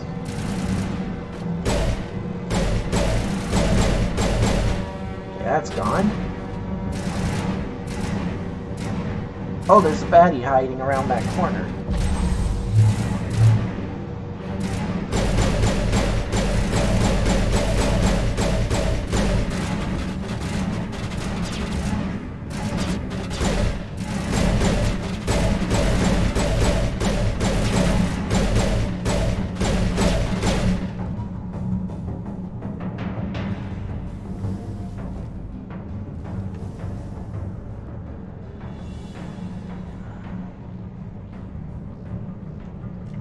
Okay, we gotta go around the other way.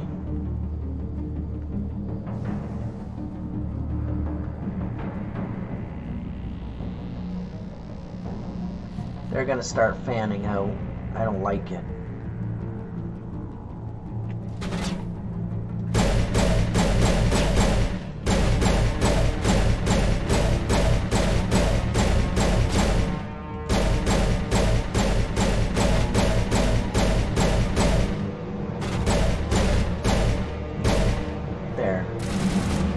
One more dead.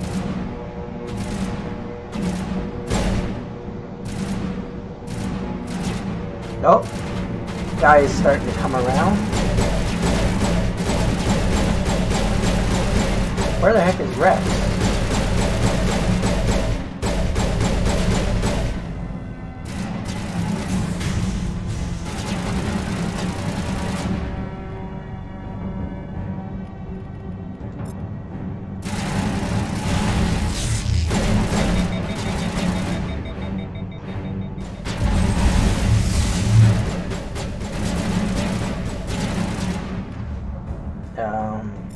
Put up a shield.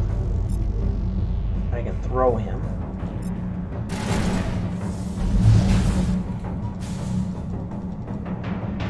Dang it, this is not good.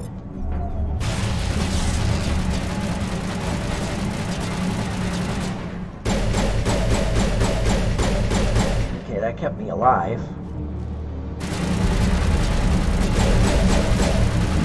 Oh boy. I'm surrounded, aren't I?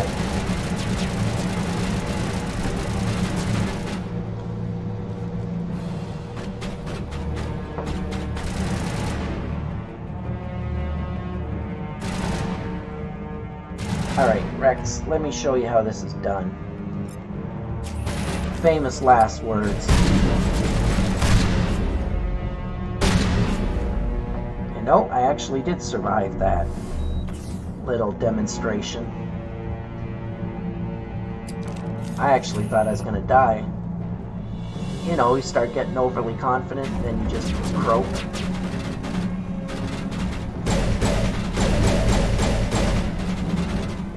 Alright, we're switching to sniper. We're gonna go with 2.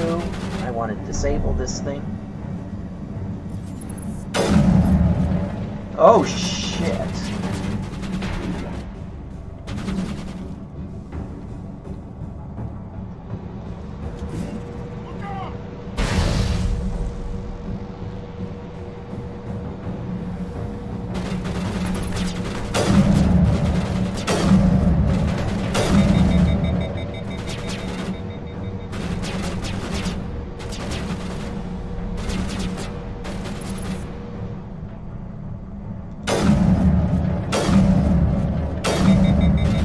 That's 3 shots.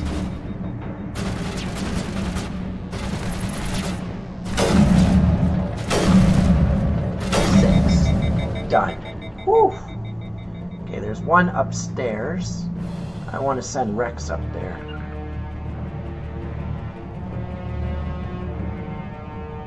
Go get their attention, Rex. Be good, man. Be good.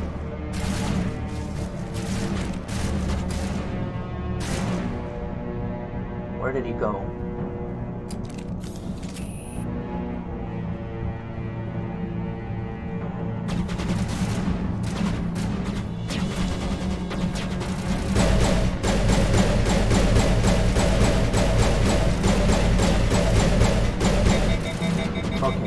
Okay. I get it.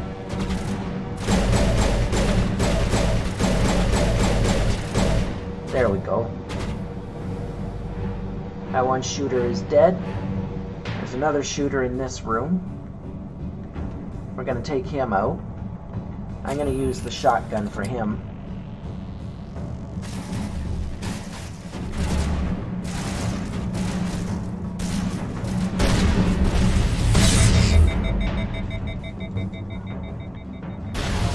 Sugar and spice.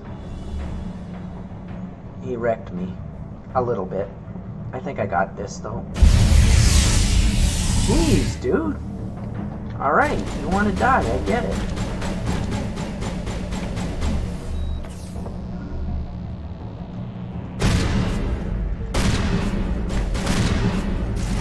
Now make it happen.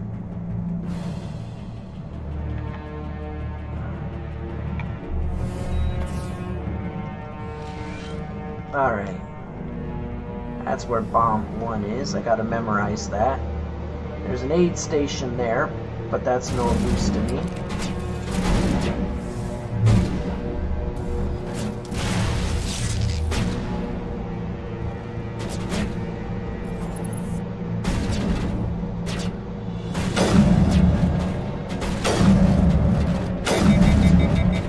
Oh,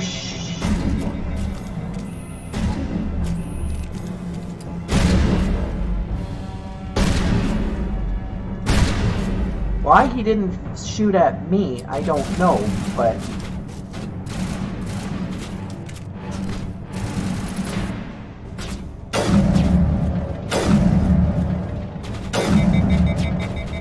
I mean, that was not the most intelligent decision they've made.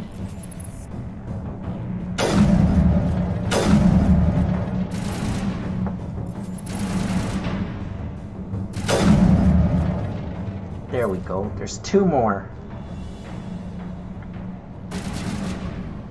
And the worst part about this is, with how careful I'm being, if I screw up even near the end, it doesn't matter. I get to do this whole fight all over from scratch again.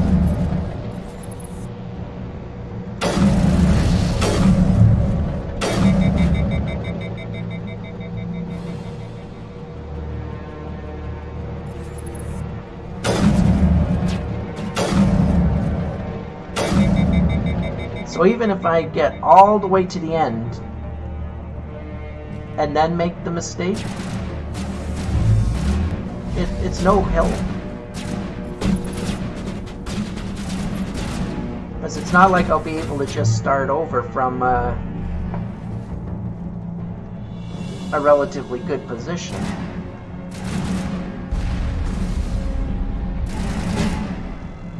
Where is that last guy? He's got to be on the lower level.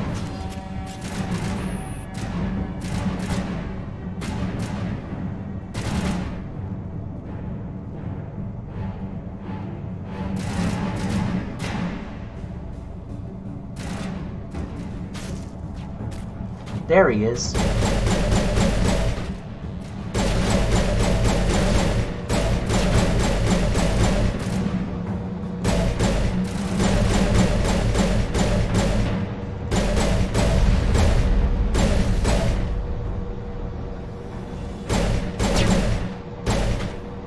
Worst part is, I even know I'm wrong about him being the last one. Because I can see his second signature. Alright, where are you, you punk? You're moving around me, aren't you? I mean, I can't say I blame you.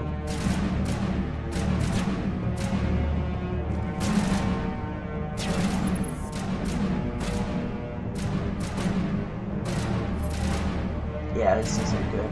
Alright.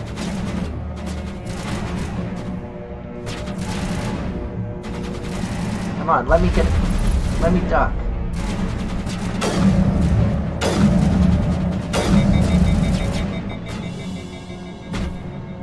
Did I take him out? I did not.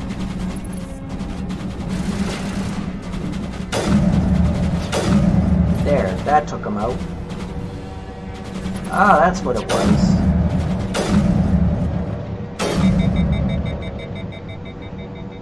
I think I'm gonna do it. I think I'm gonna do this.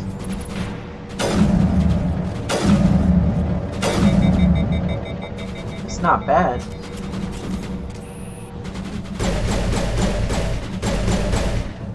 Yes! I think I got this.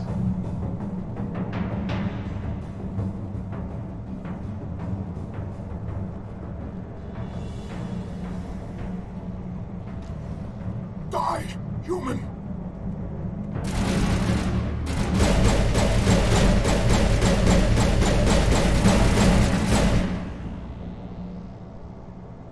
You humans.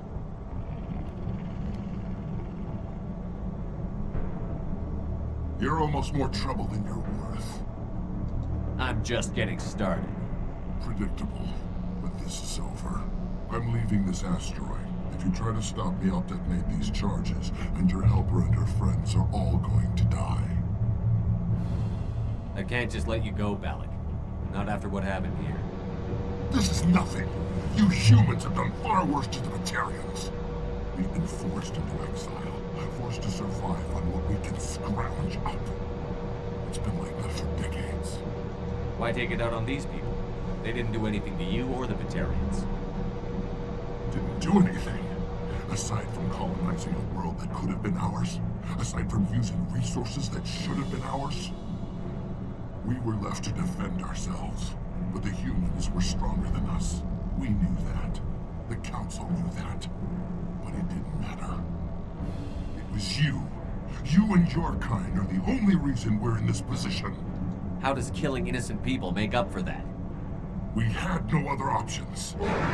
Sometimes you need to get someone's attention before they'll listen. That's why we attacked you at Elysium.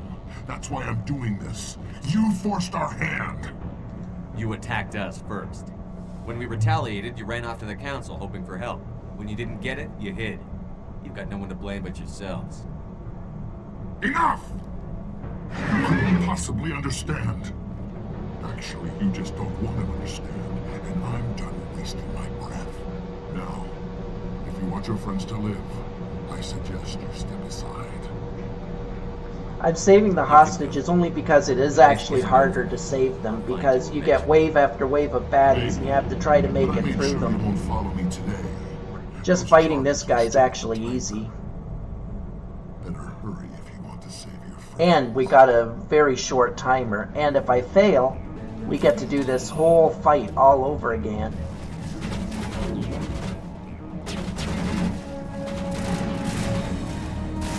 So I'm really hoping... Oh shit, second floor. Really hoping I don't get my ass killed. But it's actually a very, very high possibility. Okay, there's the first one. And I have to frickin' do this little mini game for every single one of them.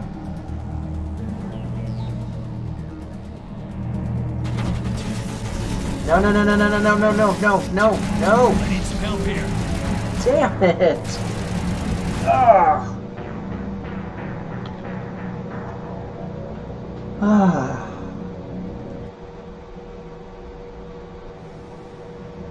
Oh shoot, you do get to start right at the bomb. Doesn't matter.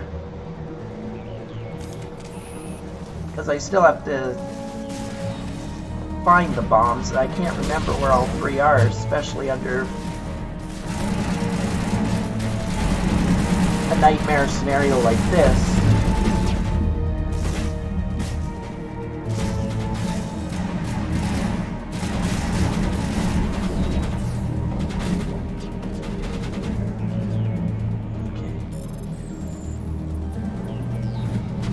Got that. Let's go.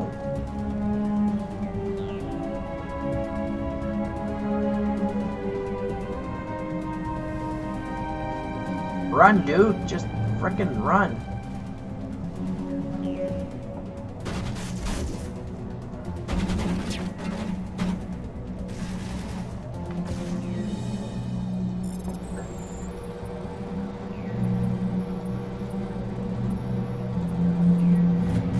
Okay, that's two.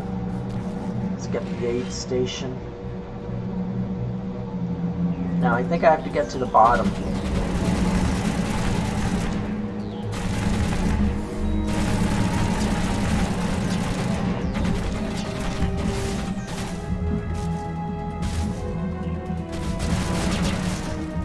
Yeah, I think this is where I have to go.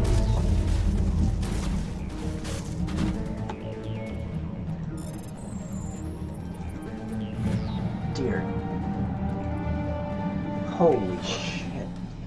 He left. Is that all right?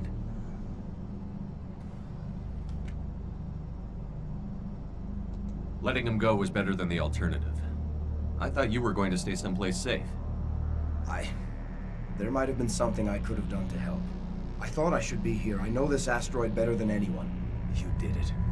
Another hour and our course would have been irreversible. I ran the numbers, Shepard. X-57 would have struck near the capital city, the most densely populated region. But that's not going to happen, thanks to you. Is Katie in here? Is she all right? Is her team? Balak was holding him hostage. I let him go to save them. Let a terrorist go or sacrifice innocent lives. I'm glad that's not a choice I had to make. Is that... Will you get in trouble for that? I mean, he could do the same thing somewhere else, couldn't he? The Alliance has a whole navy full of people like me, waiting to take him down. We'll be watching. Shepard, thank you for my grandchildren's lives. I don't think I'll stick around, though. Not with the team gone. Too many ghosts. It's time for me to get back and spend some time with my family. Before I go, I'd like to offer you something. Maybe you'll have more use for it than I will. As lead engineer, I get some quality items. Take your pick. You've earned it. Oh, it would be tempting to say the quarry and armor, but... I know it's a lot to ask, but that Omni tool of yours? I could really use something like that. Shepard, I think I mentioned that you saved my kids and grandkids. What's an Omni tool compared to that? Take it, with my blessing. I hope you get good use out of it. One more thing. You asked me to look into your missing engineers? Have you found them? Yes, all of them. Their bodies, anyway. Oh. I see. Well then, I guess it's better than not knowing. Take care of yourself. Be well, Shepard. We owe you. Yes, yes you do owe me. Oh, look at all that beautiful loot. Okay. Where's the Omni tool? Equip that.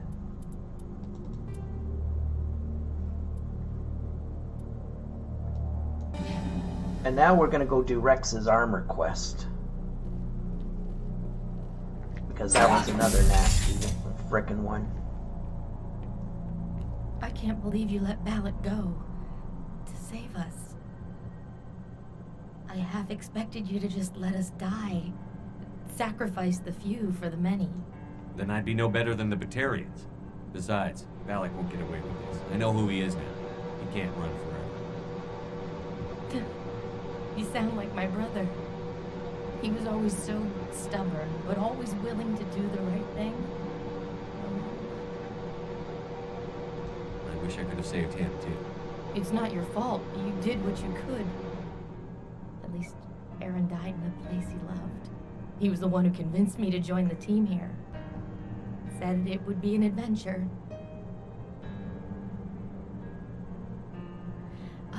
I don't mean to sound ungrateful, but I should see to Aaron. I understand. You've been through enough today. I'll get out of your way. Thank you. I don't even know your name. Shepard. Commander Shepard. Thank you, Commander Shepard. You're not exactly what I expected, but thank you. What can you tell me about the Batarians?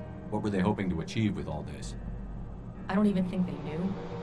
When they first arrived, they were talking about getting us back to their ship. They wanted to sell us as slaves. When Balak showed up, everything changed. It was his idea to redirect the asteroid. Said it was the will of the Batarian rebellion. That is. They followed him quickly enough, but I don't know. I don't think they're all as fanatical as he was. That was a brave thing you did, Kate. Contacting me on the radio, risking your life. Stubborn and determined runs in the family. My father was in the Alliance back on Earth. I think he was disappointed none of us kids signed up, but he'd be proud of Aaron. Sorry. I just... How did the asteroid get all the way over here? Why wasn't someone alerted sooner? The asteroid was scheduled to arrive in a day or two. Balak just sped it up. This rock is full of valuable minerals, but it was too far from Terra Nova to be profitable, so we attached some fusion rockets to it and drove it back. It was all going smoothly until... We'll get everything back to normal soon enough. Almost. You've been through a lot. I'll get out of your way. So long, Kate. I appreciate that, Commander. Goodbye. Okay, so that was Bring Down the Sky. I do not want to do that again for a very long time. My shoulder is killing me. Ugh.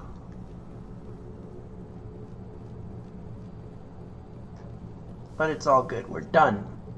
We're off this rock. Does he have anything else to say? Can't imagine how He much does you've done not. for all of us.